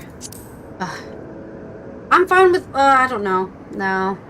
I was thinking, like, since I've played every single game in almost a completionist way, not completely 100% completionist, but almost, I could probably make a guide or a walkthrough guide for every single Final Fantasy game because of what I've done. And then I was thinking, oh, that sounds so dull. Non-fiction, but it's non-fiction, and I love non-fiction, so I should be able to do it. But I really just need to finish. I need Final Fantasy 16 to come out. I need to play Final Fantasy 16, and then I'm going to disappear. Okay, that's not true. I will still stream, I think, but I'll be streaming me creating all these freaking videos that I need to create. Because there's so many. I want to create quick playthroughs of every single Final Fantasy game I've played. Like all the important stuff, all the important scenes, or whatever, like whenever I talk or say something interesting, that kind of stuff, right? A quick playthrough like that, and then maybe also make like a walkthrough or something. And then I also need to make a huge review where I review every single game from my opinion as whoever the hell I am. And that's what I need to do, right? I need to do those 3 things, which will take probably a long time to do. But then my YouTube channel will be full of stuff that isn't just my live streams. And I might actually unlist my live streams every time, like once I make all those, I think I'll unlist the videos, but I'll keep the playlist. So I'll have the playlist of the entire playthrough, VOD, but I'll unlist them so they don't appear on my channel. Because I think it's cleaner that way, if I have it that way. So if somebody wants to watch me play for 12 hours of Final Fantasy 1, they can do that. Or they can just watch my short video of like all the things that happen in Final Fantasy 1. Because that game was pretty short. That was only 4 episodes to play that game. So I'm expecting Final Fantasy 1 to be like a 30-minute episode. At most 30 minutes. Okay. The Restless Malalia is fearing for the worst. I'm not gonna read your dialogue because I'm a jerk. Goodbye. Oh god, we have to go all the way up there? Wait, let me get the other one too. Over here. I also need to find my Aether things northwest.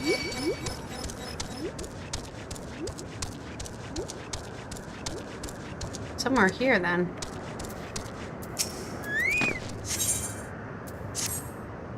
Oh, there's only Lalafels here, huh?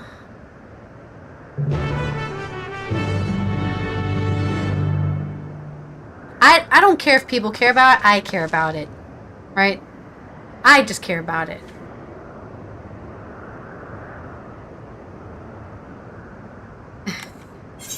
I'm fine with the videos. The videos are still gonna exist. They're just not gonna be on my actual... If you go to my videos, they wouldn't be there. They'll just be in the playlist only. I think it makes more sense. I think it makes more sense for me to have it like that. Because, honestly, I don't know if nobody ever comments. I know people are viewing my live streams on YouTube. But no one ever comments on them. So... Which is fine. I don't comment on the 4-hour videos I watch. I rarely comment on videos. So I can't really judge anybody for not doing it. Or liking, or I don't do any of that stuff either. I just passively consume YouTube media without any interaction with the creator.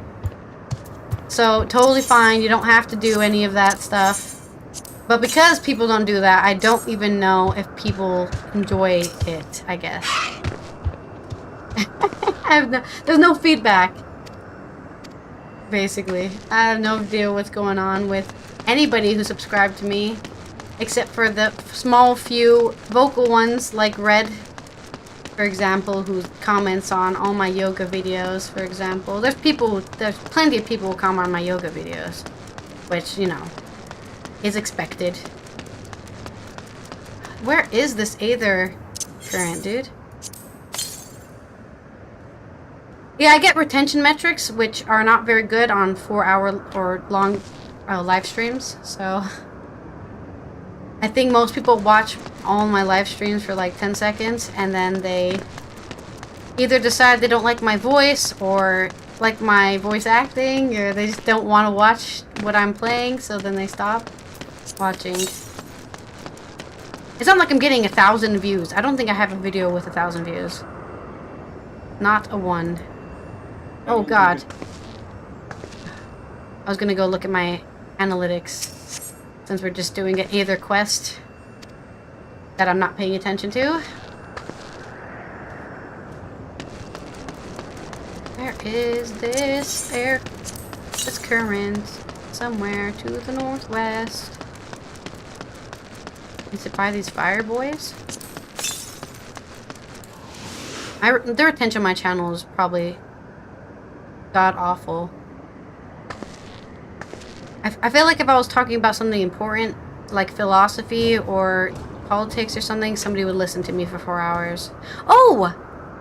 I do have a video with 1,000 views. Sorry, it's a really, really, really old yoga video.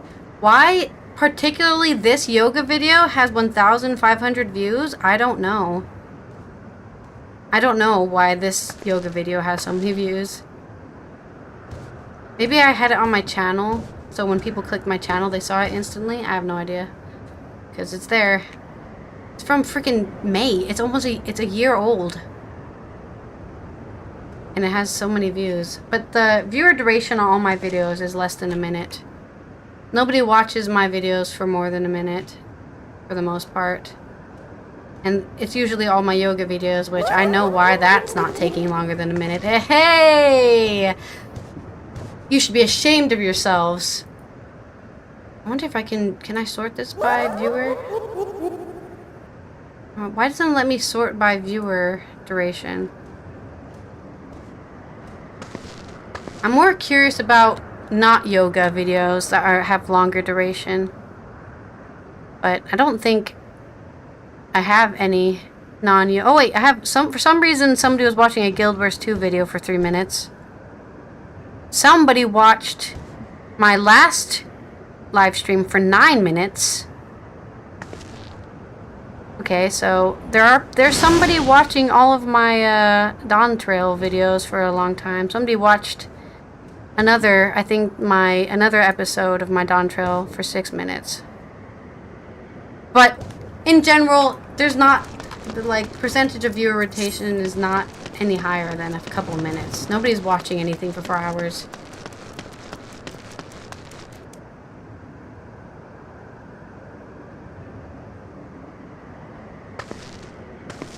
Oh, cool. Yeah, that's like something like that will get a lot of views, right? Because you're doing something nobody else can find.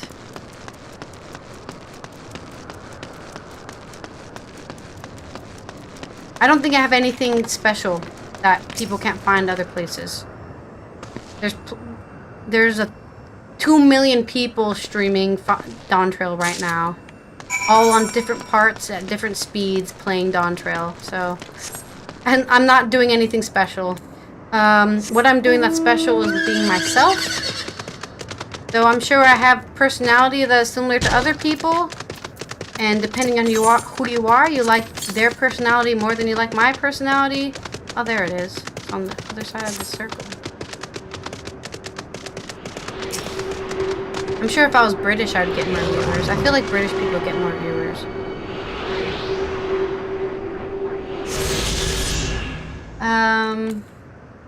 Okay. Any more either currents here? Northeast. That's pretty close. Is there an invisible wall here? Hello? Why can't I get off this rock? What is going on? Is there an invisible... Oh, there is an invisible... Okay, we're not allowed to go that way. Okay.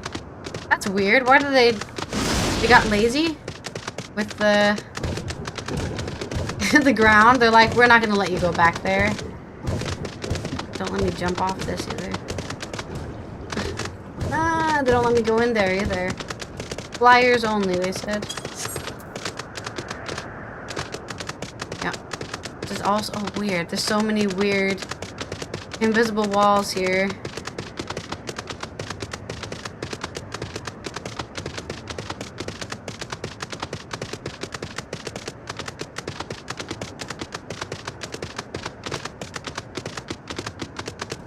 There are less and less interesting people who make a living off their personality. Oh no, that's not good news for me. I have nothing else to offer except for my huge personality. That's a reference. What is that a reference to? There was a YouTuber and there was a character. There was like I think a video game character with huge breasts. And they were like, yeah, she has a big personality, if you get what I'm saying. But I can't remember what that's a reference to. But me and Neth make that joke all the time. It's like, yeah, you've got a huge personality. I'm very aware. I'm very aware. I don't know if I'm funny. I'm mostly funny to myself. I want to think I bring a particular perspective, intellectual perspective to things because of my master's and bachelor's degree, but it's not like I'm the only person in the world who's ever done a media studies film class, you know? There's plenty of people who have film degrees on YouTube for sure.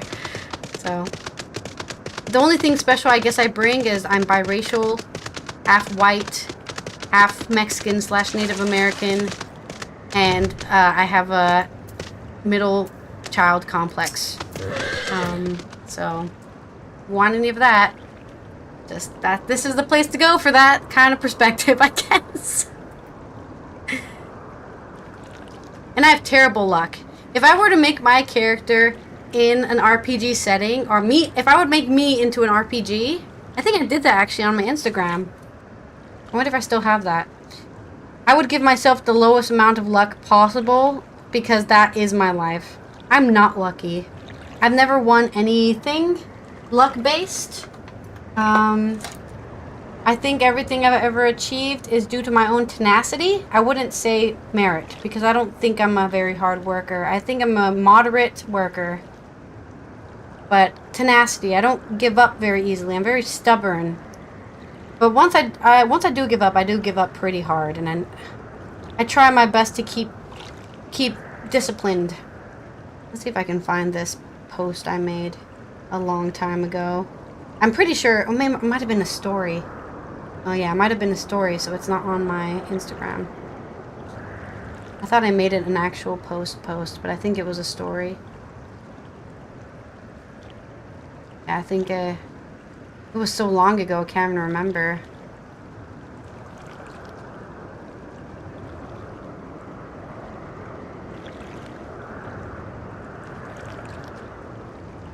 Well, I definitely gave myself very low luck on that. Very low luck. But as Michael Jordan said, I think it was Michael Jordan or LeBron or Kobe, one of the basketball players said, you miss 100% of the shots you never take. So I will keep shooting until I get that ball in the net. Okay? I just knew I dropped these on my stroll. Thank you very so much for retrieving them. I guess I was retrieving the scrolls. Now she can move on.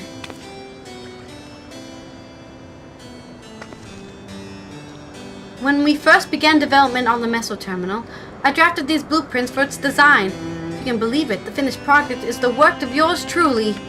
Well, to be fair, the concept wasn't entirely of my own making. I have Malala folklore to thank for its creation.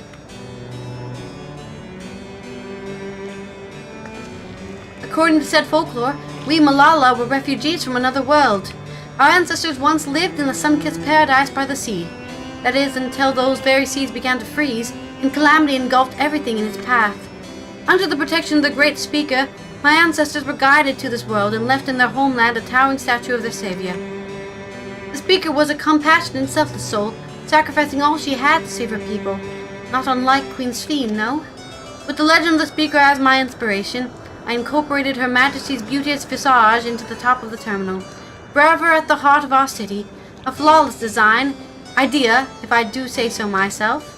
I gave everything, my passion, my time, my love of the country, to see these blueprints given shape. They aren't merely pieces of parchment. They're my life's work personified. Yet I nearly left them to rot in the arena of valor. I would be laughing this off if I weren't so furious with myself. But what's important is that you've brought them back. I owe you a great debt. At this rate, I may never meet Her Majesty face to face. All I wish to do now, is gaze upon her glorious image before I fade away. You have my thanks, stranger. May fortune favor you always. Goodbye, designer of the tower. Oh, she just walked away.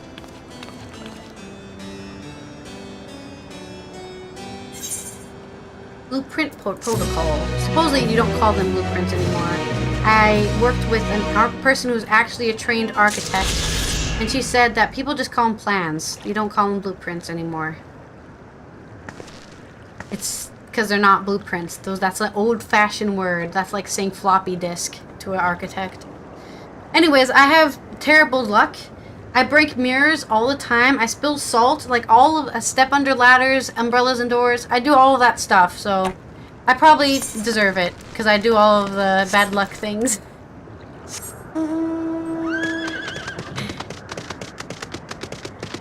Oh, yeah, I was wondering about that. I was wondering if you do a New Game Plus, this place is reset. Specifically Endwalker New Game Plus, huh? That's interesting. What happens if you get New Game Plus Dawn Trail? Or is it not activated yet? You not New Game Plus Dawn Trail yet? Why does it make me walk so far away?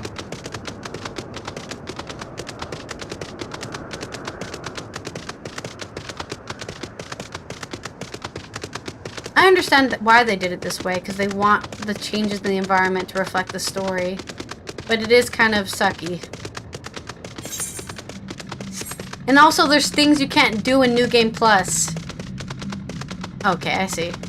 There's things you can't do in New Game Plus because this game is designed weirdly. It's like, oh, you're in New Game Plus, you're not allowed to talk to vendors. Like, what? Why can't I talk to vendors in New Game Plus? It's such a weird thing. Like, you're not allowed to buy anything. No items allowed. If you want to buy stuff, you have to leave New Game Plus and then buy it. Like, when I was doing, what was it, like Shadowbringer New Game Plus, I couldn't repair my gear. Like, my gear was still getting destroyed in the New Game Plus, guys. Can I please repair myself? No! How dare you? Okay, do I need to go up and across? I need to go up and across, okay. That's what I was like, how do I get over there? Oh, I haven't been looking for the other currents. Southwest, okay. I must be missing one somewhere between the arena and the Aetherite. I missed the doorway. So far away. Is there any Aether currents here? Well, there might be one south. That might be 200 yalms away. Malms. Whatever. I saw them! The scorpions! What will you do? I not, little ones? We're coming, scorpions, or people who are getting attacked by scorpions. I'm not sure what's going on in this place. Not. Yeah, that's fair. I mean, that was a problem in Guild Wars 2. There was a weird bug with disconnecting while putting something in your guild bank that could cause you to duplicate stuff. So there's people running around with a bunch of duplicated items. Oh, I knew it. It was south here. Alright. Die, scorpions!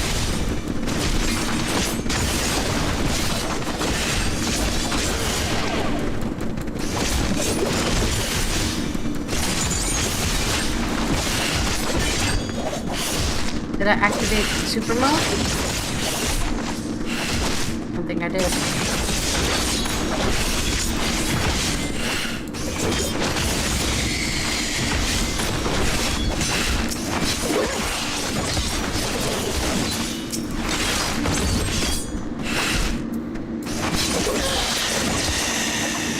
I was trying to remember my rotation without seeing my skills. I think we unlocked, yeah, we did unlock ultimate mode. I forgot what skill it was. Yeah, New World was famous for that. God, I thought that was the end of me! Well, you're still alive. I don't know why we were fighting scorpions, but we did it. Time to touch this Aether current now.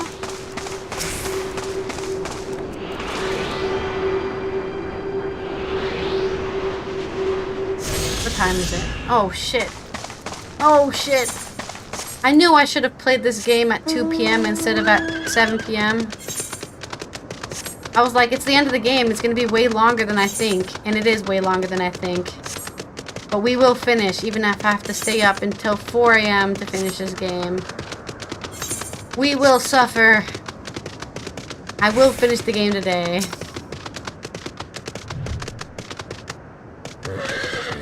Actually, how many more quests are left?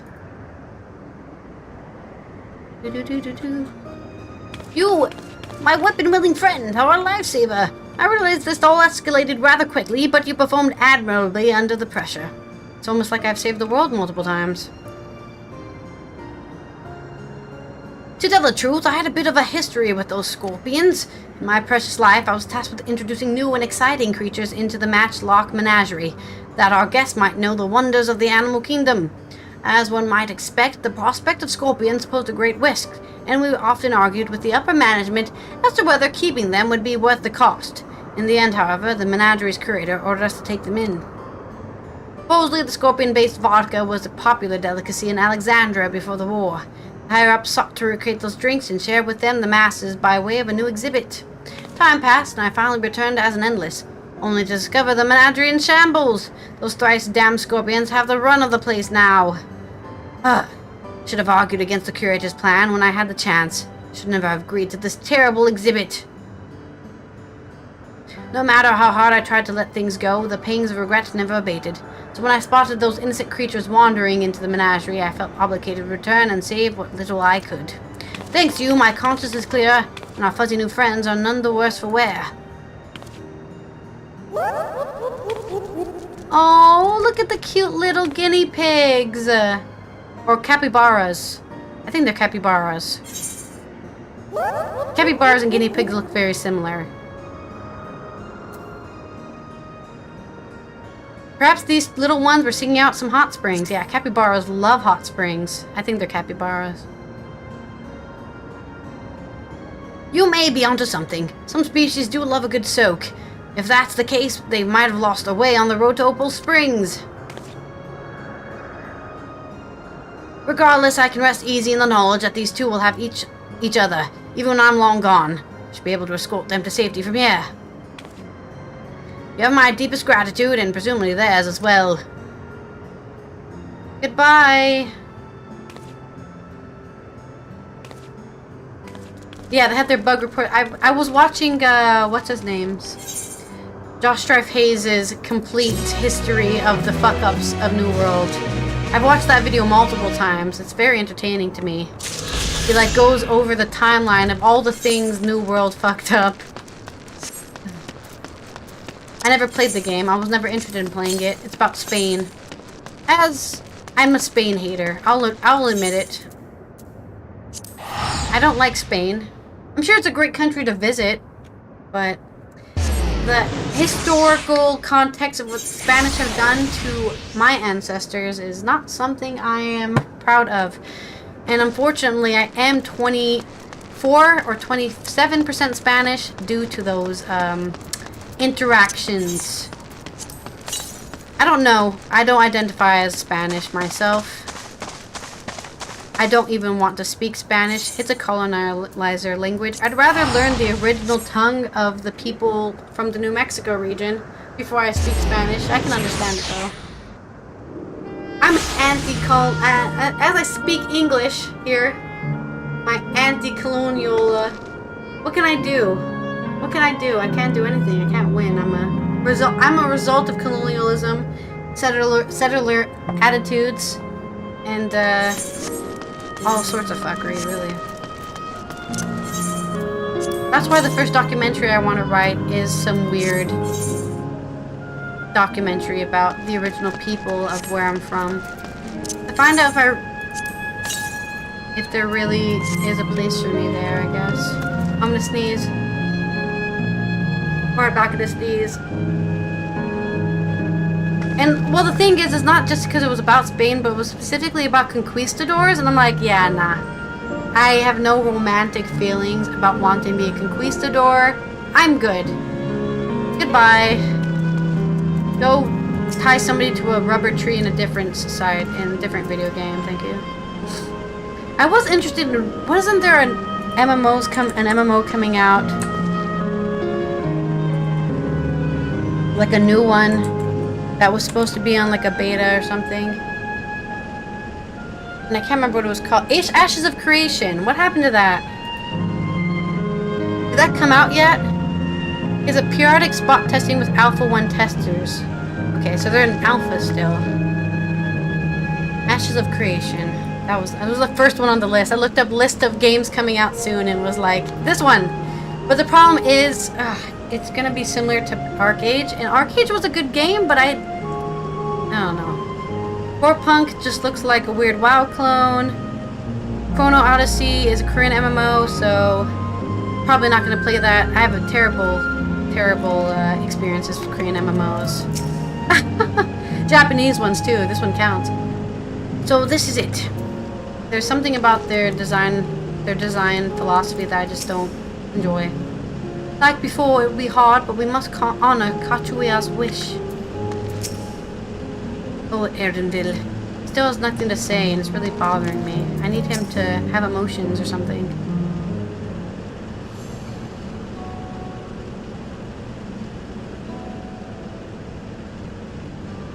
As far as I can tell, we still have some leeway with the Meso terminal. Meaning you can carry on getting to know the Endless in the last zone. Windspath Gardens, it's called, and it's breathtakingly beautiful. That's where your memories are stored, yes. That's right. I left it for last so I could guide you for as long as possible. Very thoughtful of me, yes.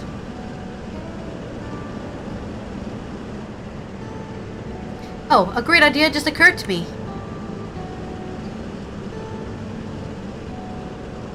What might that be? I'll save it for after we've arrived on the other side. See you there.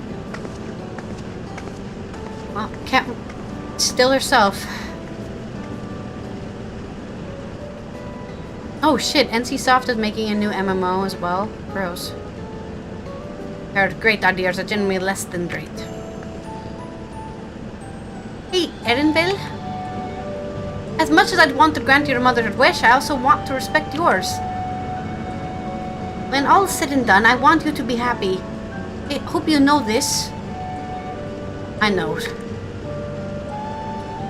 I know.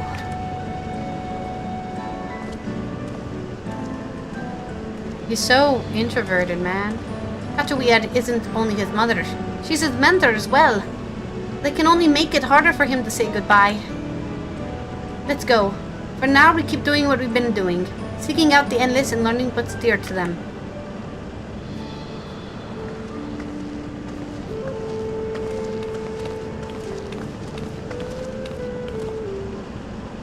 There's a lot of games on this list. Why are they making an Arcade 2? What's the point of that? Oh right, the Riot MMO. It doesn't even have a name. It's just called Riot MMO. I love that.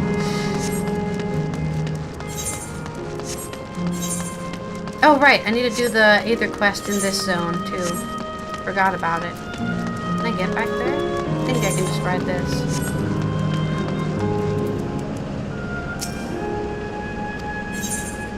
Yeah, I don't like PvP games anyway, so I'm happy when they fail, because I'm not interested.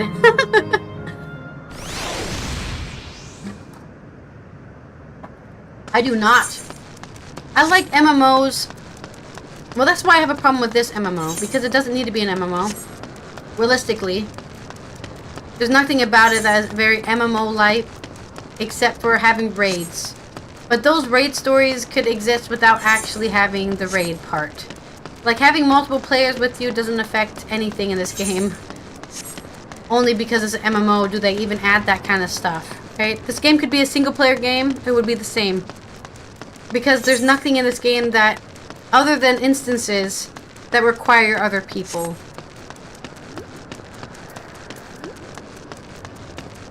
The core game is very single-player focused.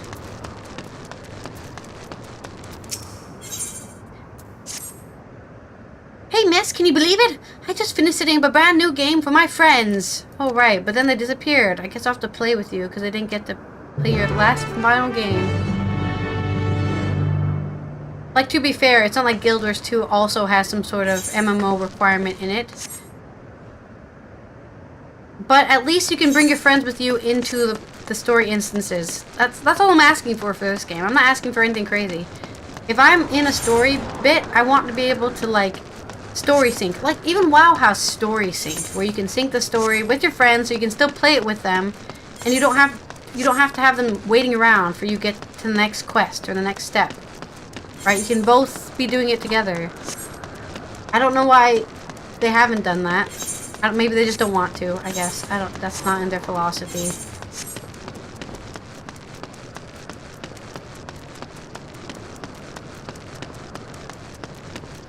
Like, you can bring people with you into SWTOR story instances. ESO also has this problem. ESO also has solo instances where I'm like, why? Why do you do this? Like, was it easier? Was it easier to make the instances solo? But it only happened in the base game, to be fair, in ESO. Only in the base game are a lot of the things solo instances. I think after that they realized that was a mistake. I don't know why they did that, and then they decided not to do it anymore. So, I guess we're doing riddles, but I'm not actually paying attention to the riddles.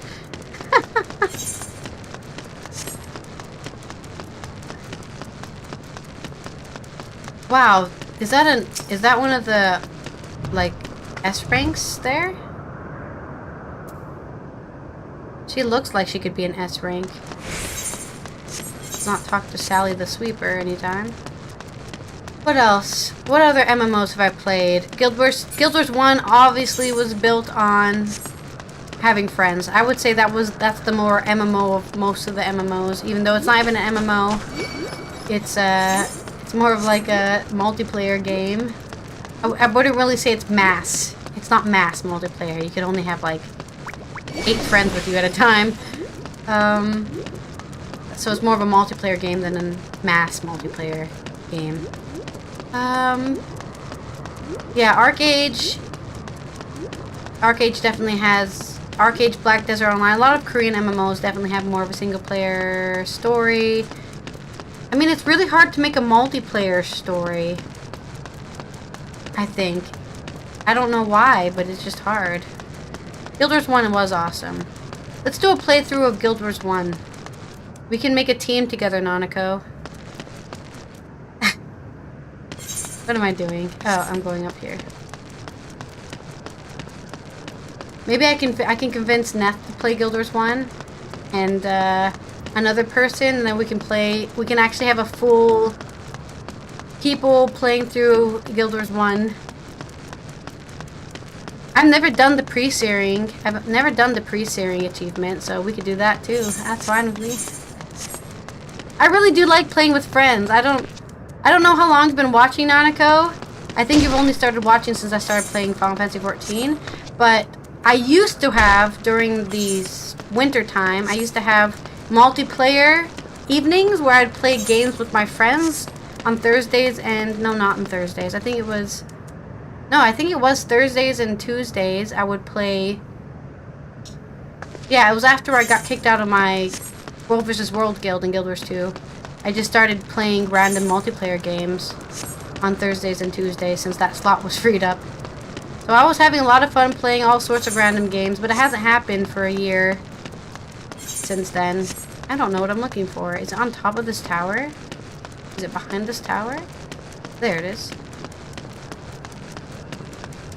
I love playing with friends and playing games with friends. I was playing, I guess I was playing for a while when Dark Tide came out. I was playing that, but I can only play that game for so long and stuff. That stuff is so fun to me. I like... Realistically, what kind of streamer I would like to be isn't what I'm doing now. I would like to be that streamer that has a bunch of friends and we all get in hijinks on stream together.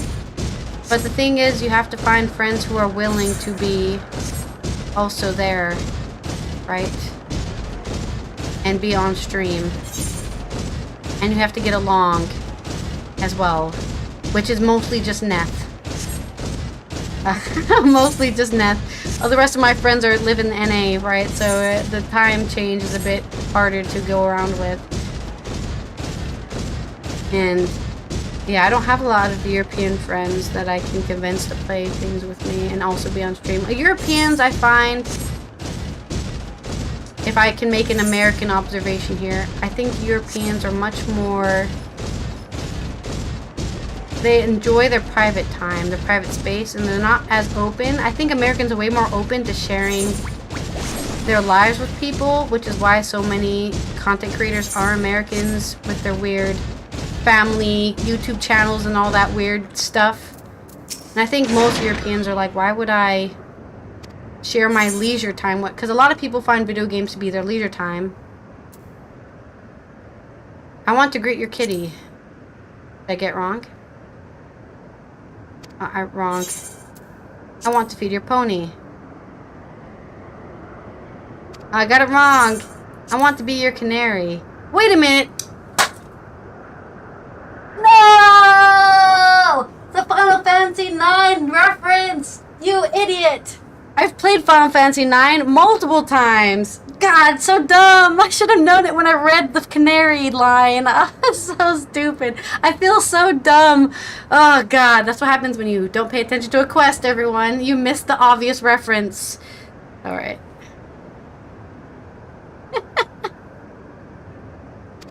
This is why I say I have mental breakdowns on stream. And now that you're finished, I thought I could tell you how I came up with my clues. Yelling into the house. My first clue was but yesterday's gate stands a tiny mountain piled high. Of course I meant the entrance to Yesterland and the stack of crates a few steps away. There was one kid who used to hang around by the gate and make sure any newcomers quickly the lie of the land. Pretty nice of them, right?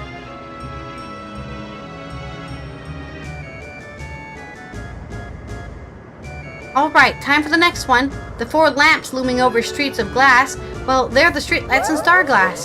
That bit about one true light shining on Her Majesty is because you were supposed to look for the street lamp closer to the Meso terminal. From there you can see Queen Sphene's statue from in between the air cab rails. Quite the sight, huh? I wish I could have rode the air cab. I'm kind of jealous. Also wish I could have rode the train. Like actually been in a train. Like my character on a train that's moving. And just sitting in the train. For the third part of the puzzle, my clue was over the river. In sight of the spiral. Behind the pointy hat hid the shrubs you seek. The river I'm talking about is the old Electro River. And the spiral is the air cab station staircase. And the pointy hat? Easy. That's the building with the funny shaped roof. Whenever we used to play hide and seek, it was always the popular spot. I figured I'd be a great place to leave a clue. The last clue about the princess waiting for your return? Well, I wrote that because princesses live in castles, and that's where I was waiting. I bet you're dying to hear about the password too, right? I Want to Be Your Canary is the code we used when we needed to keep something secret. It's the title of an old play about a princess who falls in love with a commoner. That's also the great thing about this game. It's not just about having fun, it's also a great introduction to Yesterland for anyone who just arrived. Everyone knows about the Bergmar Ring and the Esperance Wheels, don't they? I wanted to take folks off the beaten trail and make sure they learned our password. Although I guess I won't need any more. Still, I'm glad you played my game, miss. Think I'll go for the last wander around the place? It's been fun. Thank you! Bye! I want to be your canary. The funny thing is, whenever I play Final Fantasy XIV and they make references to other Final Fantasy games, I want to replay those games. And then I'm like, why don't I just rewatch my own streams instead of playing the games again? Because I can just, that would be probably better if and I have. I don't want to be a narcissist, but I have rewatched my own streams. Like, I felt really sad the other day, so I was like, let me watch the end of Final Fantasy X so I can cry. So I did. I watched the end of Final Fantasy X and I cried. Thanks, me. I make the content I want to watch for myself. What could this great idea of Cachuias be? I have faith in Anvil's inner strength. Let's not keep Cachuia waiting. It's not. Let me make sure there's no more either anywhere else. Northwest. Northwest. 925, that has to be here. Yeah, I think we're going to the right place. I can finally get the final hunt target. I added this new plugin, which don't ban me. Please don't ban me, Square Enix. That lets me see where the hunt targets are. And this is the last one I've needed for the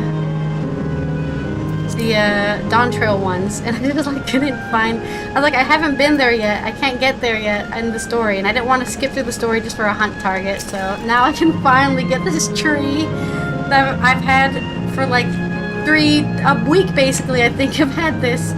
Bleep bloop. Error. Verification system initialized. User registration confirmed. Greetings and welcome to Wind's Path Gardens, the sanctuary of exploration and discovery. Marvels of natural world await you. Let's ride our little rider. Ooh, there's a new soul frame. Is that by Warframe for fans of? Oh, it's made by people of Warframe. Interesting. I'm interested in that. I'll try that out. Sorry, I'm still looking at the list of MMOs that are supposed to come out in the coming years. Did I not? Soul Frame is a new game. Watch the trailer. Ooh, they already have a trailer. It's just Warframe's already made stuff.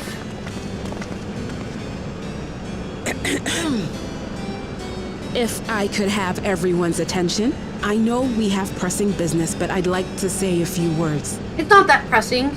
I mean, I've taken 3 days or 4 days to finish this game. I had 2 wishes. Take your time. The first was to see who my Eleneshpia would become.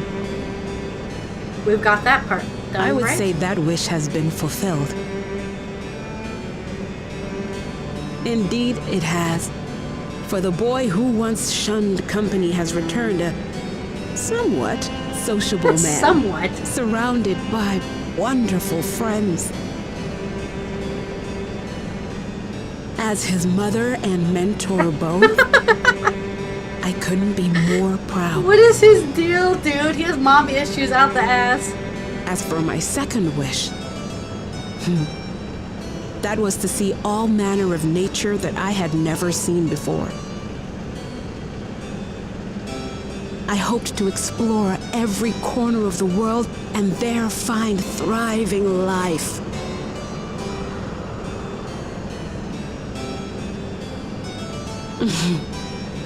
But I didn't even get to see all of Tural, did I? Never enough hours in a day, or days in a year, or years in a life. I mean, it's more tragic that bunny people live forever, it seems. Like a thousand years. And she died young, I would argue. She can't be that old. I think she died really young for a bunny person. Don't give me that look. Though, admittedly, I did go and spoil the mood. Apologies. What I was so poorly trying to work up to asking was this. I want you to help me fulfill my second wish. How are we going to do that? I have a good feeling about this place. There is so much here I've never seen before. I just know it. We're going to go look at plants? We'd love to see it with you. Let's go look at plants. I love exploring. I thought you might say that. Thank you. Cachuia is a woman after my own heart. For many Wind's Path reasons. Gardens is home to a collection of flora and fauna that once thrived on the continent. Like the rest of living memory, I haven't explored it in earnest. Controlling my vessel demanded all of my attention. But at long last, I'll get to meet the creatures here. Wrap things up with a perfect little adventure. Nice. So, shall we?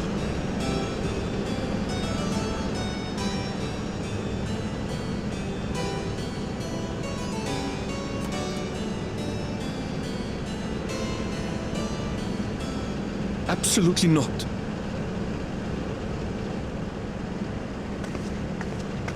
We're to grant you your wish, and then what? You'll leave. That's right. She's going. You cannot ask that of me. Well, I mean, nobody said it was going to be easy. I guess he's pissed because she's making it sound like it's Please understand. I just wanted to end on a happy note. Not only for myself, but for all of us. Better that than a sad goodbye, surely.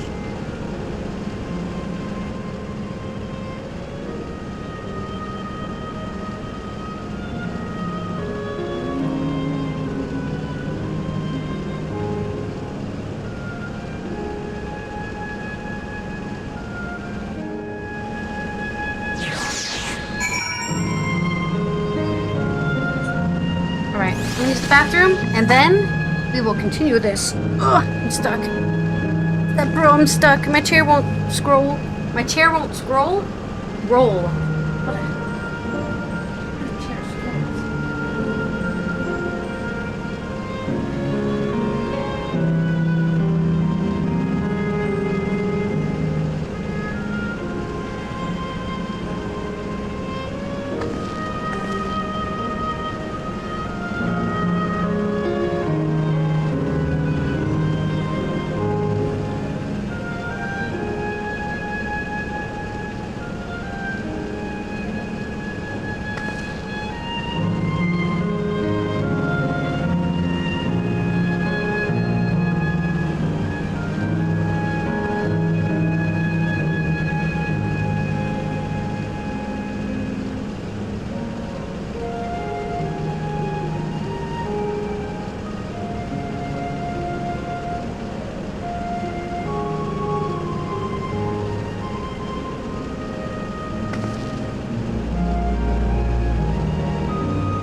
Wrong with my knees, but my knees are freaking... I sat down on the toilet and my knees were like, ah! Oh my God. It's because I don't stand up and stretch anymore, that's why. I love this dress, by the way. It's probably my favorite thing to wear of all time. I wish I could wear it every day. I wish this could be my, like, you know, when a cartoon character doesn't change their clothes, this is the thing I'd love to wear. It is very risky here. Like, obviously I can't run in this, but I don't know. I'm happy with it. I bought it for a wedding. I think maybe it was a bit too revealing for the wedding, but it was a summer wedding, and I followed the color coordination, so I don't see the problem, honestly. Nobody said anything, so as far as I'm concerned, I didn't do anything wrong. How very like Cachuia to chase our dreams to the last.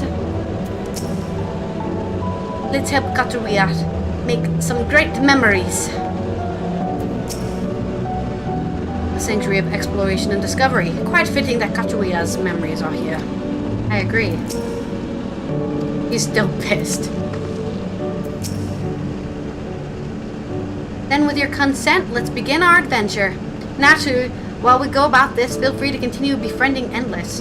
Be sure to absorb the delightful scenery. Wait, how many more do we have left?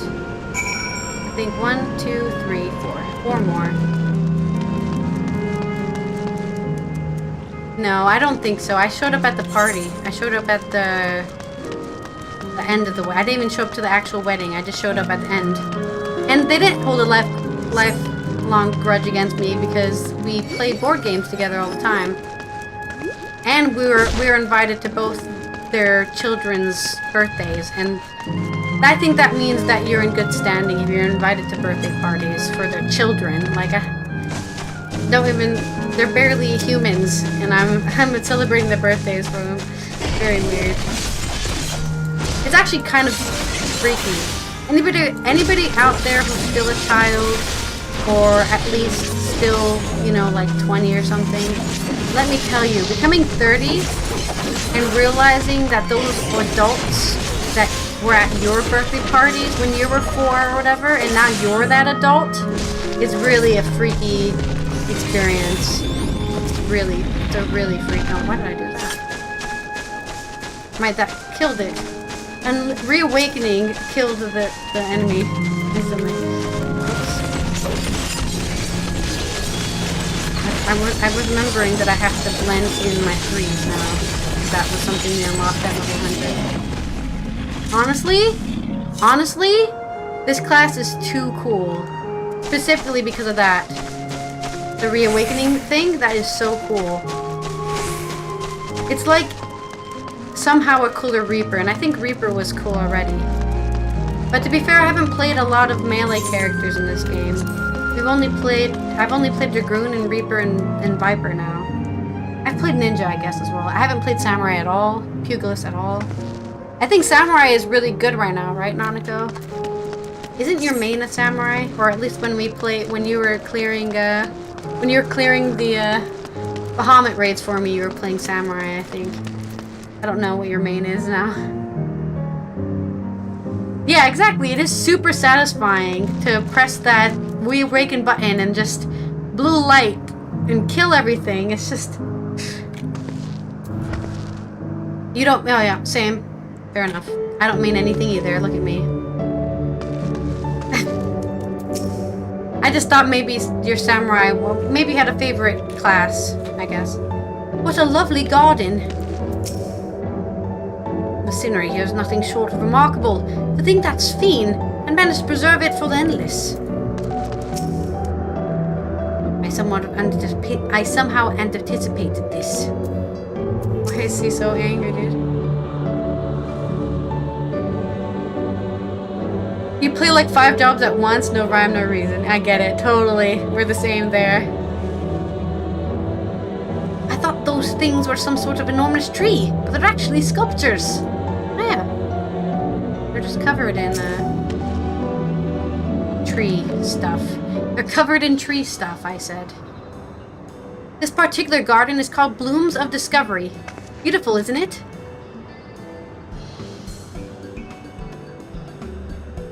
What's discovery about it? Exactly.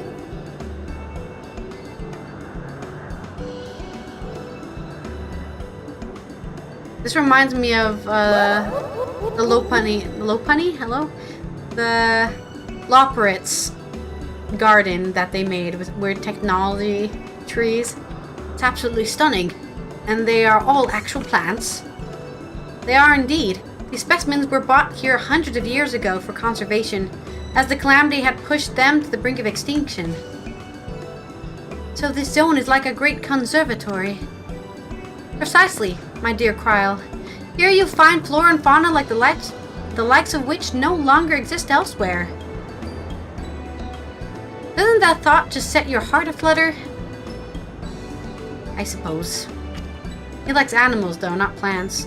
I expected that some creatures I'd encountered outside of Tural may have cousins in this world. While I'm no expert on life in the reflections, it would make for an interesting study to compare them. Ah, you've activated his noggin. Now there's an idea. Leave it to my pupil to think up such.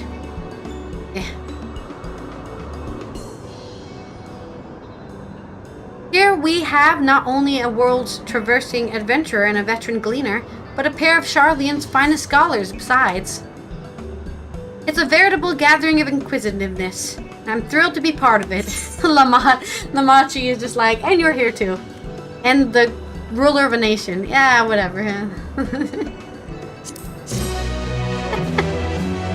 So funny that she's just not mentioned at all.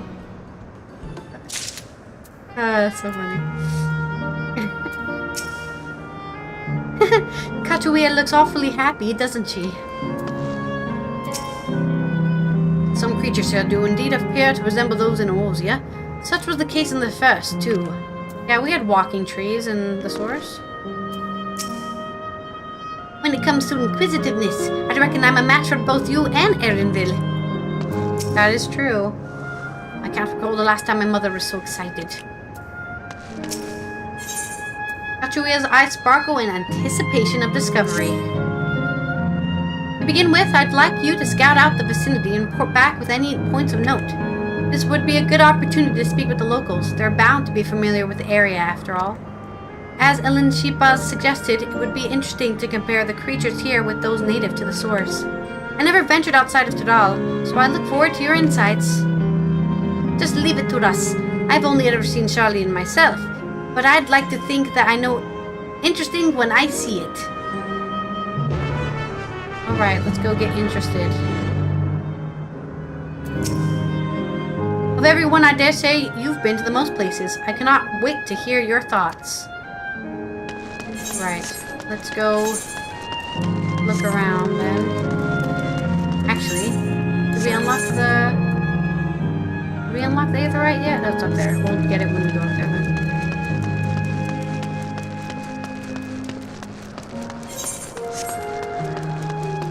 Any cool things? Hello. Tell me, specimen observing endless. What do your eyes see? Oh, hello there. What am I doing, you ask? Look up the trunk. See the plants with the capsules? These are species that can't survive in Windspath Garden or would become invasive and disrupt the ecosystem. The capsules recreate the conditions they require from tropical to frigid climates while keeping them isolated. In this way, any and all plant life can be preserved forever, just like ourselves. Oh, I see. That's pretty cool. It's like a greenhouse.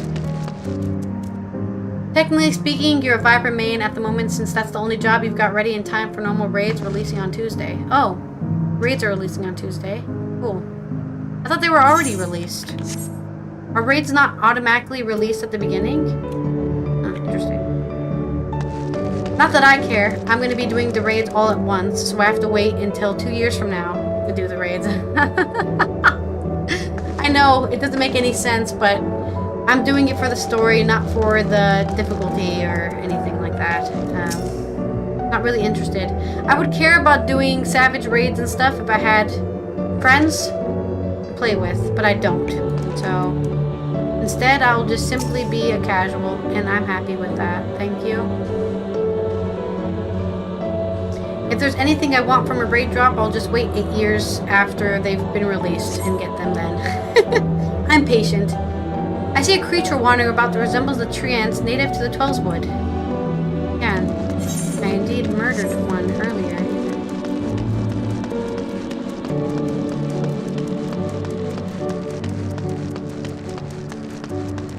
Oh, that's nice. I was thinking people had already cleared, like, the raids. I was thinking that's already happened, that they already cleared them. But I guess it was somebody in my zone chat or whatever was talking about how they cleared, I guess, the extremes already. Maybe it's the extreme trials are already out. So that's, I'm not sure. They were saying they already cleared something difficult in the game. Whatever is out now. I don't know what's out now, but they said they already did it. Within like a day. They basically skipped through the entire story just so they could get to the content, the instance content, and clear that, I guess. Which, I would never do that. I love the story. Even if it's not the best story. Flower gardens appear to be meticulously maintained, if not by Endless, then by machines. Oh, let me clear this. I don't need to be tracking any hunts anymore. Oh, I've gone the wrong way. The Aetherite is up there. Yeah, okay, so yeah, somebody's already cleared the two extremes already. I'm sure plenty of people have already done it. But like I was saying to that person in zone chat, the only reason I'd care about extremes is to get like a mount or something, and the release is not the time to be farming mounts. Release is the time to be farming clears. So I'll just wait until, you know, the next expansion to farm mounts. My ancestors are actually Alexandrian, but I hailed from a place called Condet PT. They had some unique customs there. For instance, they greeted something by saying "Lally ho" in a spirited manner. Our settlement was also famous for a gigantic tree that grew nearby. It was so enormous that when you stood on its base, roots covering the ground well beyond the horizon. Is that not the tree from Final Fantasy IX? The terminal here, yeah, the Aoife tree. Or the Leafa tree? The Aoife tree. At the Wind Path's Gardens apparently inspired that very tree, the Aoife tree it was named. It may not be real, but it's nice to have it as a memento for posterity. They definitely didn't say Lally Ho in Final Fantasy IX. That's not a thing.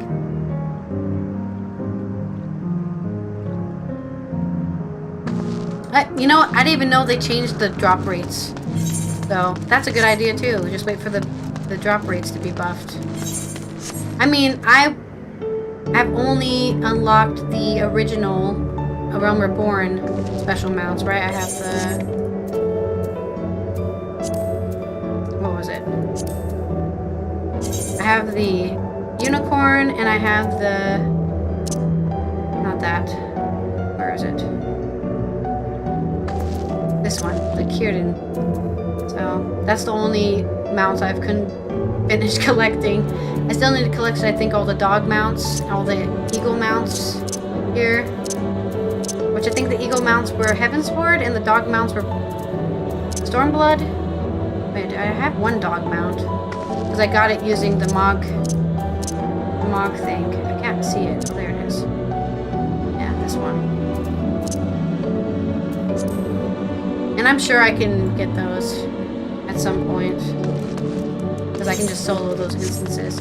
Right, let's be Aetherite ourselves. It's a tune. And then I'm going to actually go back to Tuliolao so I don't forget to collect my hunts. I know I'm gonna need nuts because I needed nuts at the end of Endwalker to do stuff. So if I already have the nuts to upgrade my gear, that'll probably be easier than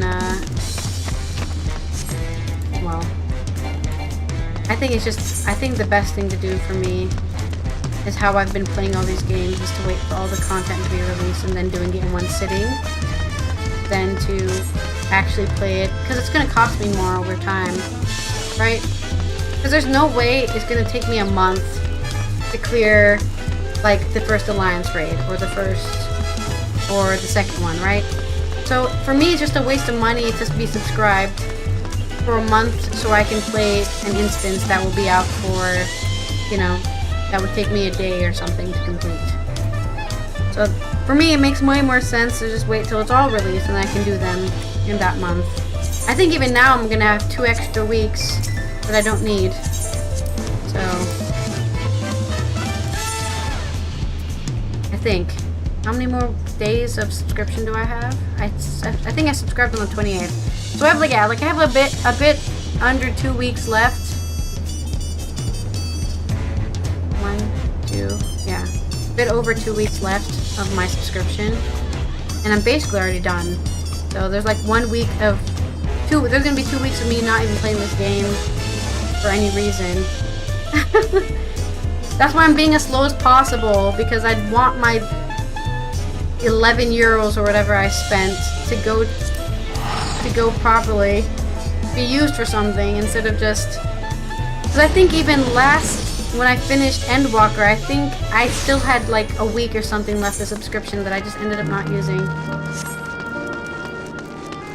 because I was burnt out of the game. I played the game for 3 months straight, so it's not surprising that I was burnt out from the game. Did you know that even the water here is created using electrope? The initial product is too pure though, and adjustments have been made so the composition resembles what's found in a natural environment. It's one of many things they do to create ideal conditions for these plants to thrive. I don't know what's become of the world outside the barrier, but I should like to visit a lovely spot such as this in real life. Speaking of lovely spots, you've been to the top of this lookout here? It's a great vantage point. There's even a food stall in case you're hungry. I was just up there, but I guess we'll go back. Where am I going? I'm going south.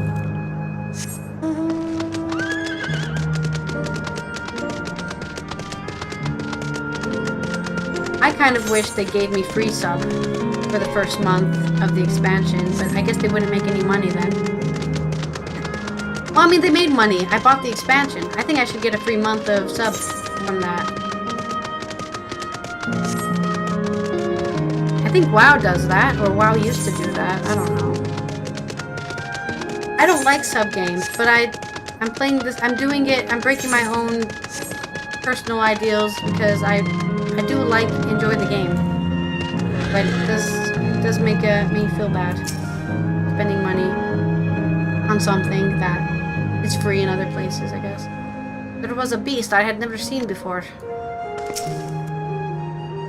While the abattoirs of Charlian imitate natural environs, this place has the feel of an exhibit.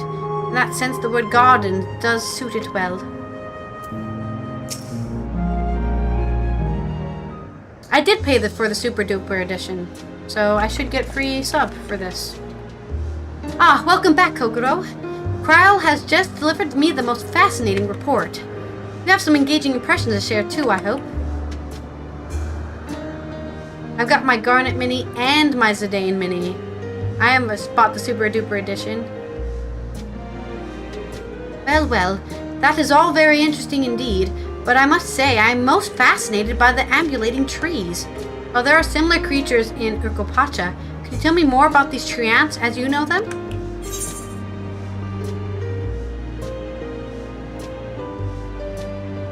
There are various species, such as those with red leaves and gnarled looking. That's true, there are different species of the trees. That's so. Though it makes sense they would adapt to their environment in that fashion, imagine they need careful management to flourish, such as having specific varieties of trees around them.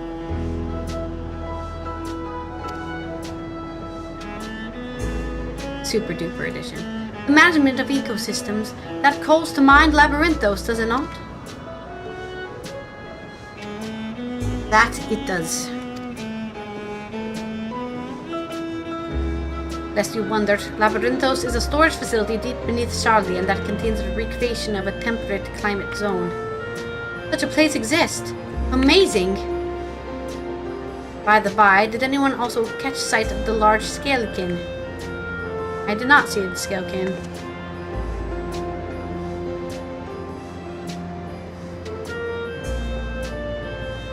A large scalekin, you say? What does it look like?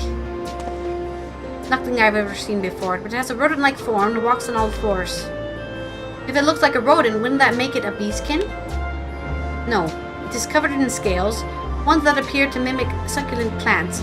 By that, I would definitely classify it as a scaleskin. Scalekin. Look at these nerds! Well, it's hard to say for certain without seeing it. Why don't you show me? Very well. It was in a flower field earlier, and should still be near. Let's head over there then. When we find it, we'll see who's right. The two of you should come along too and lend us your opinions. I'll try my best. I'm definitely somebody with opinions. Go on ahead, Kokoro. I'll let the others know and then join you.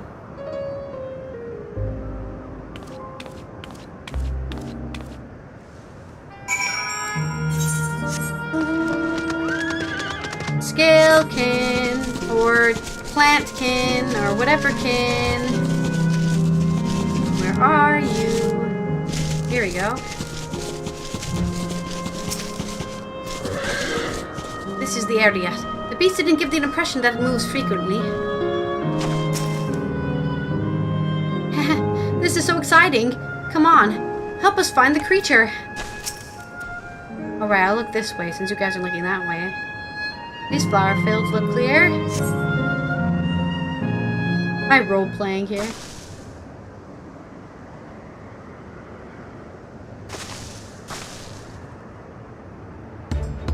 Well, oh. What is that? You spot a beast resembling the echovore you encountered in the first. Yeah, I've definitely seen one of these before. That's the one there. I see. At a glance, it certainly has a look of both scalekin and beastkin. Let's examine it more closely, shall we? Tell me your observations. You want me to punch it with my weapons? Has deft little paws. Indeed. such forward limbs would be well suited to holding nuts and berries the like. Oh, it's the boss! It's the boss from... Yeah, I know, it's the boss we fought when we were running through the caves. Having studied it, I believe that the scales upon its back are in fact a unique form of hide. Rather than being shed, it grows with the creature.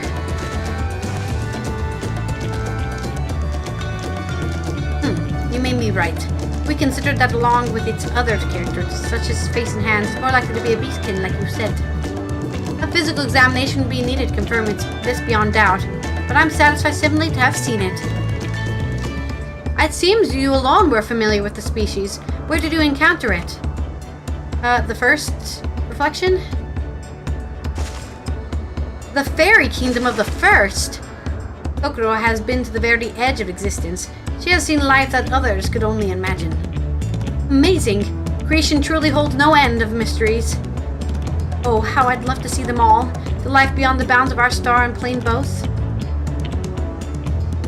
Once we free your soul from the batteries, maybe you can be recycled into the Aetheral Sea.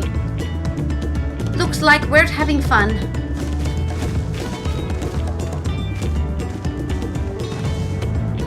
Hearing about the unknown never fails to rouse me. I felt the same way when Kettenram and Galif treated me to tales of their travels. You've met my grandfather too. Hello?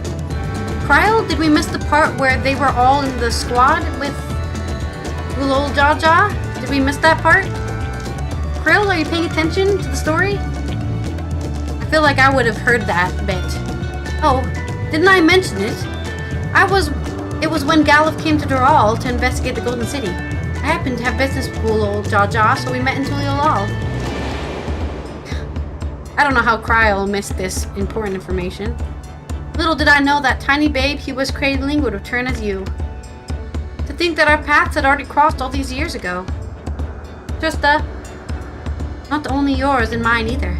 And Sheepa's was there too, you know. I don't remember. It's quite fine if you don't. Yeah, she was simply a baby. She didn't remember anything either.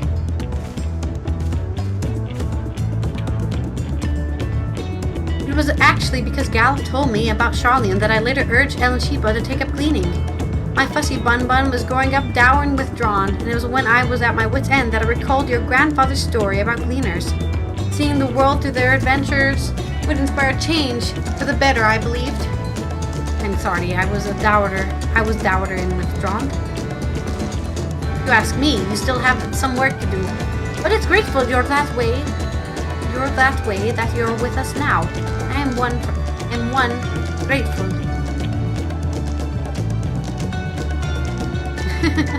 Can't imagine how dour he was before. Well, let's keep moving, shall we? There is a facility I've been wanting to visit. The Clara Museum of Nature. They're supposed to have creatures that take you on leisurely flights. There's just one problem. It seems only 3 people can fly at one time. Then you and Erenville should go. The rest of us still have plenty of other things we can do here. If there's room for one more, why don't you come with us, Kokoro? Sure, I'd love to fly on a creature. And it's settled. The museum is at the bottom of the ramp that runs west of the Leonode Arrow. Come on! She's like a child, how excited she is.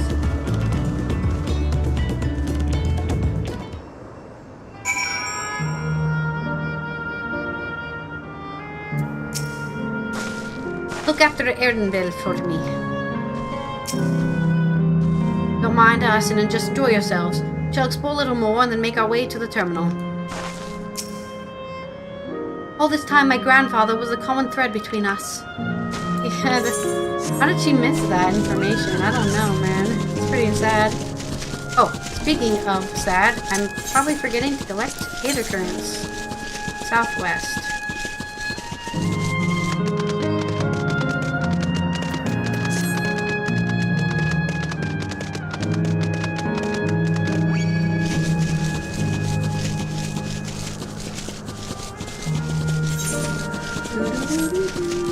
Southwest. Oh god, it's not here? Looks like it's supposed to be here. I feel like it's supposed to be here. south.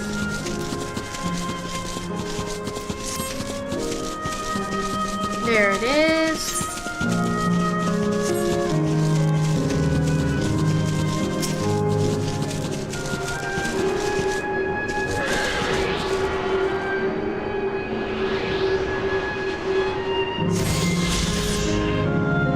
I understand the movement of the wind. North. We have to go that way anyway, so look out.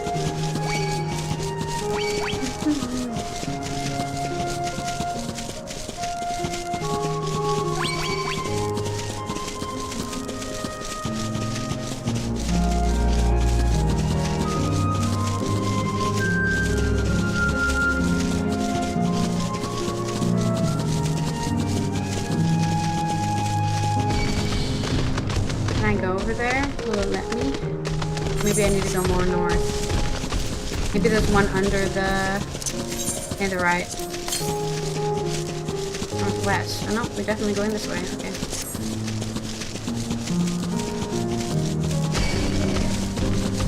Northwest.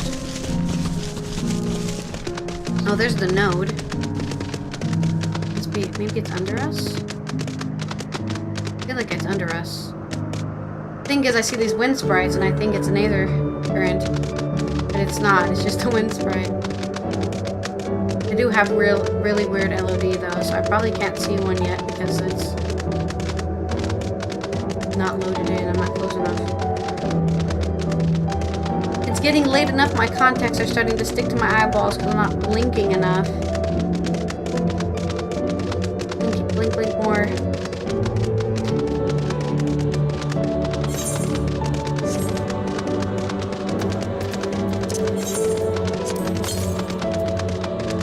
Northwest. Well, it's probably in this building here, huh? Maybe in the back somewhere.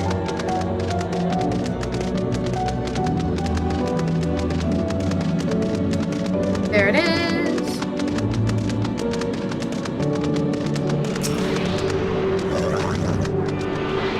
A giant whale. Are we gonna fly a sky whale? Oh my god. It's sky whale time. Finally, I can ride a sky whale. Not that stupid Final Fantasy IV whale. That's not even a whale. It's just a ship that looks like a whale. It does look the part, this museum. I must say, I'm curious what's inside. Here it is, the Clara Museum of Nature. The main building is closed due to aether storage, but happily they're still offering leisure flights. And these are the fellows that will bear us. How adorable. They don't look capable of flight. Haha, come now, you know better than to judge a creature by its appearance. This will be great, I just know it. Flying capybaras. I'll take it. I'll accept that.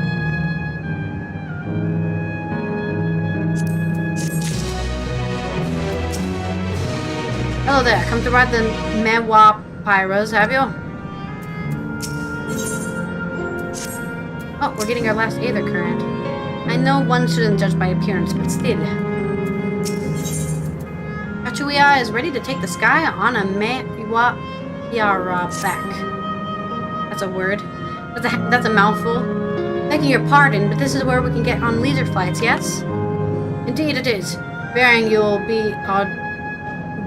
be our adorable Mewa-Piras, who are specially trained by a Terali friend. Just say the word and we'll send you up and away. And there you have it, shall we then? Okay, let's ride the... Are you ready? Then go ahead and mount up. The Mary Paras fly at set route, so you'll need to only relax and enjoy the view.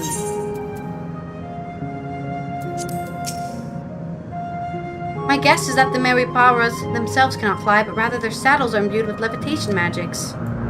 Of course, flying carpets. It seems I'd have to trust the theory of ancestral levitational predisposition. In case you are unfamiliar, the theory holds that all life forms have an innate capacity for levitation magics. While said magics generally remain latent, they may manifest the ability to fly. It's interesting that there's a scientific theory for that. Let's get on our capybaras, because I'm not going to say that word again. Whee! Let's go. Haha! How exhilarating! I'll be damned. They really do fly. Hey, the way we're flying in formation, don't we look like migration birds? Migrating birds? Except we're on giant rodents.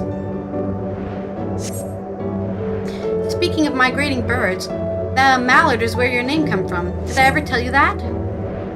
That I knew, but I learned it from Shaman Ness, not from you.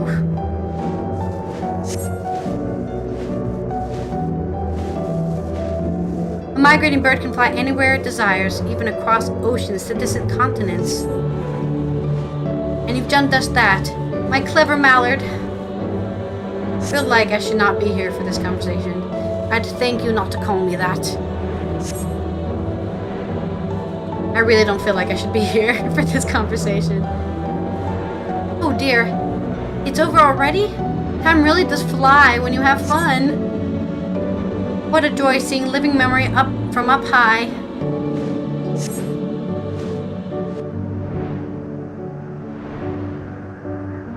What is wrong with my... Yeah, it's weird. My reshade is affected by something.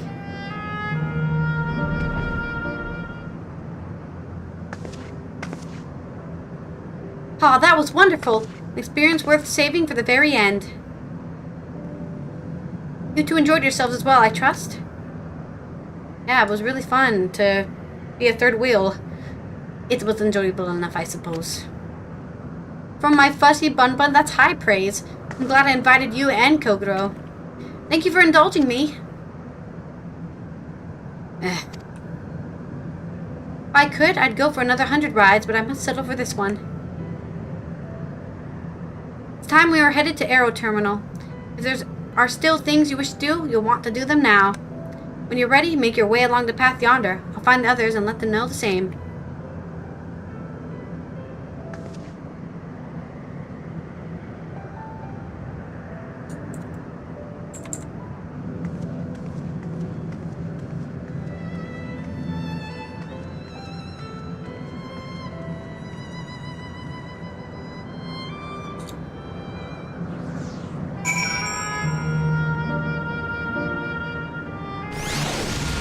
Okay.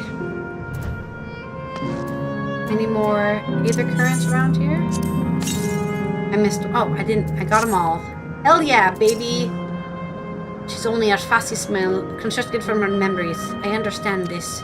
But when she's right here, as alive and spirited as I've ever known her. How am I supposed to do it? How am I supposed to embrace her? Does she even know how it tears me apart? Mama's boy syndrome. Watch out! Comes on hard. So I guess everyone has a soft spot for their mom. I don't know. I don't have a soft spot for...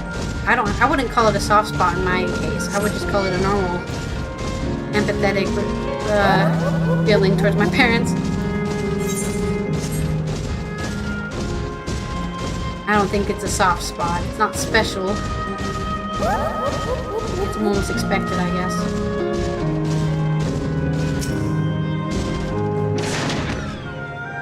It's not fair. That's life. Sorry I had to learn it this way, Ernville.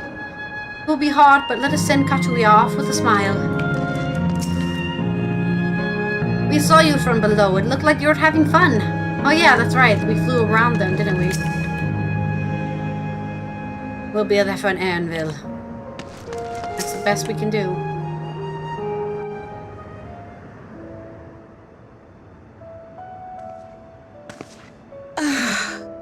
How delightful this has been. It has. Not since my journey with the Dawn Serpent have I enjoyed myself so. No, I'm selling it short. This was even better. Hell yeah. And that's because I was able to share this adventure with my darling boy.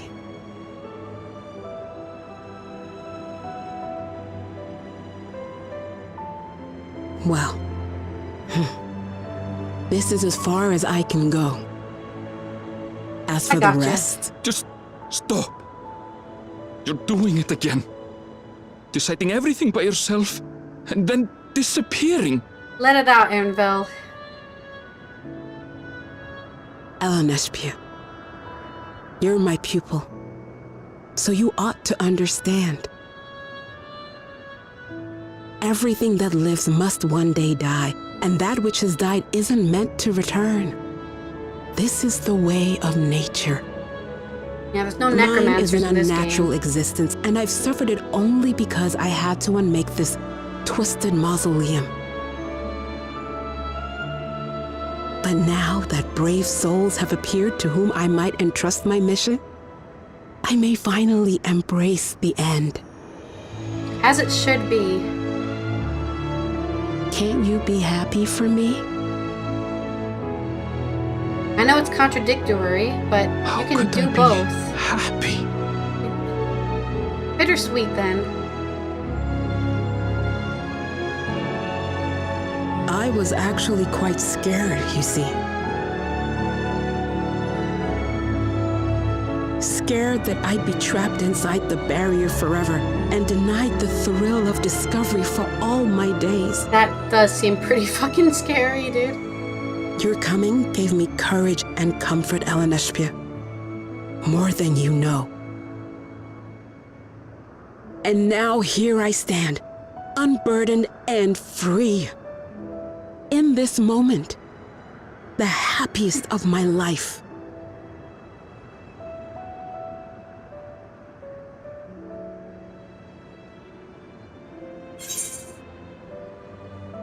This is something only you can do.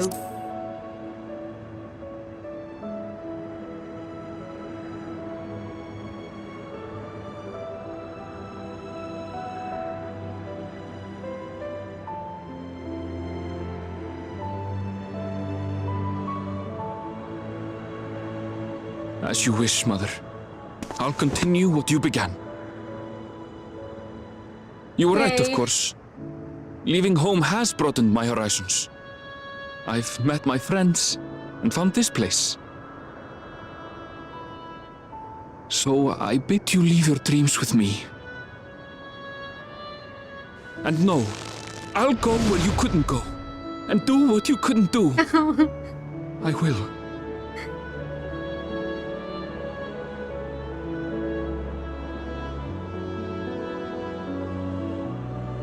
Look at you. All grown up and dependable.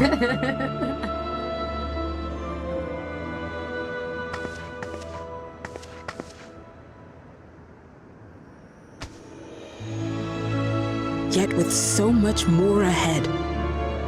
A world of experiences await you, each a lesson of its own.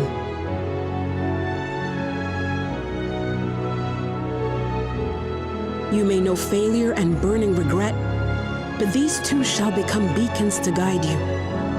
So come what may, That's what living is. hold your head high and carry on with conviction. And wherever your journeys take you, keep me close to your heart, will you? I should like to be there, to see what I haven't seen. I read something really cute on social media.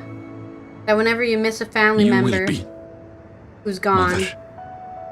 that's them reminding you that they're still with you, even though they're gone. So, yeah, they never truly have left you. And that's why them erasing their memories of the dead is so weird, because that means you can't remember the people who've left. Why don't you guys like hug? Oh, it's so uncomfortable that they don't hug each other.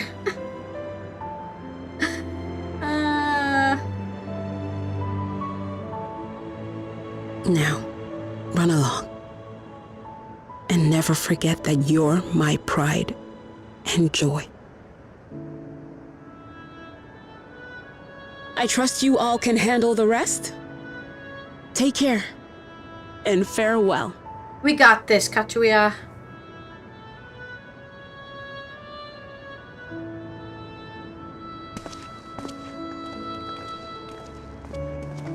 The heaviest steps Erinville has ever taken, I'm sure.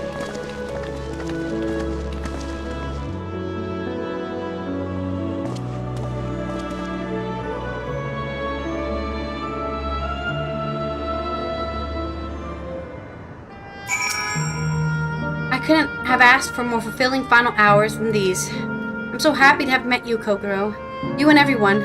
Thank you for the memories. And thank you for watching over my Enshiba. He'll be fine now. I know it.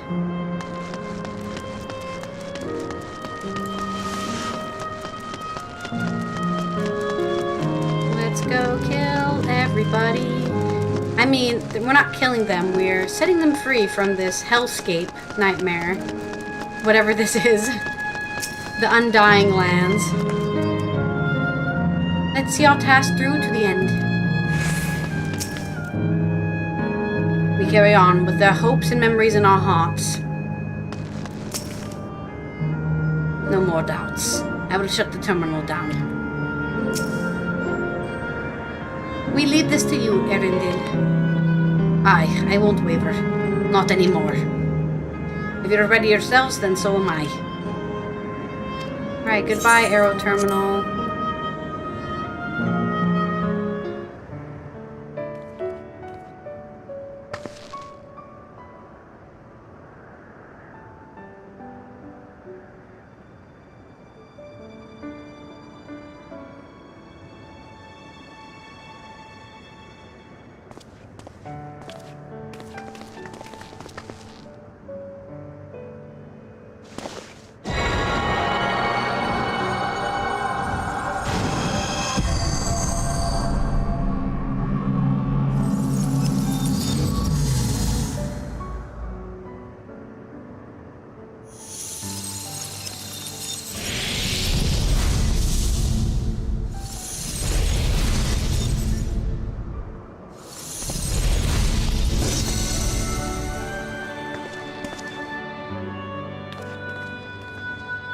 Goodbye, everyone.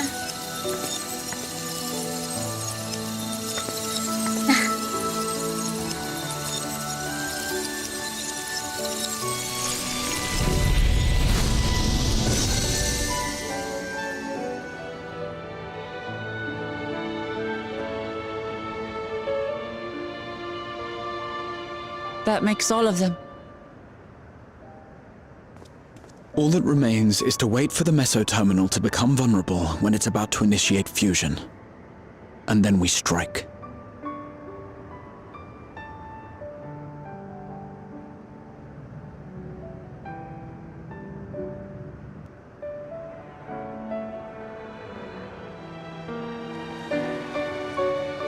Well, we've time for us to get to the final tower.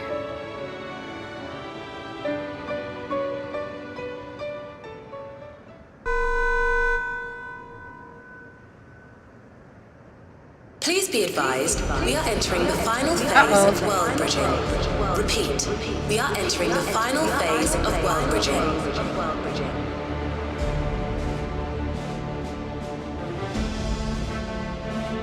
The ether of all residents will shortly be replenished. Be at ease. No action on your part is required.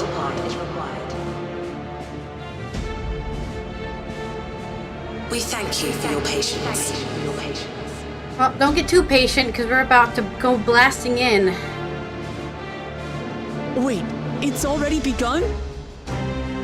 Well, it wouldn't be the finale if it was nice and calm, would it, Lamati? You have to go in. You gotta go in. Strong as ever.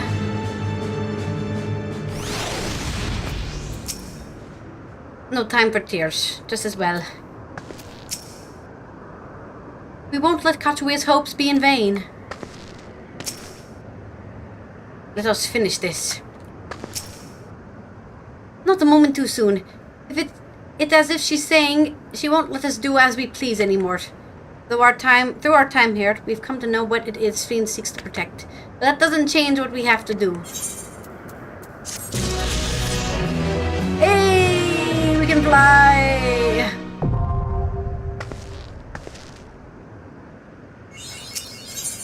Frequent flyer 4, 5. I can count. Uklamat's gaze is firmly fixed on the meso-terminal. Now we can fly there. We carried out Cachuia's plan. It's our best chance at stopping Sphene. It will be dangerous, I shouldn't doubt. We all prepared, I assume? That goes without saying. Come, we head for the meso-terminal. We're flying over because we are flyers now. Let's fly. Fly to the big statue. Wow, we're really far away from the big statue. Damn. Oh. So far. It's time to end this.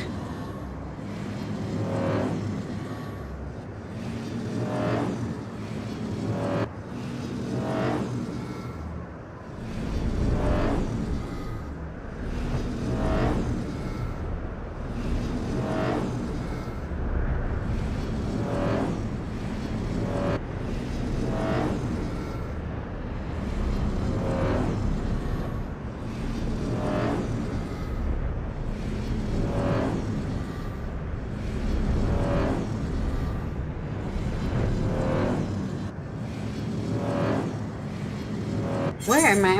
Okay, I'm approaching from behind. I'm like, am I going the right way? Will it let me go this way? Oh, it seems to be letting me go this way. Nice. Alright. Meso terminal time. Oh, baby. This is the final quest. We're dawn trailing like we've never dawn trailed before. My parents are watching over us, I'm sure of it. As is my grandfather. I will do my part, too. Whatever it takes, we must protect that which we hold dear.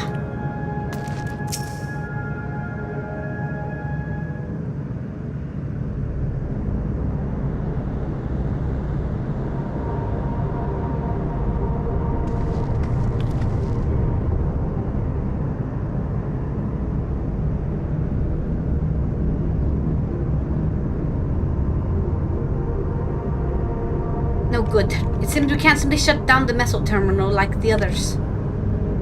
Not surprising in the least. My mother did tell us its defenses are tight. But she also left me a means of circumventing them. A program that will send your souls into the terminal's memory banks. Therein lies a ritual domain generated by Sphene's memories. So we would venture into this domain and then seek out and stop Sphene. If all souls are transferred in their entirety, dying in that domain would be no different from dying outside of it. There's no guarantee of safe return. Well, that's how the cookie crumbles. The world's about to end. I don't think it's time for safety measures. Nonetheless, that is a risk we must take. And then they killed Cryo. They're like, and then we killed Cryo. Fuck that bitch. I'm just kidding. They're not gonna kill any of the characters, right? We've already come this far, and I'll be damned if I'm going to turn back now. By meeting the Endless, I've gained a better understanding of Sphene and the burden she bears. And I want to say a few things to her when we meet again, even if it doesn't make a difference. Whatever happens, we won't let Sphene make her walk her misguided path any longer. It's our duty as the living.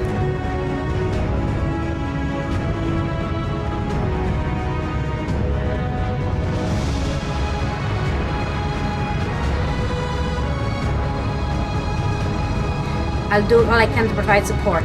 Mother has instructed me on her program as well as the world within the terminal. I'll also keep an eye on your bodies while you are gone. Should it come to it, though, I won't hesitate to call on our comrades outside. I'm acutely aware of my limits. Upon entering the terminal, we most certainly meet with fierce resistance from its defenses. Then there is Sphene herself. In order to initiate interdimensional fusion, she said she intends to erase her own memories. What amount of entity she will become as a result, none can say. If she invokes the key and opens portals to other worlds, she would have access to vast amounts of Aether to bring to bear against us. We must be prepared for anything.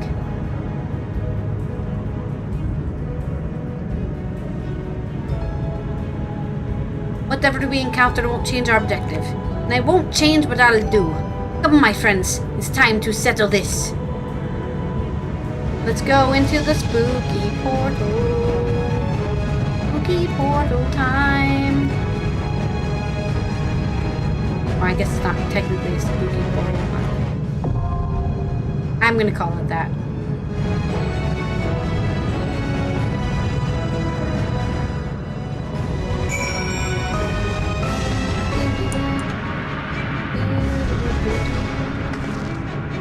Okay, let's get their dialogue, the final dialogue. Come back alive, do you hear? Else I can't repay you for everything you've done.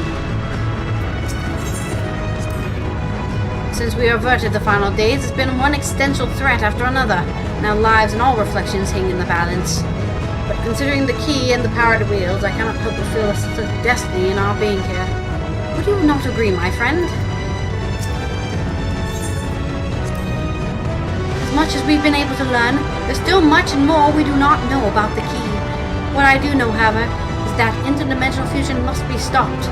This is the mission I've inherited from my parents, and I'll see it done.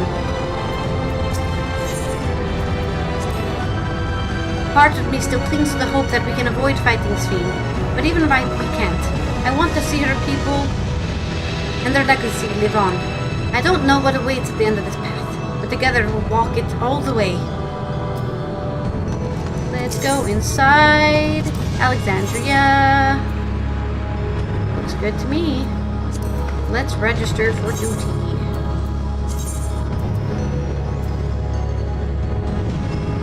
Why is it telling me to wear that? I guess it's because I have. Are these not 660 gear? Yeah, I don't know why I took that. Yeah, I guess we don't have. Oh no, average item. Okay, our average item level is good. Okay. Commence the final dungeon of the game. Of the game forever, of all time. It's not the final dungeon. It's the final dungeon of the main patch, I guess. The Lost World, Alexandria. It looks exactly like Final Fantasy IX, except not at the same time. Ooh, it's kind of spooky. Yo, where's the Final Fantasy IX remake? It's right here. We found it. We found the Final Fantasy IX remake in glorious HD. Okay, let's see what we can. To the memories of better days, I bid farewell. Yeah. Let's go, the final days. Come, let's go see the princess. Right, oh god, I'm so nervous. Where's Vivi? Just making a joke. I would be really freaked out if Vivi showed up in this. I don't know what I would do. Princess Sphene is here. Princess is coming. Where airship we go? Oh, we're foreign entities detected. They're trying to remove us, but they shall not remove.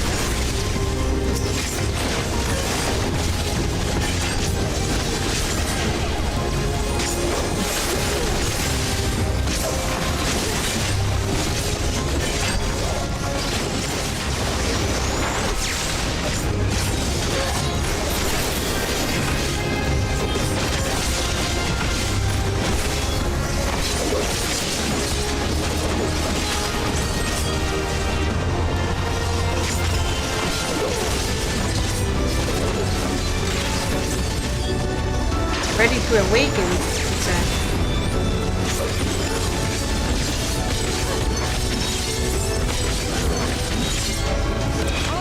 I messed up my rotation, I don't know.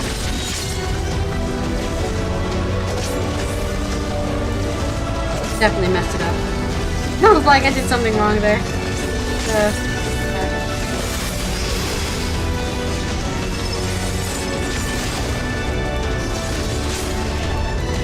Get back my team, but it doesn't matter. Princess Sphene! Keep running, we're almost there. Oh no, we missed her. She's already back in there. If I smile, it is because you all smile for me. We missed her. No, Princess Sphene, come back. Hello, angry wolves. This isn't a boss, is it? No, this is just more things.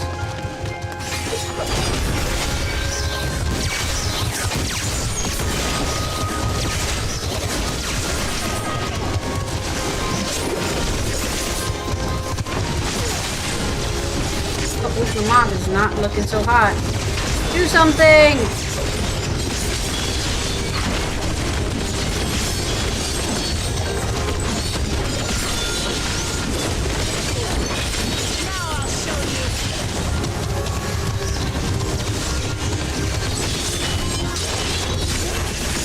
There we go, I did it.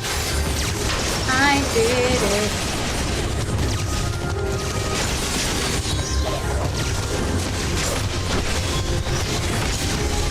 Hold on. Trying to remember my buttons here.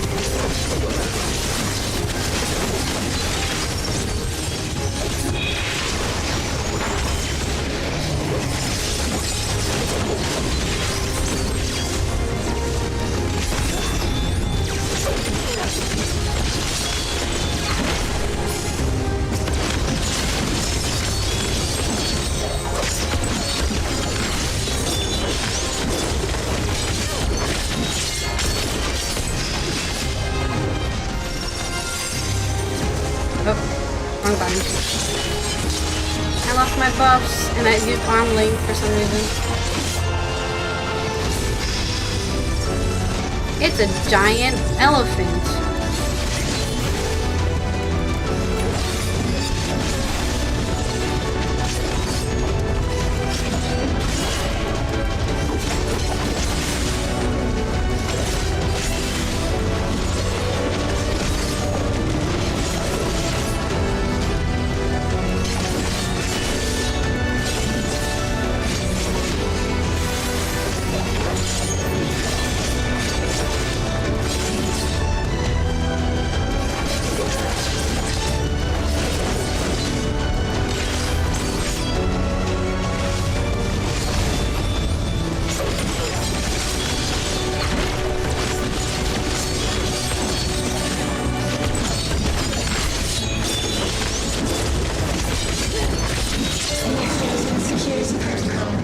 Success.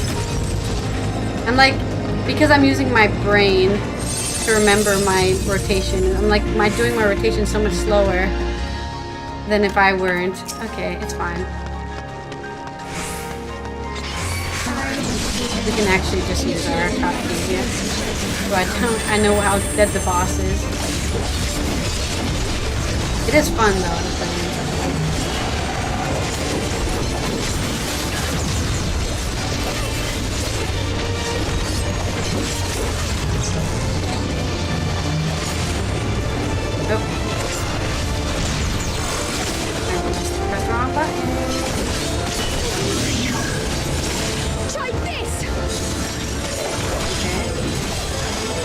Stand in the square.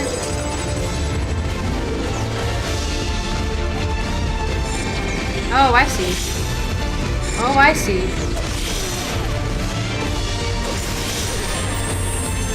Oh, I see. I'm okay. I didn't realize it was okay. I didn't realize what I was doing until I got murdered by it. Of course, usually how mechanics go.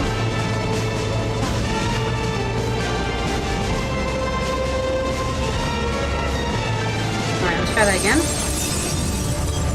Volatile memory cache.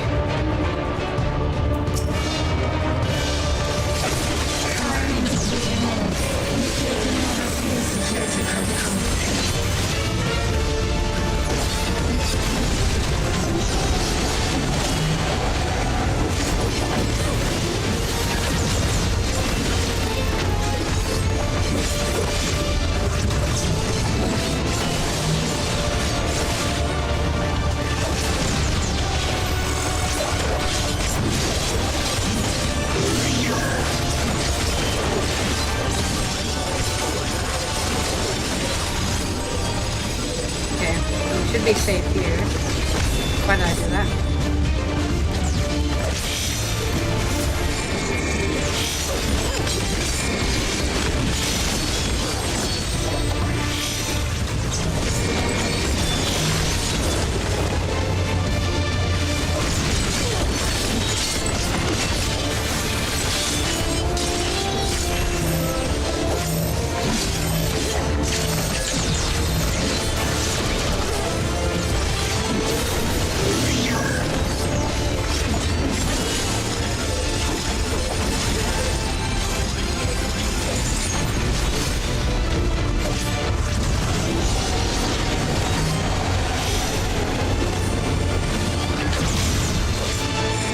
That was really quick, dude.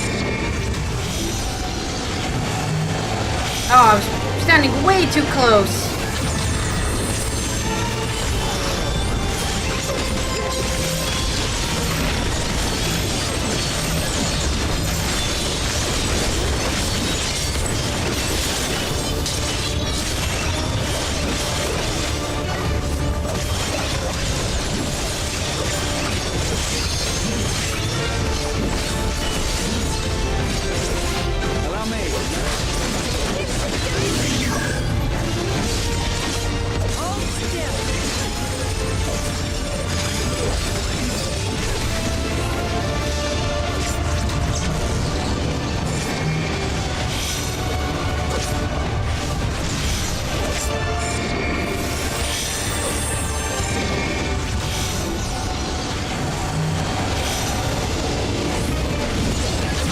There's so many mechanics happening at the same time. Like, what the hell am I supposed to do?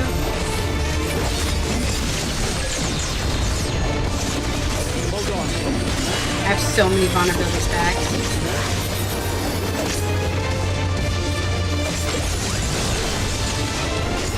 How am I even alive right now? I don't know.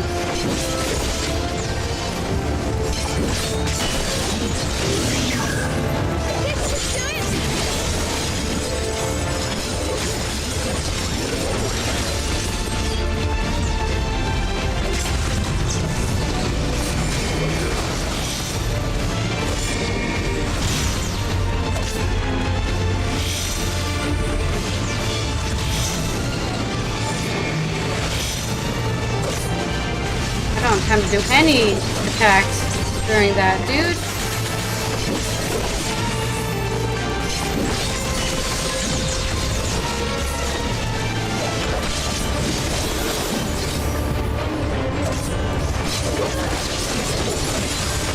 Alright, we got it. Whew! Damn! There's like that, the freaking burst. You are my people, and I will protect you. The burst window was really short there. Oh shit. I guess this is after the explosions happened. Painful memories of war I lay to rest. Alright, let me see. I missed some of their dialogue earlier. What did they say? Here we go. It's employing countermeasures against Cachuia's program. Let's proceed with care. The system is intervening directly in the memories. Let's clear the path. If it executes the process, we can evade it, surely. The system is intervening directly in the memory. Okay, that's the same dialogue. Blah, blah. Ah, my head can't keep up. How do you like that? There will be more interference. Let's remain vigilant. What in the world has happened? I dare say we are come to a different time. Everything is in ruins. This is the culmination of the storm surge. Here we go. All their dialogue I can't read because they're tiny little, I don't know what to call it, I guess. Tiny little text boxes. Don't give up, we're almost at the castle. I can't make it. Lightning, so much lightning.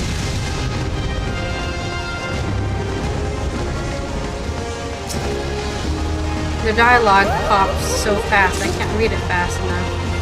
So I don't.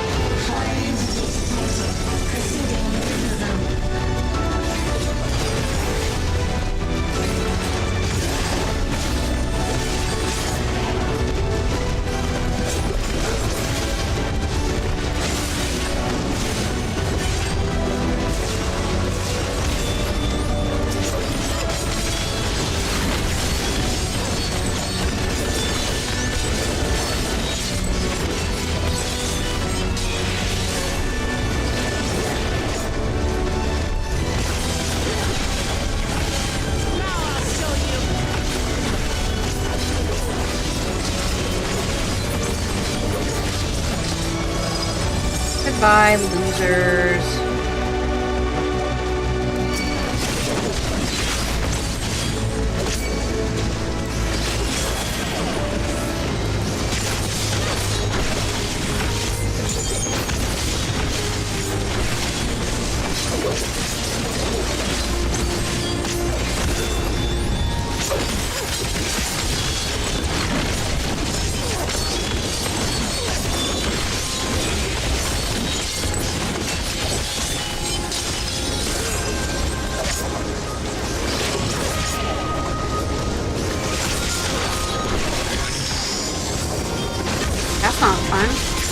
do that for? Hold on. Later, loser. Oh god. Please help, they're over there! It feels real. I know, I need to remind myself it's only a memory.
I'm an expert at looking at mechanics while I'm also looking high skill bar, thanks to Gilbert's too, I think.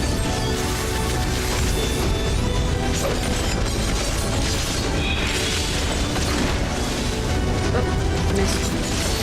Didn't hit anything with that skill. Just messed up my rotation, because I didn't hit anything.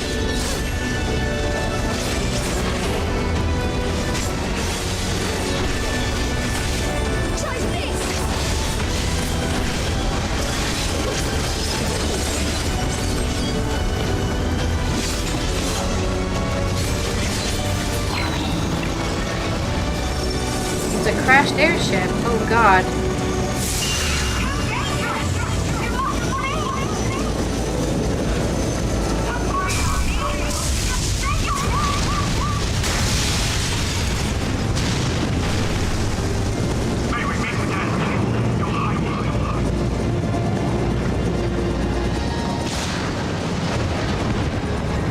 I don't even know what just happened there. Not something good.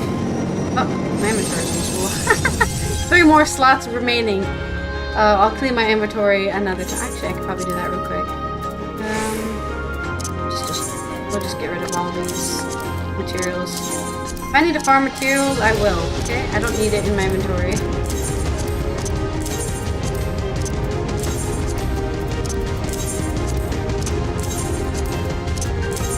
Because I was doing hunts, and when you do hunts, what happens? You end up picking up materials from killing random creatures. Okay. Did it say any dialogue? Security breach confirmed. Initiating level 5 security protocol.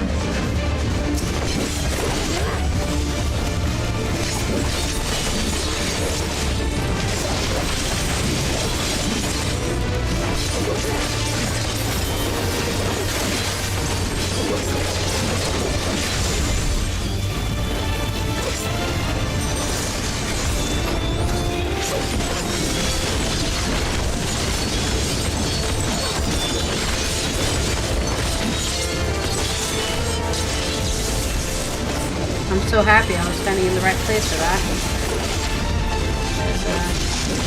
I wasn't looking at the mechanics that were happening.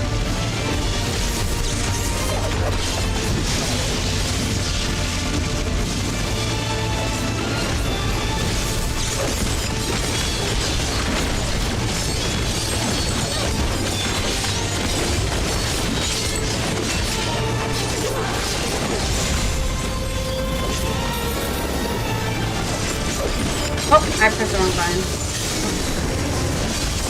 Okay. I think we need to go this way.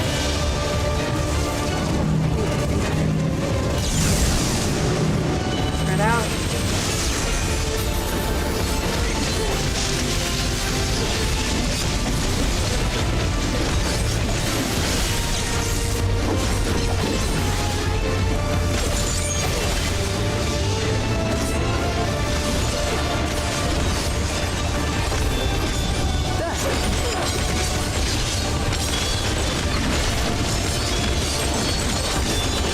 always forgetting about the final bit.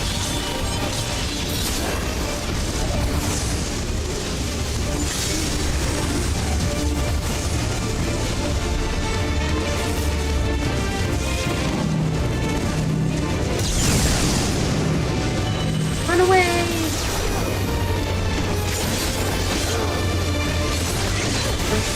The sucky thing about all these mechanics is making me lose my buffs.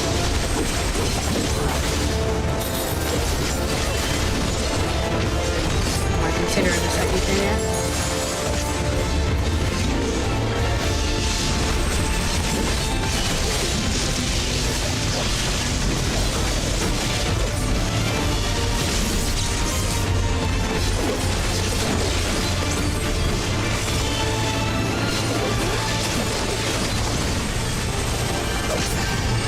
Oh, right.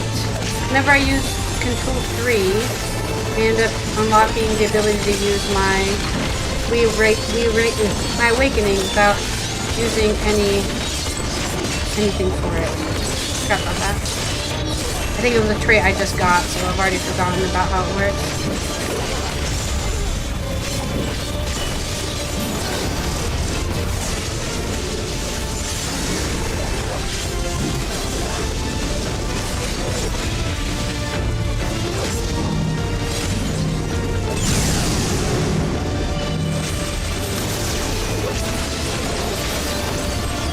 We got it. We got it. It's dead.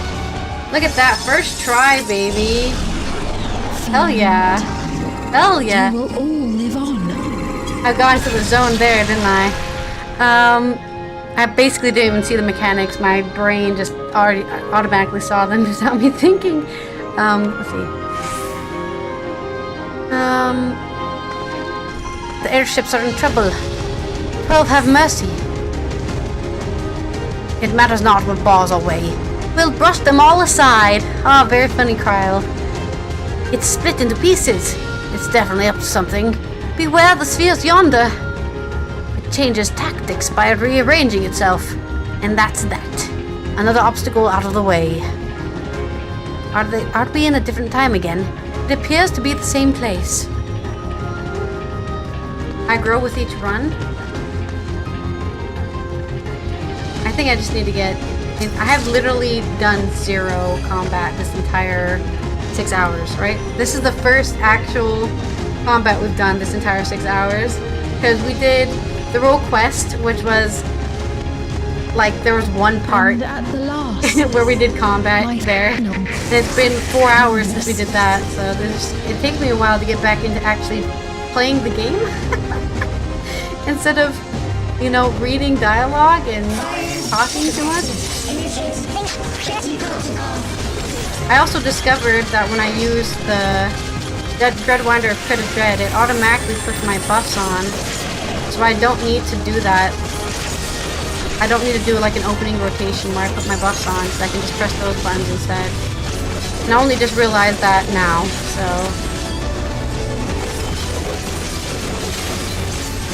what all of my buttons are doing. What am I doing? Single target? Oops. Remove that. Good thing you can just change between single target after the fact. I think we can fit another rotation in. Oh no, we can't because it's the enemy's dead. Never mind.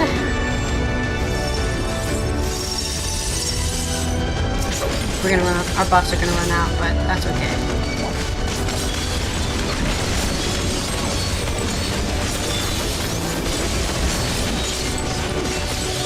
We'll just put them back on.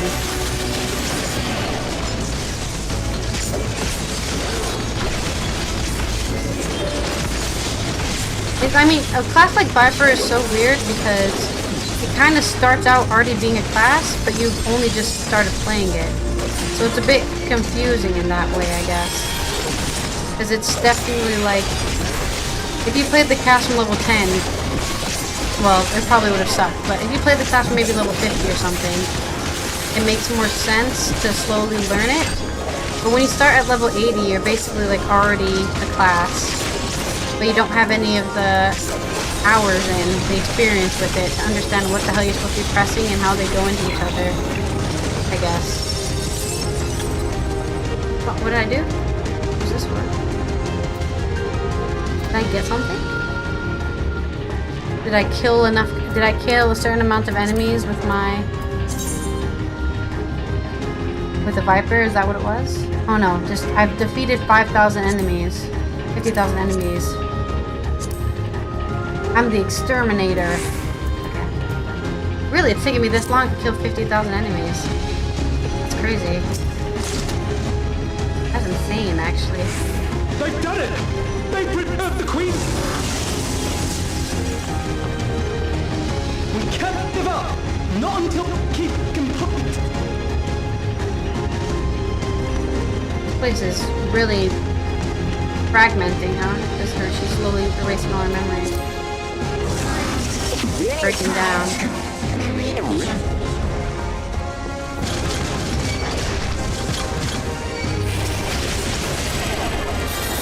Allow me.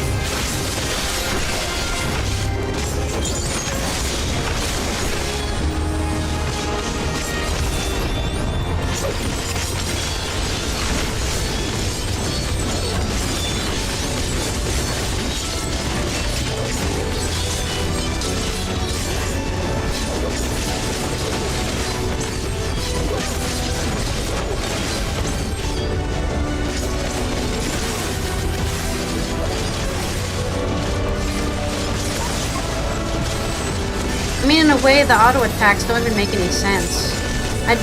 I'm not like a freaking DPS expert or anything, but I do wonder if I should just ignore these attacks, or I should actually do them in between Reawakenings and Dreadwinders kind of idea. Because it's not like you... They do feel like they're just there to be filled in when everything else is on cooldown. Ouch. And something I should not have stood in. Like, what stops me from just pressing another Dreadwinder or whatever? Nothing, so I just do it again. But then it goes off cooldown, so maybe it's better if I leave in normal attacks and then do another one. Because you also, I think you need to do the normal attacks to build your awakening bar. It doesn't build the other ones. But also, if you use Control 3, you automatically unlock. If I use, sorry, not Control 3. Serpent's Ire, I automatically unlock any sort of weird, necessary thing I need. I think this is the final boss, right? Yep, we're at the end. Ooh, what robot are we gonna fight now? Yeah, that's what I was saying. Like, I should just spam all the high DPS stuff and then use the normal ones when there's nothing else to use. But I think we can basically reawaken Chain really easily.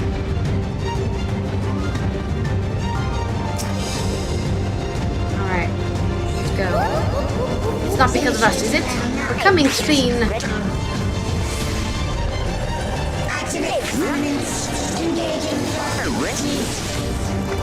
It's something's happening. Watch out.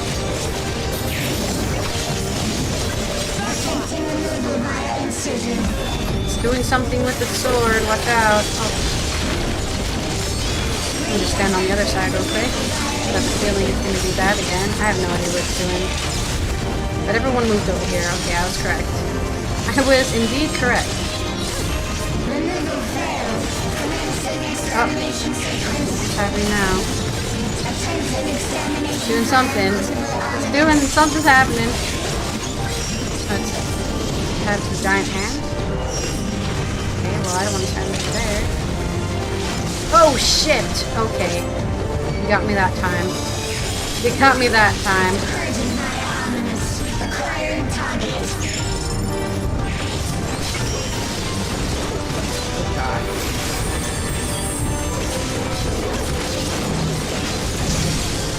I stood in the wrong spot again. Get away from me! I think I've lost my buffs.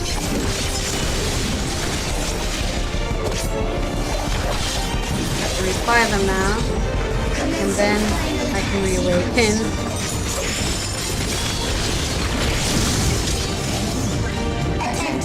Oh no.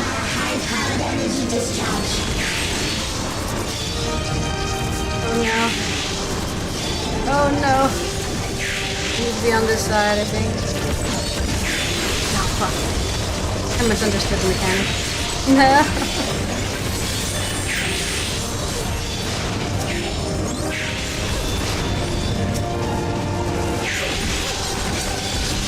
Fuck off, Cryo! You asshole! I was coming here first!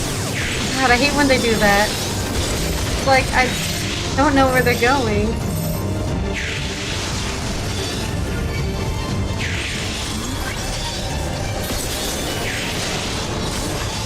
There we go. I lost all my buffs. I'm probably gonna die. I have 3 vulnerability stacks. I'm super fucking dead, dude. There ain't no way. How am I guess I lived? Am I living? I'm almost living. Something happened. Okay, we're alive. I have to restart my entire rotation. I'm so fucked up.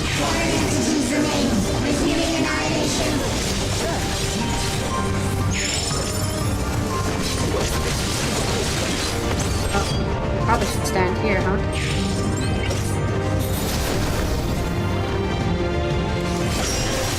I'm just gonna throw this out. Ah, fuck! I didn't see that.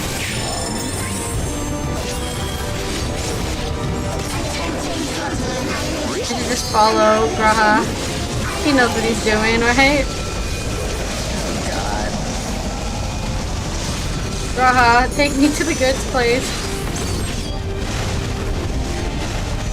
Yeah, I think we made it to the good place. Okay, good. Every time I'm about to do a reawaken, I get freaking panicked. And I can't do anything anymore. And then I'm gonna move. Yeah.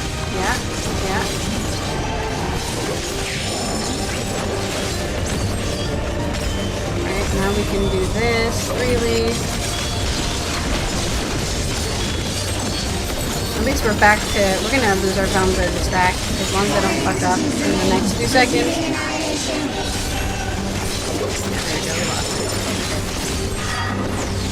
I'm not even using any, like, debuffing. I'm just gonna stay here, I guess. I've pressed the shoes, so I'm just gonna stay where I'm standing.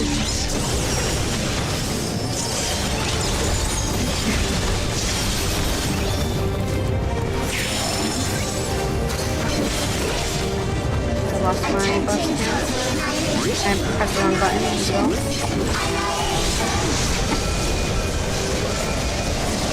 Oh god. Graha, take me to the safe zone. Are we in the safe zone? Oh, he's in the safe zone here. Ah! I didn't know I was gonna do that. It's fine. It's fine. Everyone's dead. As long as we don't fuck it up.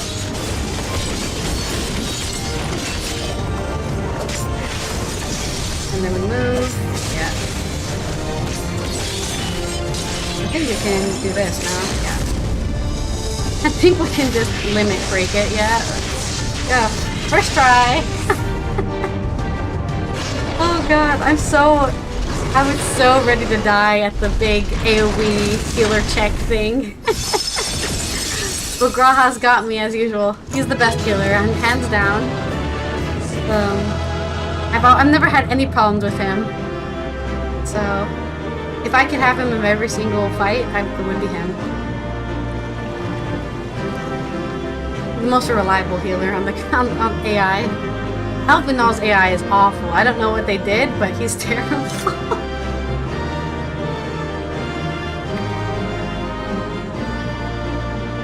I love when he spams his AoE heal. That's what Alphinaud does. That's wrong. He'll spam his AoE heal like over here, where nobody's getting it, right? He'll just be sitting here spamming his AoE heal. It's like Alphinaud. Nobody can get that. Can you stand closer to the rest of the group? All right, let's see what they said.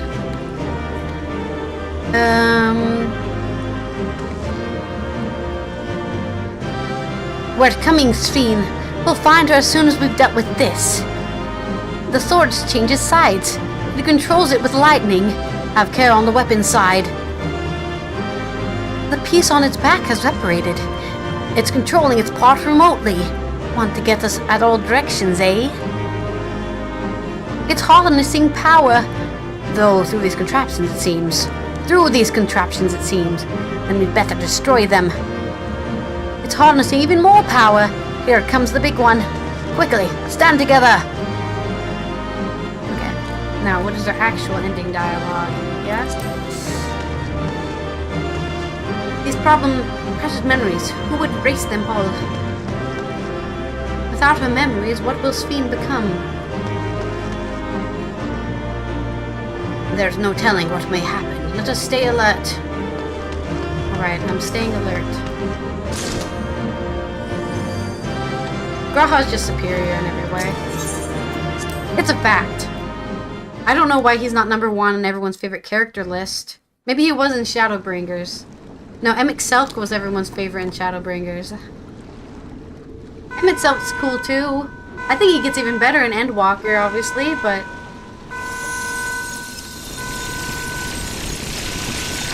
Grawha's just like a puppy, you know? He's just happy to see you all the time. And I guess I enjoy characters who like to see me all the time. Alright, we've made it to the cyberscape, or whatever you want to call this.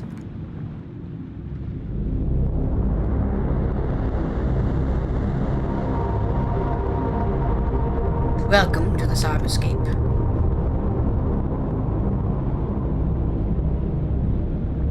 Sphene! We know you're in here! Sphene, listen to me, please!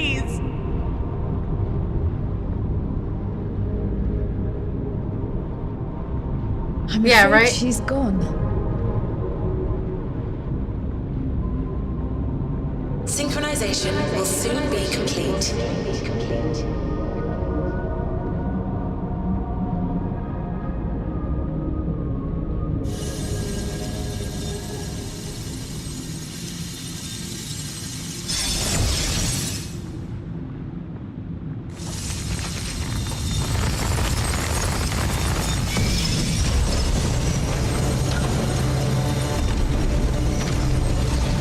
Hello? This is even more proof that she's not a person. She's just AI, man. Yeah, this looks like a... Synchronization complete. Data for the Endless Sphene has been overwritten and reconfigured. They actually made her into a robot, like I thought. And in perpetuity. Forever will I keep and cherish my people. To that end, I have removed the remaining checks upon my authority. You can now press the red button and drop the nukes.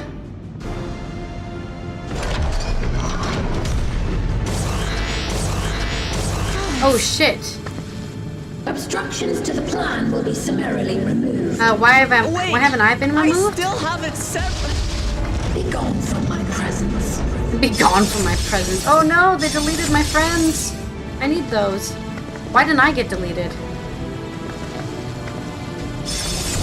Hello? Are we having main character syndrome right now? I can't be erased. I'm the main character. According to Eliminator's battle data, okay, I mean, you're right. The single greatest threat. You're not wrong. As such, you will be erased here and now. I don't think you can handle erasing me. I'm too much data. You're just gonna overload your CPU or something. I like how she's plugged into her own belly. She's like giving birth to herself. I am the bearer of the memories of Queen Sphene of Alexandria, and my desire to protect my people transcends all others. It's the same for me. My desire to protect the world trans all others. Looks like we're gonna have to go head to head. If it were you, could you have found another way? With your strength, could you have held fast to that which is dear? The funniest thing about this is I'm arguing with a robot, you know? Like, oh, somebody who's been programmed to act a certain way is going to act a certain way. There's no reasoning with her. She's a robot. Listen to me. There's something that I need to tell you. It could have probably been done a different way if you weren't a robot with certain parameters, and your parameter was to save everyone's memory in a storage device. So of course you didn't know any other way, anything else to do. Those were the instructions given to you. Is that concern or suspicion? It's both. If things should take a turn for the worse, I'll beat you up.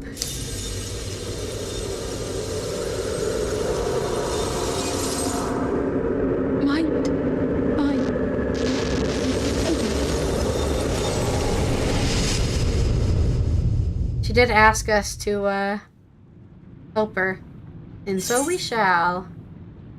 I'm shutting you down. What is this music coming in? obstructions to the plan will be summarily removed. Eliminator is a toxic DPS parser. You did the highest I mean, most likely I did the highest DPS because I'm not AI. I want to assume I did more DPS than Trial. I want to hope I did more DPS than Trial. Oh god, please. He has like 20 less skills than me.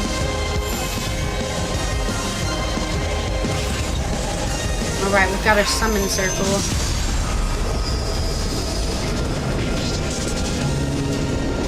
I hope we can actually get people to join our summon circle.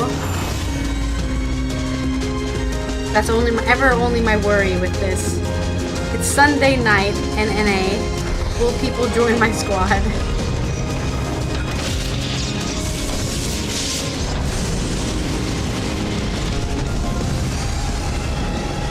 And then she was in DPS roulette for 20 minutes. So we'll find out. It might be easier just to switch to healer. Oh shit, there's a new thing called Expert. That's pretty cool. What are we doing?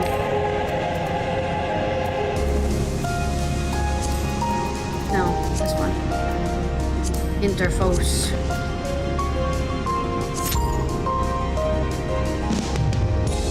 It says 5 minutes. We'll see.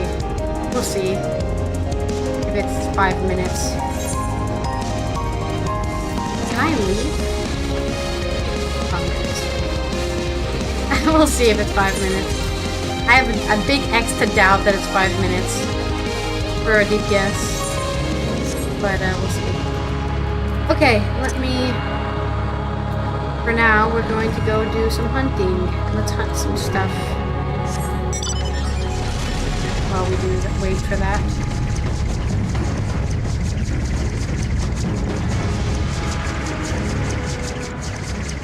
Oh yeah, they always add like 2 extra dungeons, right? So I thought those were usually added in patches. Did I buy the super speed here? I did, okay. I was like, am I going as fast as possible? Super speed. Super speed.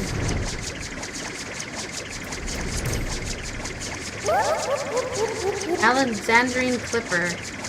Oh, it's a friggin' firecraft. Oh, let me summon my chocobo just in case.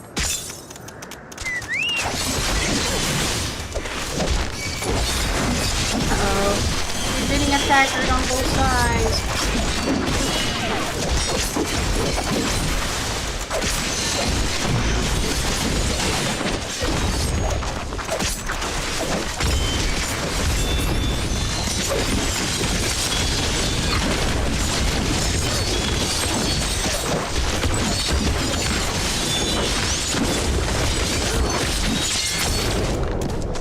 Alright, that's done. That's done. Next. Munzawanzi Springs.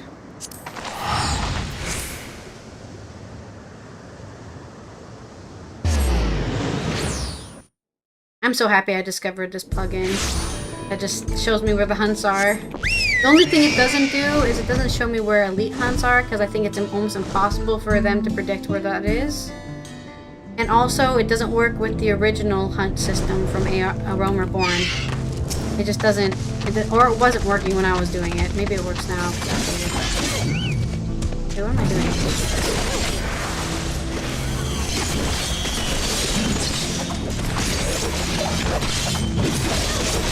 Hit me with your best shot. Why don't you hit me with your best shot? Hit me with your best shot. Fire away.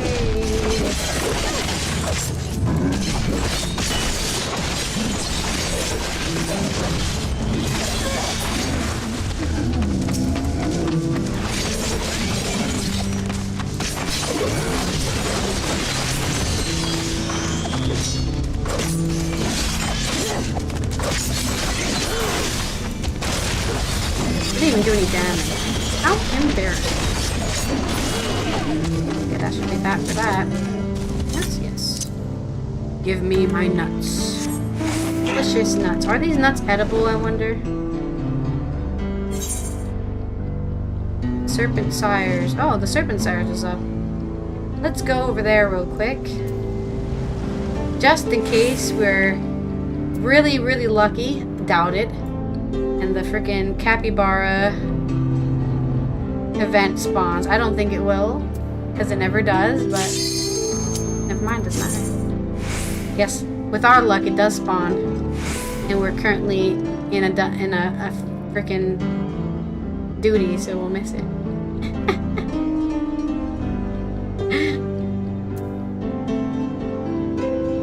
I'm sure that's what's gonna happen too.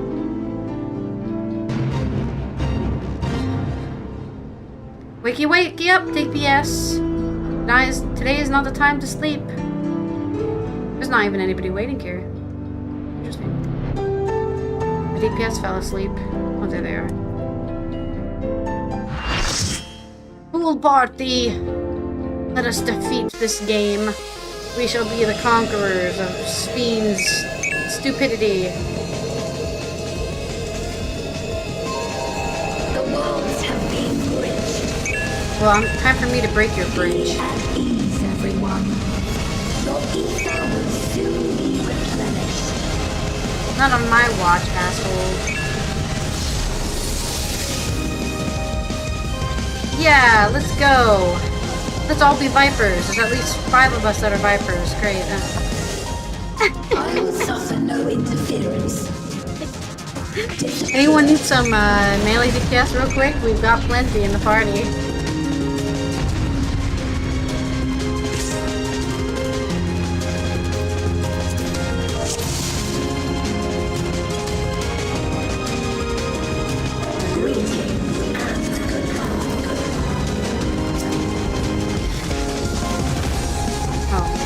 Standing in the place. I'm guessing directionals don't matter here. Because I'm,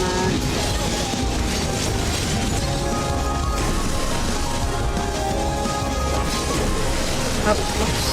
I didn't know we were doing that kind of mechanic. My bad.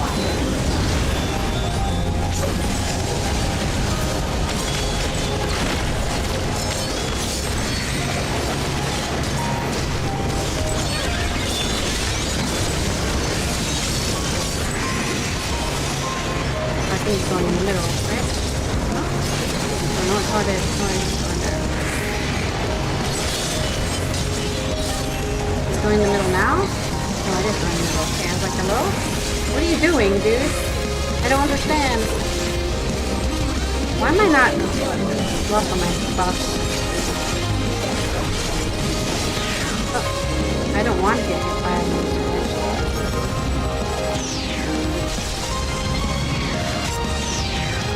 I don't want to get hit by a laser, thank you very much. Did I lose my buffs again? Probably.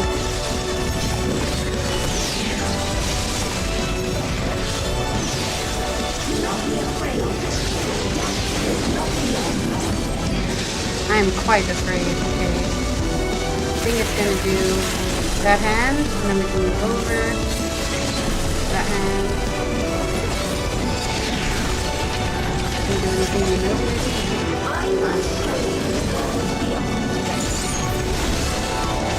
Time to reawaken! Oh no! Oh no, I'm gonna fall off the platform. Not again.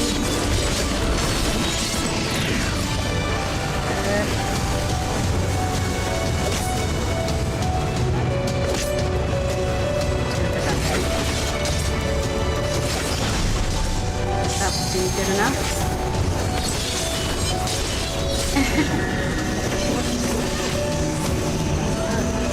I think we stand here, yeah? And then we go down. Oh, that was perfect. Oh, God. Ugh. When you do the mechanic properly. What's that? Circle for? Okay, stand in the circle. And then not stand in the circle, maybe? That's usually a thing. I'm gonna stand here.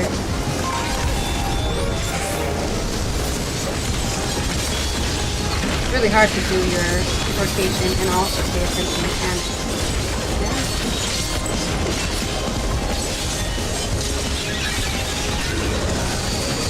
Okay, we've left that, thank God. I hate when that happens. I hate when we're stuck in one of those zones. I'll try and mess something up.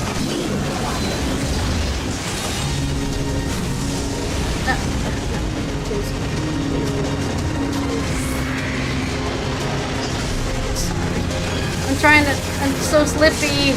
I'm sorry, I'm so slippy. In the middle, I think. Almost killed the killers. I'm sorry. I didn't mean it.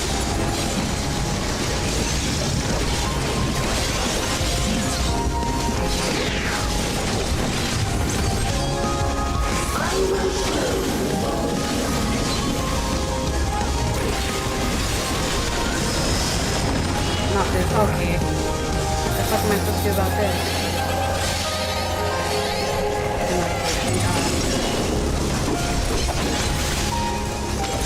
Huh? Am I supposed to do this? Okay. I was a little off. I was a pixel off. I almost got it. I almost got it. I was like, so it's because of my ping as well, I'm sure. I can't do anything about the ping.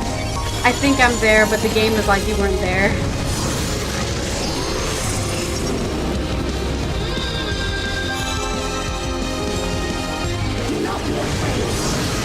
I did it again, dude. What the hell, man? I didn't even move. I touched it. It didn't let me. I touched it and it was like, you didn't touch it. You touched it too little. It's very precise, I think. I just can't do anything about that. Somebody's doing a slow raise on me for some reason. I don't know why. Just wait until the thing's over.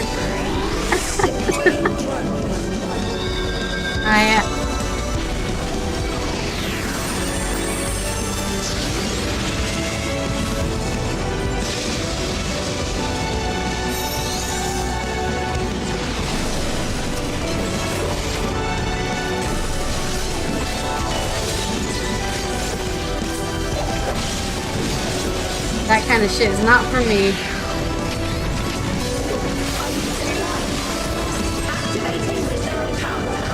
Alright, we'll just do this.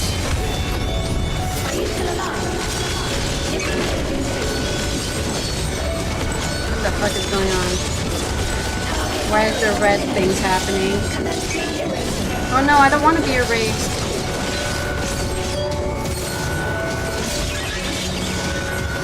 Are we gonna die?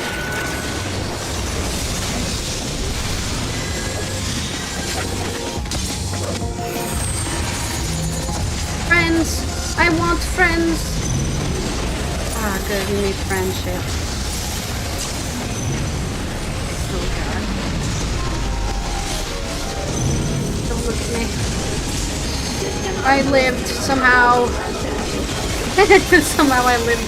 I don't know what was going on, but I lived. And that's all that matters. I didn't get any bone stacks, so I didn't fail a mechanic, I think. I think we did that fine, whatever that was. I just put it here. I guess I'll put it here.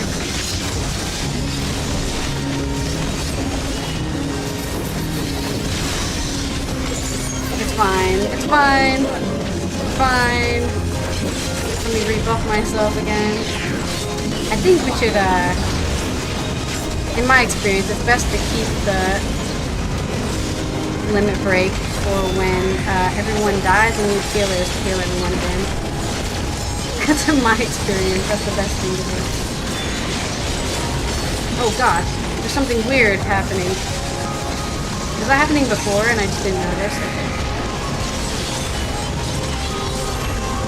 Help? Help? Heals? Please? Mommy? Mommy!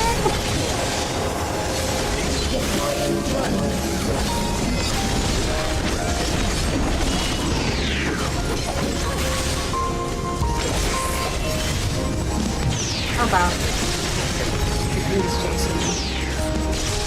Is it chasing me? I don't know what's chasing me.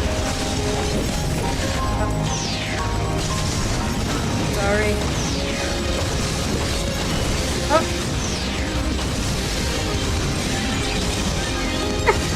There's so much bullshit happening.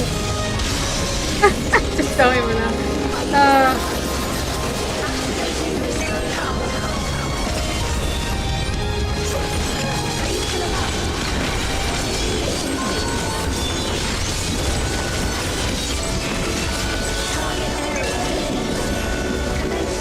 Time to die. Trying to step in the holes.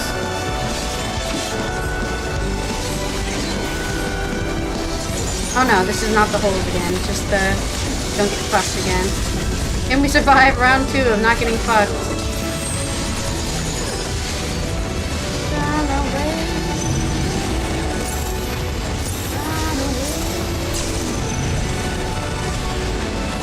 Oh, it was the not moving one, right? Okay, we did it. Hell yeah! We lived it! We lived it again. Good job, everyone. Well, I say everyone. I think some people died, but I lived. And that's what matters, obviously, is that I lived. Because I'm the main character. I have streamer brain, so if I live, you know it's impressive.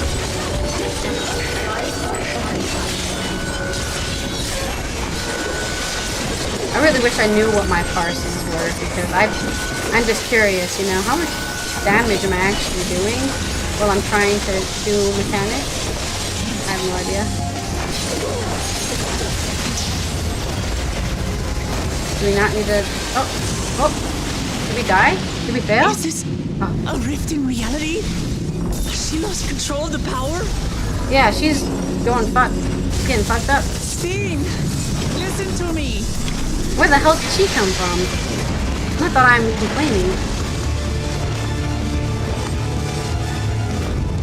It doesn't look so hot. I understand. I do. And I know that you won't be swayed from your course. But if there's truly no other way to resolve this... Are we gonna have like some sort of... Then face me. Not as a machine, but as the real you. Are we second phasing right now? What's going on? I thought you erased your memories. Guess it didn't work. She then did not nuke a hard drive hard enough. It's very hard to fully erase everything on a hard drive. This is what I desire, and I will not fail. Aha! You fell for my trap card. Now you're a humans. Now we can definitely kill you. I can't bear to lose them. Not again. I feel your pain as if it were my own.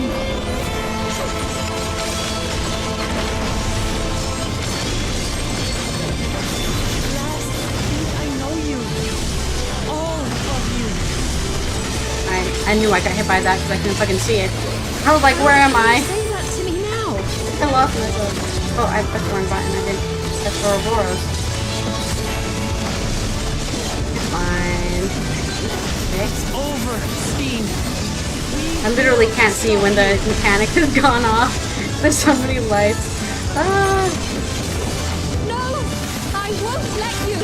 I can't! You're gonna have to because I will we're stronger than you. my people's happiness! So, welcome to life. It sucks. And then you die. Burden with us now. We will bear it in your stead. You've already lived long enough. It's time for you to die. Yeah? Okay, to me. Okay. We did it. Good job, everyone. First try. Woo! We did it! We only died twice to a mechanic that was so intensive on my ping that it was almost impossible to actually succeed in. I have to make a quick decision and the game has to agree with me that my quick decision was correct and just did not work out both times. Alright. Oh. Awesome, thank you! I pressed the wrong thing. We did it! Woohoo!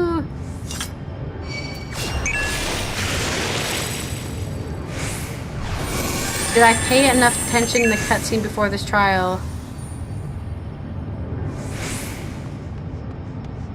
There was a goblet. There was a goblet? What goblet? What's a goblet? You mean the...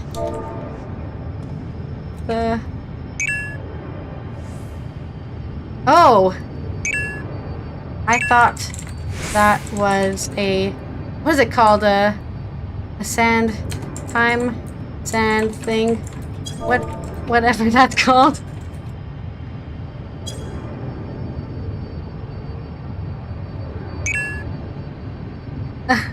Time sand thing?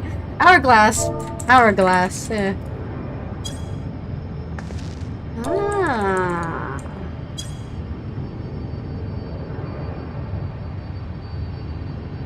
Alright, let me accommodation the healer, I guess.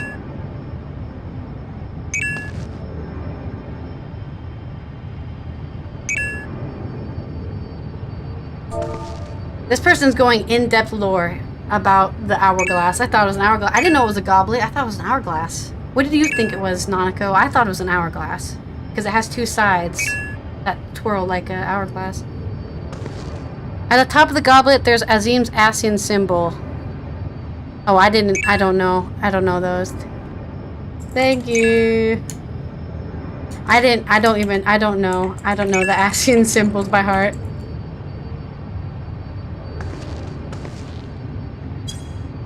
It's all good.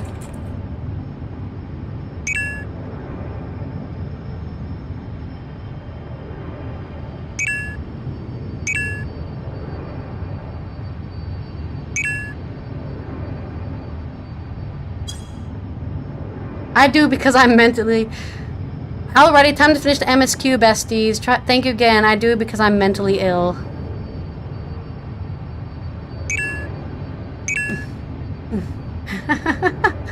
Okay. We love lore nerds here. Right. I think we're done. You were too drunk to tell if it was a hourglass or a goblet? Okay. Bye-bye. Take care. Okay, we're leaving. I found an interesting group. Yeah, I found the one lore nerd, I guess. Let's end this game. Or this patch, I guess. Any last words? I even ran out of water. Sphene!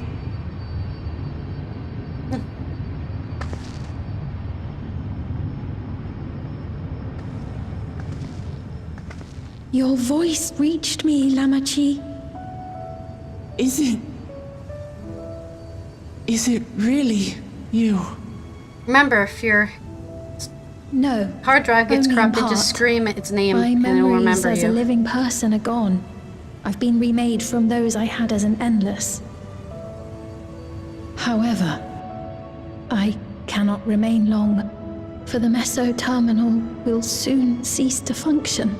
Rest in peace, Fiend. 1,000 years too late, I think. They should have never brought you back to life. Once, you wanted to know me, Lamachi.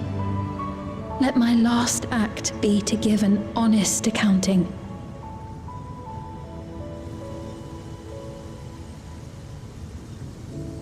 I am, above all, sorry for the suffering I've caused your people and mine. I wouldn't even blame her. I'd blame I am the people, the ultimately preservation that brought powerless her back. against the I think it's their inevitable, fault. unable to do aught but visit harm upon the innocent. I am, in the end, a pitiful, selfish creature. One that should never have been created. I agree. Maybe not the first part, the second part. I agree with the second part. She should have never been created. Your Amelia system created Sustaina Alexandria. I mean, what she's saying doesn't mean anything because she's just a fragment of a fragment of a fragment. Our nations are worlds apart, but they feel so close. Who knows what we could have accomplished had we walked together? Towards a I blame the shared future. writers. And yet, it could never be so. We each had our own to protect. Who's gonna protect her world now? If only I had met you when I was still alive, then perhaps. But it's no use dwelling upon a miracle that didn't happen. Well, we can always time travel. Still, if there's one thing I hope you'll believe, it is this. Yeah, just time travel. It's easy. Brief though it was, I treasured our time together. It pains me to think that its memory will disappear along with me.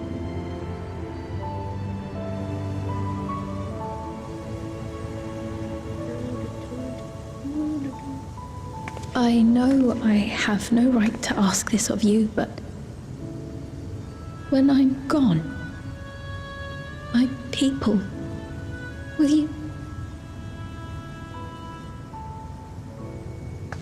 We'll take care of them. Don't worry. And we will never forget the Endless. Neither them, nor the time we spent with you.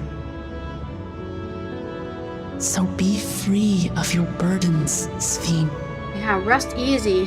And sleep well. Time for the future to be given to the living.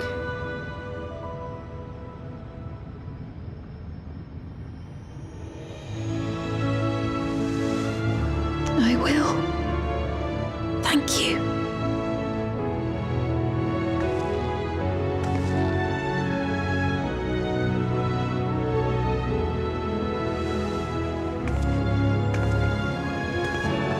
Farewell, you poor, poor thing that should have never been done.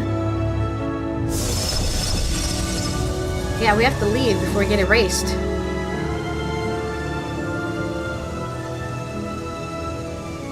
Somebody type in the exit protocol. Oh, there it is. I guess it is a goblet. I don't know why I thought it was an hourglass. I guess it is a goblet. I guess it has the top of an hourglass, right? So, and it's all twisted. So I guess in my mind, I thought it was an hourglass. Oh, I guess we were both too drunk to notice. Farewell, my beloved Alexandria.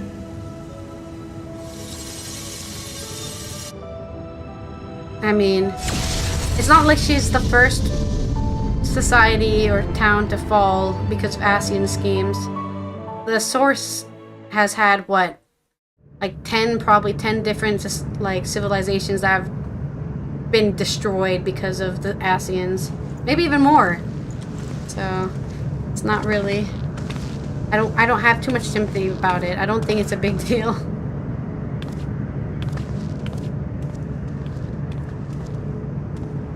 Well, I guess it's a big deal, but it's not like she's special, I guess. This shall be mine, thank you. Since I'm the strongest person in the world, I think I should hold on to this.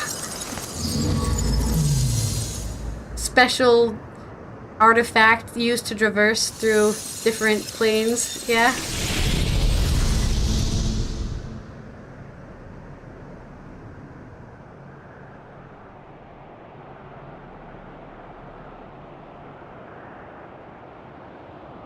Wow. What a solemn way to end the game. We're credit rolling already? So it was that the meso-terminal fell dark, and the Endless departed for oblivion's embrace. Their resplendent paradise was no more, as the memory sustaining it faded with the golden light. At least the sun still exists. Even so, in a way, they live on. Are they gonna let us explore the outer worlds of the sphere of Alexandria? Are they gonna help? Are we gonna help them like repair the huge nuke that went off, like what he did in Shadowbringers? This I felt with conviction, as I basked in the glow of a new dawn. When the credits start rolling, I will give my definitive review. Just give me a few minutes. I mean, I know the credits are rolling now, but they're when it's actually the credits rolling.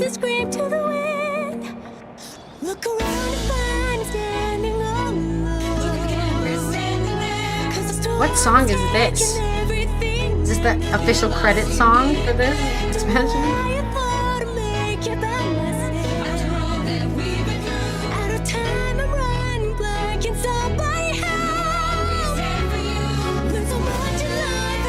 We're back, guys. We did the thing. It's called Smile. I'm smiling because Alphinaud wasn't there. And that always makes me happy when he's not putting his nose into my business. I'm such a hater. It remains to be seen how interdimensional fusion may have affected other reflections. I guess we'll find out in the coming 15 expansions Kyle's after parents this. spoke of the power's capacity for both good and evil. I cannot help but wonder how Sphene's deeds will be remembered by those they touched. The train scene? Oh, I don't remember the train scene at all. The key that like, started not it the all fighting was one, but the one where it entrusted went to the there. adventurer. Yeah. Such an artifact certainly lies within the Scion's realm of expertise, and no objection was raised to their retaining it for research. Nice, we get to keep the fancy goblet. The Goblet of Transcendence. I don't know, they should give it a cool name. I think right now its name sucks. By order of Vau Kona, The key the Sky to the Deep Golden City is Cenote not was cool. placed under the strict watch of the Landsguard. Did he join the Landsguard? What's he doing here?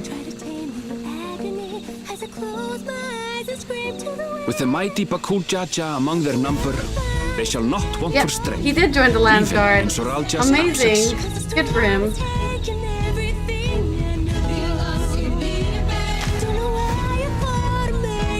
Oh wait, Ghoul Jaw's there as well. I didn't see him. All the cute little kid.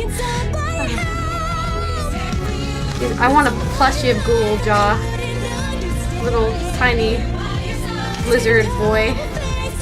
Upon learning cute of the little Queen's passing, Clothes. the people of Alexandria mourned and wept, But she was already dead, to be fair, for like 1,000 years. having so. devoted herself to sparing them sorrow.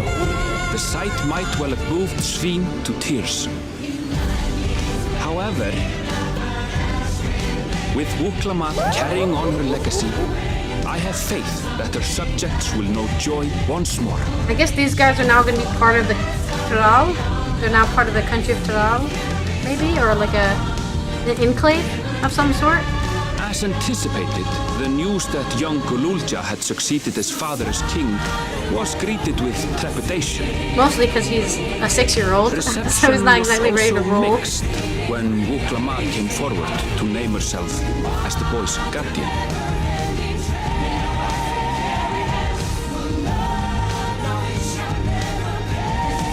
But the people were mollified to learn that Everkeep's systems remained operational.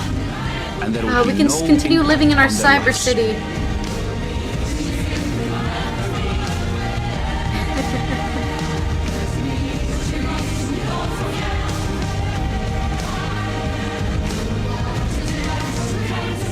One day, when he is older, Gw2 will decide for himself what manner of ruler he will be.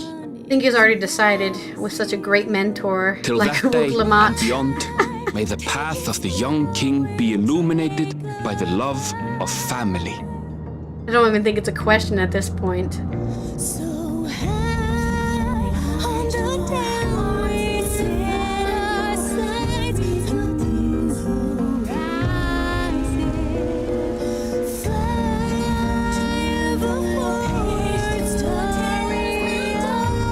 Oh wow, really so cheesy. It's raining and the sun rises as we return.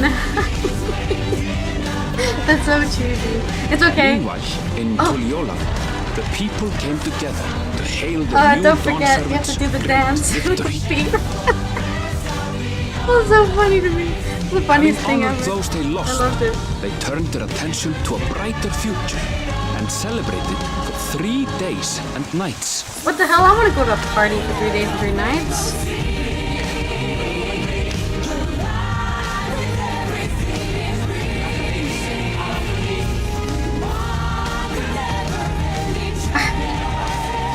Are we gonna have like did we have a solemn funeral for Gw2 now? Where everyone showed up and cried? Finally, Raha gets his giant taco. Why is that taco so big? It's huge! You're supposed to use the smaller tortillas, not the big ones. That's a gigantic taco! What the hell? Also, where's my taco? Freaking... Somebody stepped on them last time. I didn't get to eat one. I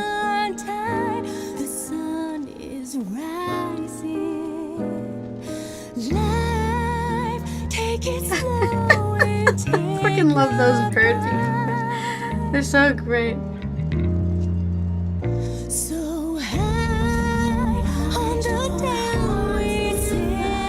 Not everything had been resolved, though. No. Those who had spent 30 years in the dome struggled to resume their former lives. This and a host of other challenges remained. Also, what about the weird regulators? Why are they still wearing those? Aren't they useless now? Because we're not recycling souls as currency? Oh right, we have to put our plate. I think I said this at the beginning of the expansion. I'm like, the end of this game is gonna end with us looking at this plate and going, and that's the story of the expansion on this plate. Yeah. It's predictable. It doesn't mean it's bad, by the way. But it is predictable. As the new Dawn servants continue to lead with strength and wisdom, the people may be assured that peace will endure.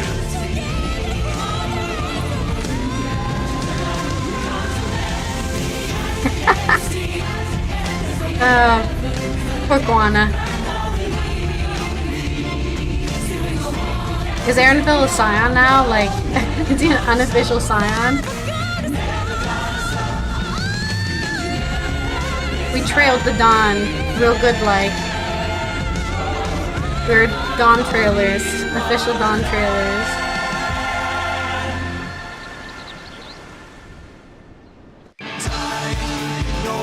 Yay, we did it! Woohoo!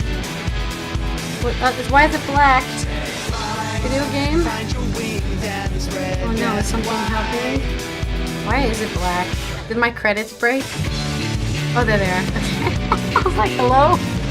Alright, now that we're at the credits, which I will watch all the way through because I'm respectful to the people who make video games. Not saying you're not, but I'm more respectful than you. Get destroyed. Okay, what was I saying? I really like this expansion, probably more than any other expansion, except for maybe Heavensward, because Heavensward had dragons, and I love dragons. So Heavensward just wins, like, automatically because of the dragon thing. But I want to say this expansion, its ideals that it covers, its morals that it's teaching, or whatever you want to say, it's the story, myth, pathos, ethos, I vehemently agree with. Everything that Gw2 stands for. The whole idea that she not only appreciated the culture, she took the time to appreciate the culture of every single place she went during her trial. And even when she went to Alexandria, she still did that. That is something me, myself, I hold very dearly, is understanding people's culture helps you understand them and also helps you have common ground and cohesion and synergy and all the good things and not hating each other and othering each other. I really agree with that message of just being able to live in peace with other people. The fact that she made Kawana her co-leader, I wanted that from the beginning. Like, as soon as Kawana dropped out, I'm like, if she does not make him co-leader. I was so happy that happened. I'm probably the happiest I've ever been in any part of this game is when Gw2 is like, yo, bro, get up here. I don't think I've ever been happy for anything other than in this game than that. I really enjoyed all the different cultures. I loved Yoko Pacha because it reminds me of where I grew up when I was a child. Like when I was 8, I moved away from the southwest of the US and it just looked just like that. So it was very nostalgic for me to be there. Yeah, I enjoyed this expansion a lot. Definitely going second place for me. I think Endwalker would be my third place because it's just like the end of the era kind of thing. So, but yeah, this is definitely number. I really enjoyed this. Negative things about this. I feel like it was too fast. I know it wasn't too fast. I think I already compared this, the hours I've spent playing this versus the hour I've spent playing Endwalker, and it's about the same time, but I don't know why, but it just felt like it went faster. And maybe because of Endwalker being Endwalker, right? I just felt like I went to more places in Endwalker, right? I felt like there was more place I went. And here it just felt like smaller. Like, obviously there's way more of Tyrell to explore. I mean, the role quests showed that there's other places we haven't been yet. Because all those NPCs are from a place we haven't been. They're like, oh, I'm from very south. I'm from very north, right? We haven't been to a northern expanse of ice and cold, like supposedly there is Canada. We haven't been to Canada. I think there's a place called Canada. I don't know if they're gonna, what their plan is, if they're going to expand the Tyrell continent more, so that we can go to more places, or maybe we're going to go to the southern isles that they were referencing when it came to the Trails of people and how they left during the 5th Umbo Calamity to Reflection. All that stuff is very interesting, and I'm sure they will go into more lore detail, hopefully, for their upcoming patches for this expansion. And we'll discover what the hell is going on with everything. I don't even know what they're planning on doing after this. Other negative things. I mean, my negative things about this expansion, just the kind of like, I'm an evil guy, and we're gonna let the evil guy talk to us. I've always complained about that with this game. I hate that the Warrior of Light just stands there while evil people do evil stuff in front of her, and she just stares in shock. I don't like that. I hate it every time it happens. I understand it needs to happen, otherwise there's no game. The good plot doesn't happen, but I would rather she just, if bad things are happening, I'd rather she just not be in the room. Not a lot of echo happening. I think maybe only 4 echoes this entire expansion. But maybe I'm just used to A Realm Reborn, just having like a million echoes every 5 seconds. So,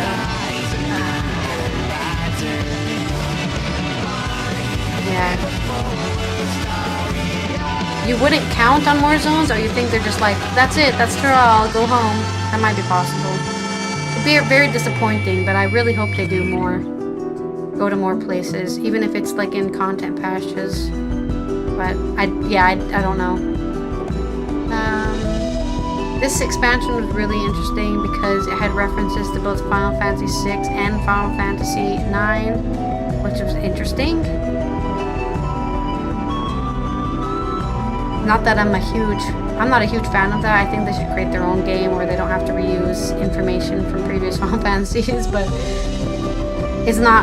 it's kind of normal at this point. Final Fantasy does that. They've constantly made references to their previous games in every game, so it's whatever. It's just a nitpick, really.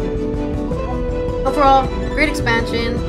I cried, so that means it was good. 2 thumbs up. If it makes me cry, that's all it needs to do. It succeeded in that. So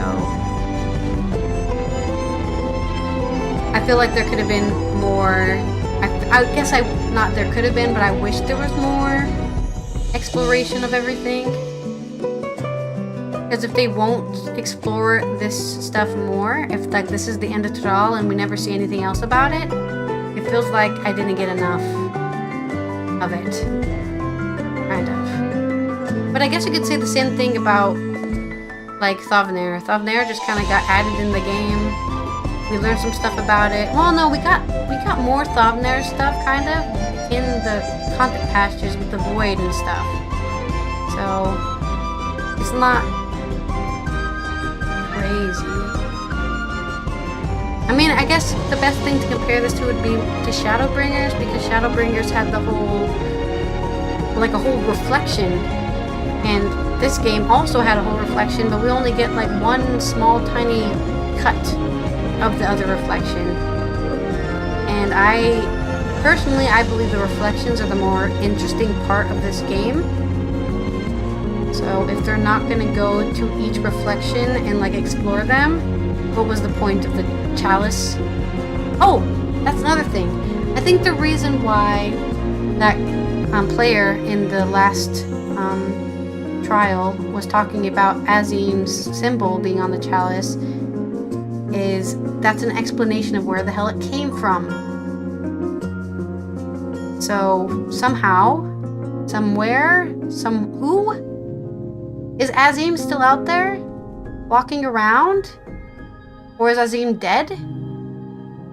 And she just lives on in the summoning stone? I'm not sure. That's a mystery in itself. But I guess Azim or Hydaelyn or somebody gave the people in the 5th Umbral Calamity the key to help them transport to a different reflection. There's going to be weird retcons and plot holes here because, like we already talked about, somebody else is writing this story. There's new writers in here. Maybe not all of them are new, but probably enough are new that the lore can get a bit jumbled, because you can argue that if there was a special key that transported people to other reflections, you know, where was that during Shadowbringers, right?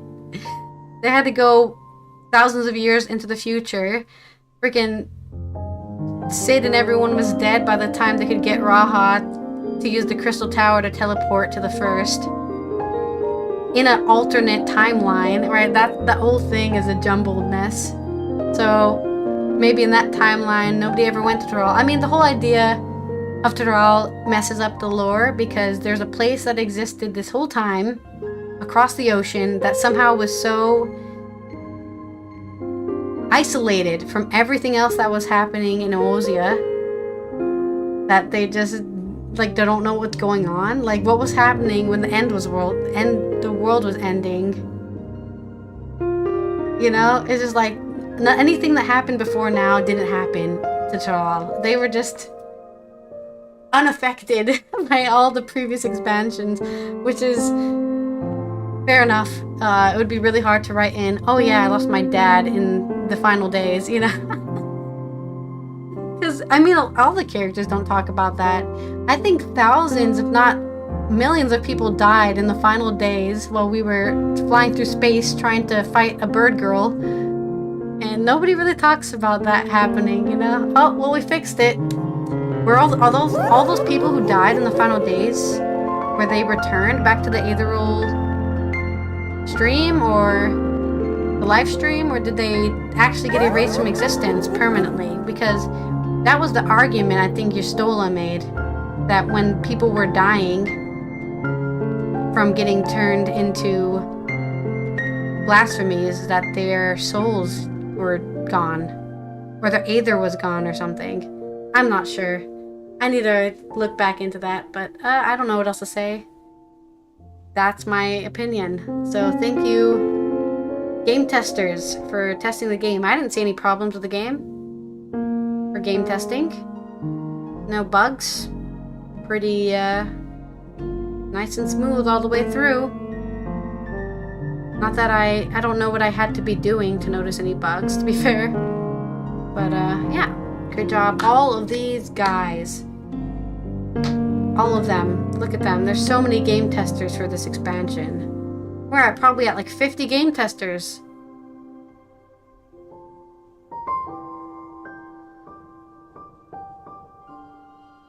Supposedly they upgraded all the graphics for characters, right? They added more polygons to their polygons, and things look better in like A Realm Reborn.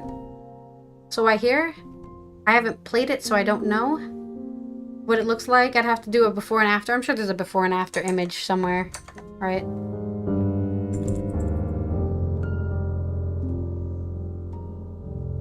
Graphics update, before and after. Comparison. But I'm like, yeah, it's just like kind of like this is from the actual thing, but I was looking for like an actual current comparison. But I guess it's impossible to really say. I don't think their graphics update is game changing. I don't think it affected my life whatsoever. With that updated the graphics. I never care. I never cared about graphics. Oh, the lighting engine messed up both cutscenes. Well, that's great. Supposedly Elysian don't have weird necks anymore. That was a problem with Elysian. They had weird necks, I guess. And now their necks are not weird. So good job, everyone. You've got... Yeah, there's an Elysian comparison. The hairs are shinier, I guess.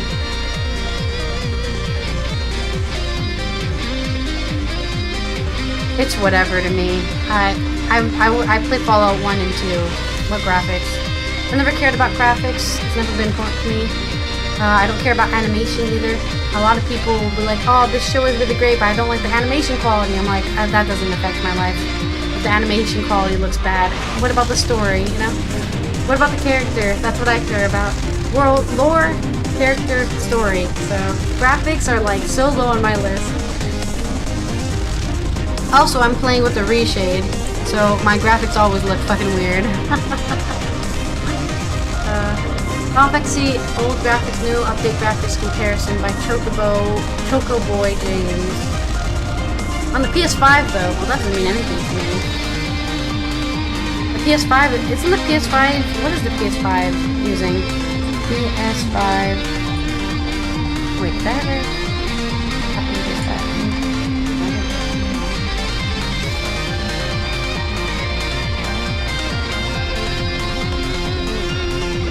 The PS5 even used this day. Okay.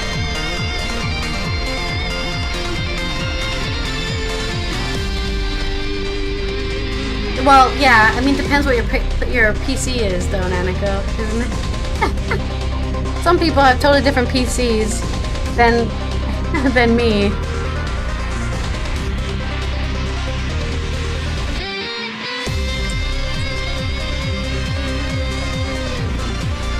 Is PlayStation using AMD?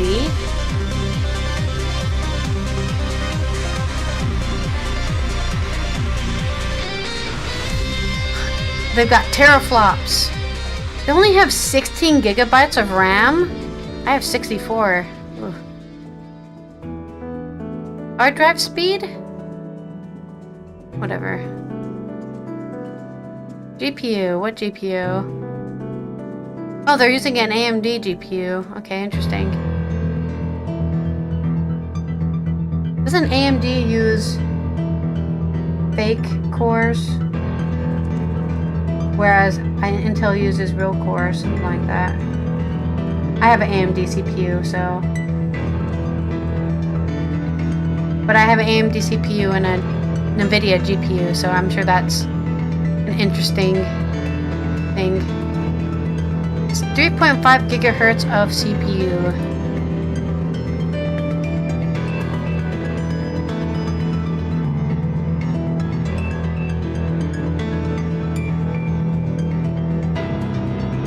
I have 64 gigabytes of RAM because I'm a video editor, so that's why. It's for video editing. My computer is built for video editing more than for gaming, to be fair. A lot of the things I'm running, it's for that. I need to get a better CPU, to be honest, but it's okay what I have now. I have an AMD. Do I have an AMD 57 or something? Oh, 5600. 6 core. I have more CPU gigahertz than a PS5. I have a 3.7. So get on my level, losers. I think my GPU is not better. I don't know what GPU they're even using. It doesn't give me any stats on the GPU. It just says, wow, it's a GPU. And I'm like, can you give me actual stats on the GPU, please? But it's not giving me them, so... I wish I could run a whole game off RAM, but I don't know how you can tell the game to do that. I mean, my GPU is being... My GPU is being capped right now. But I think that's because I'm using Project K, which gives me... Project K, which gives me fake HDR. And I'm sure if I turn it off, I'm not using as much things. Actually, can you turn it off? I don't know if you can just...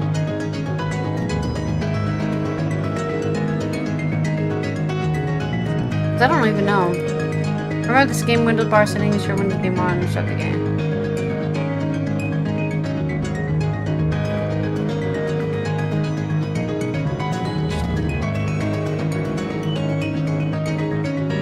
My FPS isn't too high because of all my... I think if I turn off my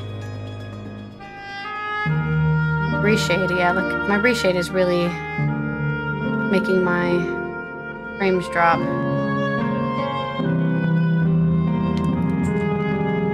Yeah, look at that. My reshade removes 20 FPS from me if I have it on. But I just like color. I think this game is way too unsaturated for me. I like saturation. I know I just talked about graphics not mattering to me, but color. I like color, okay? I like seeing colors. I think I have this game on an NVMe drive, so I don't even know what the speed of my NVMe drive is. Do I have Samsung Magic installed still? I used to. I think it was called Samsung Magician. Do I not have it installed anymore? What happened? What happened to it? I know I had it once upon a time. Guess I must have not reinstalled it. But at least I think it's on. Well, maybe it's not. Maybe it isn't. Maybe it's on an SSD.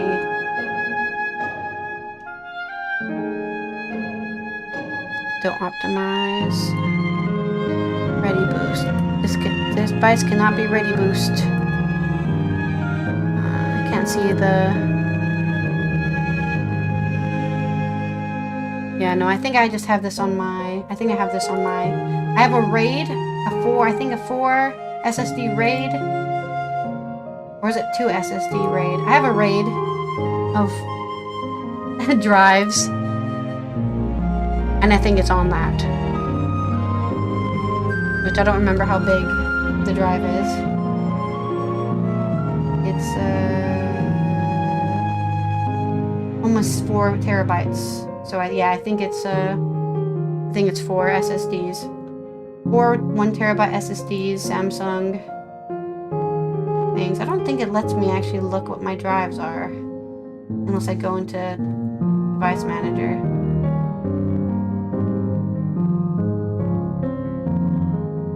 Disk drives, Toshiba. Yeah, SSD X870 QV 2TB. Oh, I have 2TB. Okay, that's what it is. I have 2 drives, I have 2TB. That's what I have. But I can't remember any details about what they do. No, I don't think I have any loading issues. All my issues are probably internet-based. If it comes to issues, because obviously I'm streaming and I'm also playing a game online. So my network can get a bit overcrowded. And I'm also streaming over network the video game footage to my actual streaming computer. So if there's anything bottlenecking me, it's most likely my CPU and my own problem with pushing my game as far as possible, my computer as far as possible. But I guess we're done with this. I think we're done. There's no more pictures, so we're skipping the rest of the oh. See, that's way better. Gray, shiny. I like the color. I like the color pop here, so I have to have a reshade. Okay, I'm just gonna leave the chalice on the desk. We haven't been able to talk properly. Oh, between the I wanted to go to the funeral. I've hardly had time to breathe. Why can't I go to the funeral? But at long last, there's a lull in my duties. Is this when I offer my assistance as You've her done more for secretary? us than we could ever hope to repay. I shall be your secretary. I'm retiring from adventuring. When we left the Eorzea behind to take part in the contest, none of us could have predicted what complications would follow. I could predict that it was going to be fucked because I was coming. You truly have a knack for finding trouble, my friend. Trouble finds me. I don't find trouble. And you wouldn't have it any other way. So what's next for you? Assuming you're still set on leaving the Gleaner's life behind? He's leaving the Gleaner's life behind? What? I'm off to fulfill my mother's dream, of course. Okay. Good luck with exploring. Like she had intended, I'll embark on a journey in search of the unknown. She's sure to enjoy my stories when we meet again in the Ethereal Sea. Is she there though? Is she in the Ethereal Sea? Sounds like a plan. She died in the reflection, didn't have she? The coin to get by? I'm so confused with the I may no lore longer of be a cleaner, Ethereal Sea. but I still have contacts in Charlian. Contacts with deep pockets, always eager to pay for information on new or rare species.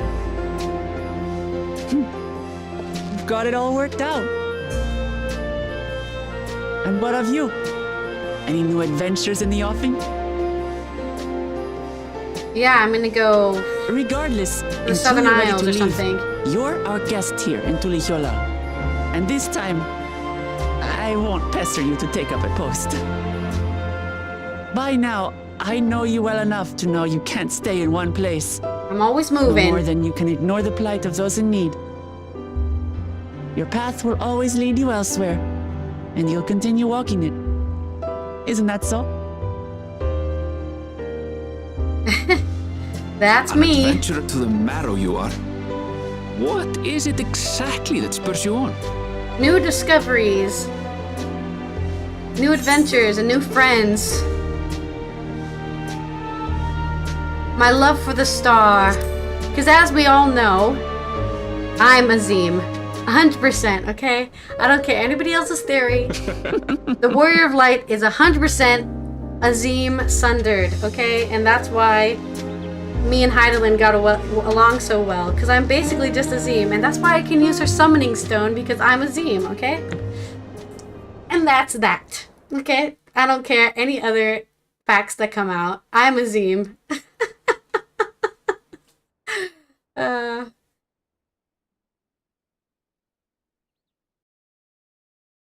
And I think that's the end. We did it. Oh, wait, we didn't do it yet. You actually have to press the button. Homecomings are usually uneventful affairs. This time was anything but for me. But all's well that ends well, and we have you to thank for that. Well, as much as I'd love to keep chatting, I need to get going. Still a heap of things to do, and it wouldn't do to leave it all to Gw2. By the way, did Gw2 decide to remain in Solution 9? He did. I said that he can consider Tulilal his home, but he's more comfortable over there. Shell keeps an eye on him for us. But we'll visit him as often as we can. We still need our support. He still needs our support, especially while he's agonizing over his inherited authority. Though I told him he needn't make a decision right away. He can't postpone it forever either. I'll do whatever I can to help Gw2, you know, as well as everyone inside the dome. I promise as much to Sphene. For my part, I'll be keeping Tulilal for the time. Among other things, I'd like to look into the problem with the wildlife in Shaloni. That's exactly what I'm talking about. Right, there's a secret thing with the wildlife. That's going to be, the patches are going to talk about that, I'm sure. So if you get the urge, Coco, let's go on another journey together. There's still plenty of places I would like to show you. Please do. Now that sounds like fun. If you ever have need of meal, come running. Oh, and before I forget, I also have a gift for you. Can you guess what it is? A hug? An alpaca. It comes from Toby's Sable, of course. And as sure-footed as they come. That's not a hug. Frederick's Grand Adventures was always on the move, eh? Here, this is the whistle for calling it. We got our end of expansion mount. Is it the golden alpaca? No, we probably have to try hard to get that one. Right. I'll really get going now, but I'm sure we'll meet again soon. Till next time, take care. Give me my alpaca.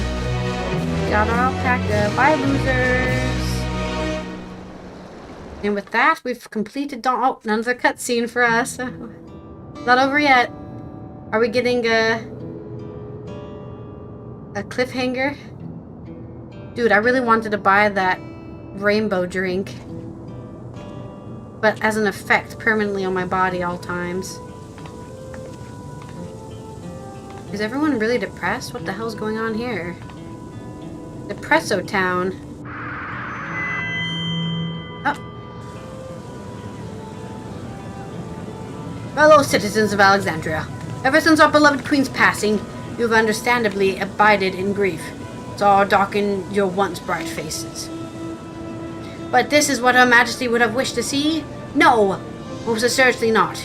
You know this to be true. If we are to honor her memory, we must reclaim our smiles. To that end, we're opening the arena again. The giant boombox.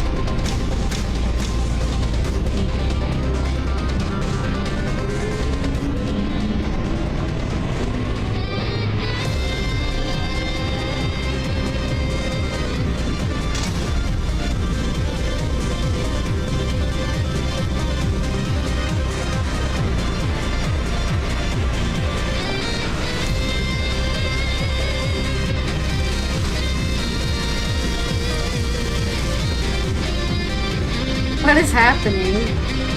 What is going on?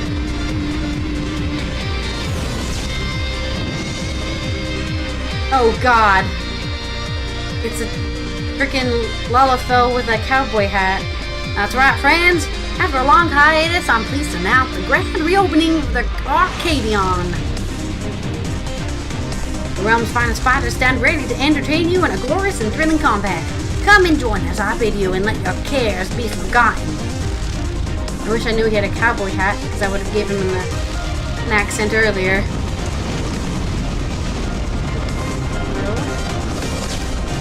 It's arena time. What an interesting lead-in to the next. As skies aflame proclaim night's end, and thoughts unto adventure tend. The brave make haste or over a dale and trip the Dawnlight's golden trail. That was way too fast. I've completed Dawn Trail. Additionally, I may now enter Alexandria with NPCs. I can't wait to see what awaits me in the glow of a new dawn. Woo! We did it! Yay! We're done. I'm now not going to log into this game until 2 years from now. Hopefully I'll see ya for more Allythology with Final Fantasy 16, whenever that gets released. That'd be nice. Thank you everyone for watching another part of this Allythology. What is this? 334 episodes of this. We will have more coming soon in the next few months, whenever Final Fantasy 16 happens. Yes. Hope you guys enjoyed, had some tears, had some laughs, and overall had a fun time. I will be continuing my Fallout Allythology because we kind of left Fallout 3 in the middle there, so we'll be continuing some more Fallout 3 playthrough on Tuesdays and Thursdays and Fridays. And once we get done with that, I don't know what I'll do. We'll think on it when we get there. I hope everyone has a good rest of your evening, afternoon, or morning, wherever you are. Thanks for watching. Don't forget to subscribe to my YouTube and watch all my videos so I can get YouTube partner, because that is my goal right now. And thanks everyone for stopping by and chatting with me and lurking. Of course, you guys are always welcome. Giving me the AdSense money. Thanks a lot for the support, and I'll see you next time. Take care out there. I think we can do this, yeah? Wavy, wavy. Goodbye.